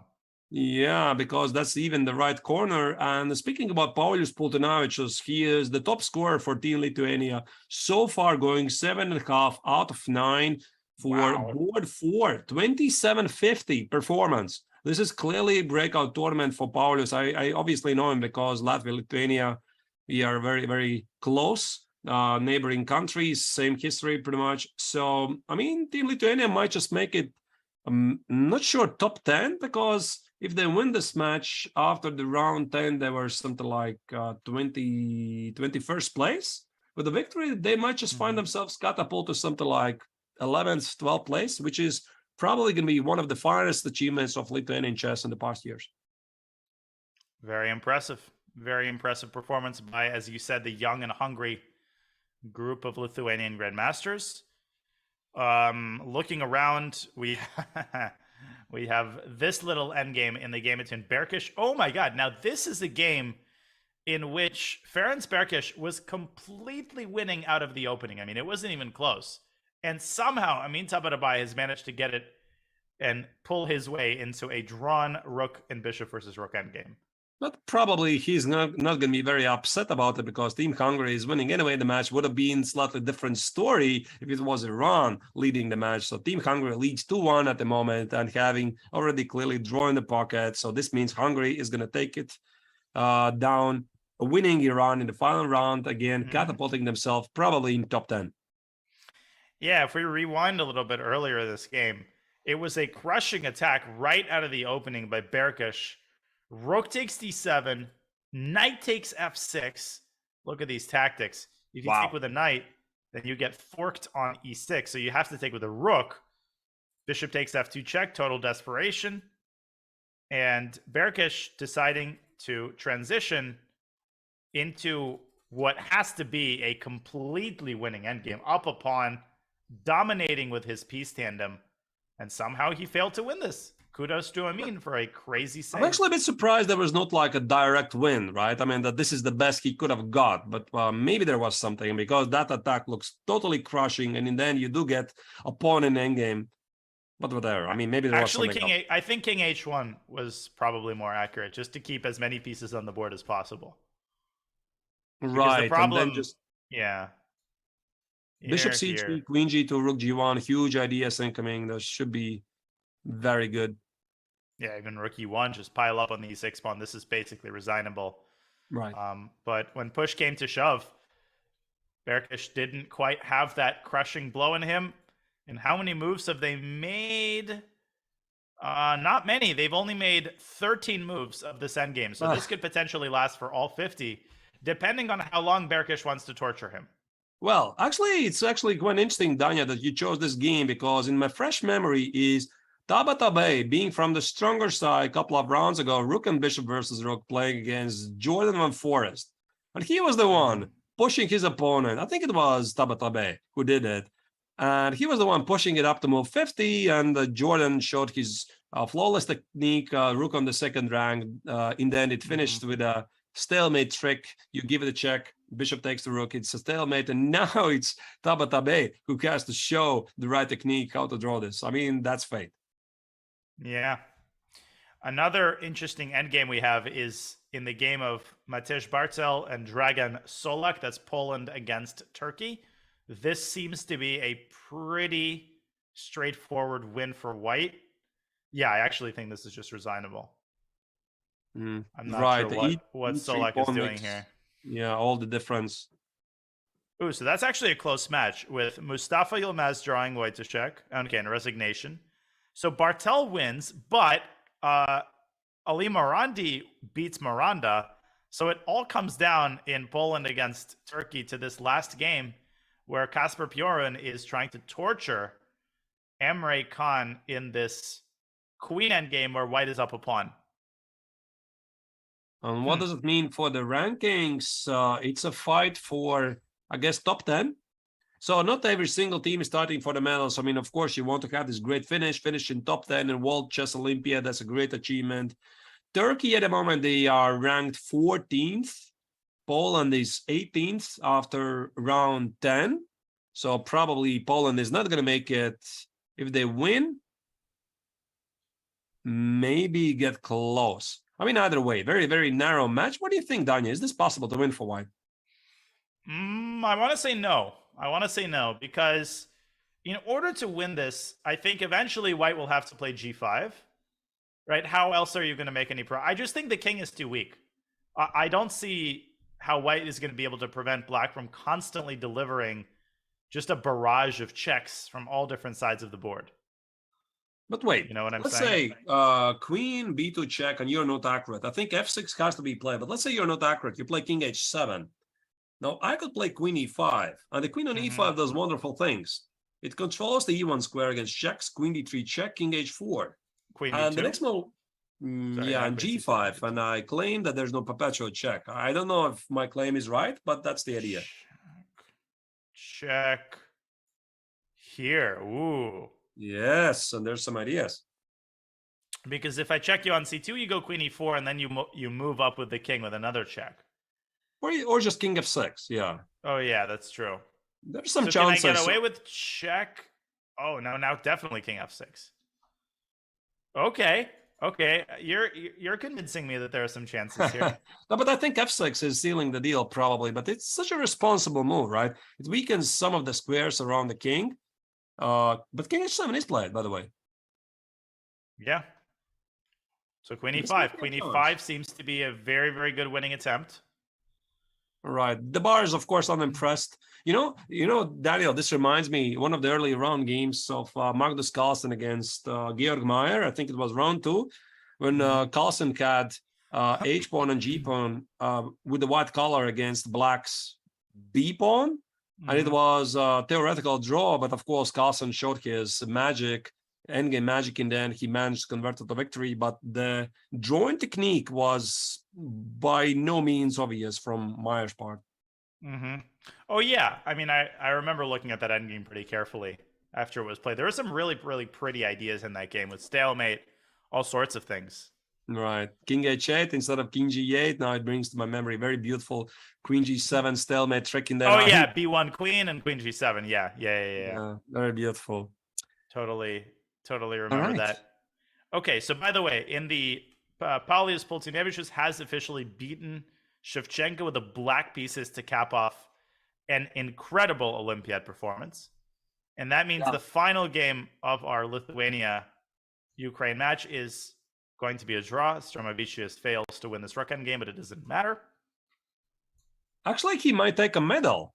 The one thing we haven't really talked about who's going to take the medals in the boards, but Paulius Poltynevicius' board for Team Lithuania was in the 3rd place behind Santos Latasa from Spain, and Santos Latasa did not really win, right? So that's probably going to catapult him to the 2nd place, and Vakhidov won the game against Varmerdam, so I think for Poltynevicius, it's not only a victory for him and Team Lithuania, but also a very respectable, most likely, silver medal on board 4. Very nice. Right. And I mean, medaling at the Olympiad is such an incredible achievement. I remember when Sam Shankland scored something like 8 out of 9 for Team US a couple of years ago. It was unbelievable. I mean, to do that for your country in the best possible, most important possible world stage is beyond impressive. Big hats off to Poltynevicius, who was outrated in a lot of those games. Talking about the medals, I think board 1, most likely gold medal will go to Gukesh, despite his draw in the final round. It was a draw, right? Catapults him to a terrible 7.5 out of 9. What a piss poor performance on board 1. Right. So Gukesh is probably going to take gold board 1. Board 2 is less clear. There was a very narrow race of Noderbek Yakoboev and Nicolas Theodorov. Board 3, David Havel. How did they finish, by the way, today? Because David Havel was going in monster performance for Team England. At some point, he was having something like 7.5 out of 8, or maybe even more. England actually got upset by Ivan Shitko drawing Adams. England got upset by Moldova, who scored several upsets with Hamita defeating McShane with black. But Howell did not play today. Howell did not play today. I see. Gold medal. I see. Smart, David. Smart. That's smart. Can't really blame him for that, but I get it. Didn't want to jeopardize that medal. Same with Nicolas Theodorov, by the way, who didn't play for Greece today. So it's going to be a close battle with a lot of players with like 7 out of 9, 7.5 out of 9, with some absolutely monster scores. And the top board, fourth board is probably Jahongir Yavakhidov taking the gold for board 4, and reserve, I don't really know. By the way, Mateusz Bartel, the gamer witnessing Team Poland fighting this queen endgame, extra pawn. This also is not only fight for the Team Poland to win the match, but also for Mateusz Bartel to take gold as a reserve player. Whoa. It's very important. It's very important for them. Why right? does it say that Piorin beats Emre Can? I'm sorry, that was Piorin, not Bartel. My mistake. I thought that's. But why? I wonder why it says 1-0. Did he flag? I don't think so. It says he had 3 minutes. Maybe this is a wrong result, and this was that. But I wouldn't imagine that Piorin would give him a draw here. Huh. Wow. Okay. I'm going to ask if we can determine what happened in this match. Strange. Maybe it's a wrong result. I guess we're going to get the confirmation at some point later. Doesn't look like a flag to me.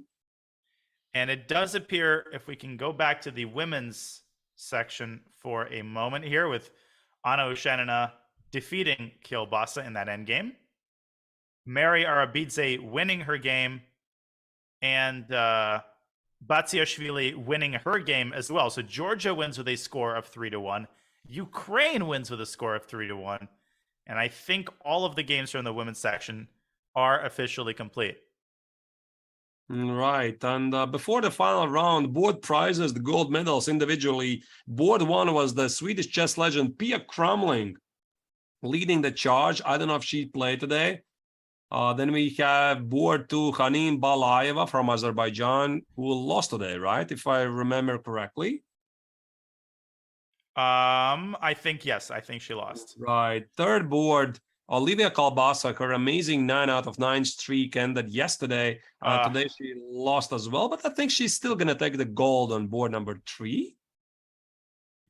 Board number 4 was very close. Tanya Sachdev and Baterdene Mongonzol were tying pretty much the performance, but Tanya did not play successfully today. And then we have the 5th board, Jana Schneider from Germany. She was leading. Again, I mean, you would have to check how all of them finished the final rounds, but those are the board prizes before the final round. So actually, it's official. I mean, Daniel, it is official. We have the winners for the women's and the open section. In the open section, we congratulate Team Uzbekistan with FIDE just officially confirming that the tiebreaks have already been calculated and Uzbekistan edges out Armenia by tiebreaks.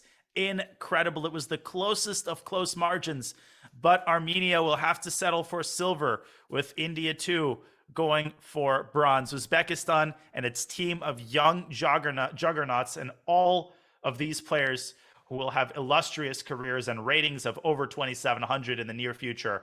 A gold medal for the host of the next Chess Olympiad. And in the women's section, Team Ukraine edges out Georgia. So that 3-1 win in the last round on the strength of Anna Shenina and Maria Muzichuk's victories propel Team Ukraine through all of the adversity that they experienced. Just getting to the site of the Olympiad was already a monumental effort.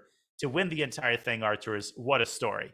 Right. They didn't lose a single match. I mean, look at that. 8 victories, 3 draws. I mean, despite the fact that this very, very competitive field, not a single match loss, and probably a well-deserved victory for the amazing team of Uzbekistan. Second place go to Armenia. Worst tiebreaks, sharing the first place, this time missing out the gold medals. And the third is the very young and promising second team of India with Damaraj Gukesh, the hero of the first 8 rounds, who in the end slightly missed his opportunities. God, there's always this feeling when the Olympiad starts coming to an end. It's a feeling of sadness, but at the same time, a deep satisfaction at what we've just seen. Artur's, you must have been asked this already on the commentaries. How many Olympiads have you attended? Either 6. as a player or 6. Wow. 6. The last one was in 2016 in Baku, which in my memory was the best Olympiad ever, because I was just stunned. I mean, everything was right. I mean, they even stopped the entire city just to deliver us from the hotels, from 5-star hotels in Hilton to the playing hall, which is like the most awesome playing hall you've ever seen, with a giant Azerbaijani flag waving in front of that, on top of that, right? And then there's the Chennai Olympiad, you know. It's quite amazing what Indians have done. Again, they got the chance to organize Olympiad after it was removed from Russia. It was initially scheduled to be organized in Khanty-Mansiysk, then it was moved to Moscow. Then Indians were handed over to organize it, and in several months, I think they did it absolutely unthinkable. I watched the opening ceremony. It was absolutely stunning. The new torch thing, right? Making a new tradition, carrying the torch to about 75 Indian cities. All of the India is watching what's going on. You have entire city dedicated for the event. There's even a chess bridge, Daniel. I mean, do you see that? Wow. There's the entire bridge painted in the colors. Oh yeah, I heard about that. That's crazy. Right, it's just insane. Yeah, all of the photos from the event really showed the care that was taken by the organizers. And organizing an event like the Olympiad is, not that I would know, but it is a monumental effort to make sure that, you know, to coordinate all of the country's arrivals, to make sure the playing hall is spacious, to make sure that the teams know where to go, to coordinate things in all of the languages that are being spoken, all of that taken together, a monumental effort. And to do that in several months is especially impressive. What can we say? This Olympiad flew by.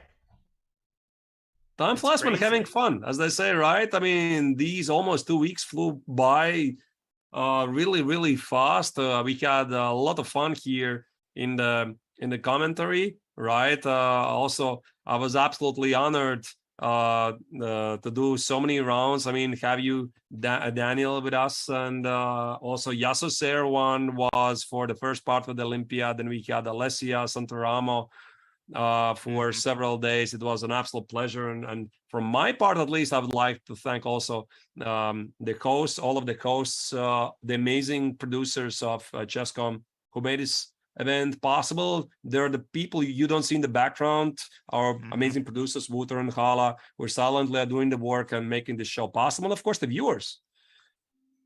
Yeah, the viewers are who make an event like this magical. And I know that we had so many fans on site in India rooting for their favorite teams. It's awesome that India got to put in 3 teams in the open section. And I think that players like Gukesh, like Praggnanandhaa have taken home an invaluable experience that they are going to use to advance their chess careers. And of course, we are going to keep a very, very close eye on Gukesh. This was his breakout performance. But in any case, Arturs, unfortunately, the time zone made it a little bit difficult for me to commentate the Olympiad from the United States. But I got a chance to do 2 of the rounds, and I had an absolute blast commentating with you today and commentating with Yasser earlier. So before we wrap up for the last time, Arturs, any final thoughts on how you saw the Olympiad this year in 2022? Yeah, the Olympiad was absolutely stunning. And, you know, I have a small regret. I wasn't really there. There's a couple of reasons. Right. While I didn't go there, but we just wanted to mention before we look back at the Olympiad that it's official, actually, the result. Team Ukraine winning the Women's Olympiad. That has been confirmed as the final result. Also, the winner in the women's section goes without losing a single match, 7 victories, 4 draws. Amazing result for Ukraine. An amazing result indeed. Through all of the adversity that they've experienced, we congratulate Ukraine. We congratulate Team Uzbekistan. And with that, ladies and gentlemen, our coverage of the 44th Chess Olympiad from Chennai has reached its conclusion. Its conclusion today was the final 11th round. We hope that you enjoyed the show. We hope that you enjoyed the coverage. And echoing what Arthur said, we want to thank all of the thousands, the tens of thousands of you who tuned in and day out, whether the time zone was convenient for you or not, to cheer on your country, your favorite team, your favorite players. And for now, ladies and gentlemen, for Arturs Naiksans, our producer Bick, our entire amazing team at chess.com, Grandmaster Daniel Naroditsky bidding you goodbye from Namaste, the 2022 Namaste 44th Chess Olympiad. We'll see you guys at the next Olympiad. Bye. In Budapest. We have Uzbekistan in first place right now. Our India third and fourth, and Team USA closing out the top 5. Any of those teams can win gold, and we will be delving into that. The gong has sounded, the games have started. And so Gisyan has taken so many scalps in this tournament. He beat Fabiano, Hari Krishna, and Mamedyarov. If I beat Hari Krishna and Mamedyarov in one tournament, just that, I would go around telling my grandkids for the rest of my life. We know oh my God. What? He played G6? I thought he sacked it. And it's been the narrative all Olympiad long. The fact that India 2 might actually be a stronger team than India 1. Stronger, not in the pure chess sense, obviously, but in the sense of how hungry they are and how on form they are. And they have displayed absolutely incredible performances all around as India 2. India 2 is going to win their match, assuming that nothing crazy happens here. Very important game, obviously, for her as well. I mean, to bring home gold medal, I think the entire nation is just waiting for this to happen. A huge result. Tahir Jonova has held a draw against Humbi Canero. And this is the position of Tatev Abrahamian against Kulkarni. Tatev is not losing this. I mean, this is totally winning as well. Team USA, the women team, them taking down the leaders, India, and that means there's no gold medal for women team India team. What a heartbreaker. And this is a dead draw. Anu Shanina is up a pawn. She's obviously not going to lose that. It looks like Team Ukraine is about to secure gold medal. A huge result for Team Armenia. They win their match with a score of 2.5, 1.5 on the strength of Gabriel Sargsyan's incredible performance and victory over Alexei Shirov. And that's it. King Decent. That was the final move, I think. There you go. Yes. He avoided last rep. Resignation. Team Uzbekistan wins. Uzbekistan wins the match. What an incredible finale as both leaders win their match with a score of 2.5, 1.5. And it's all down to the tie breaks. Uzbekistan and Armenia claim gold and silver medals. What a finale we just watched.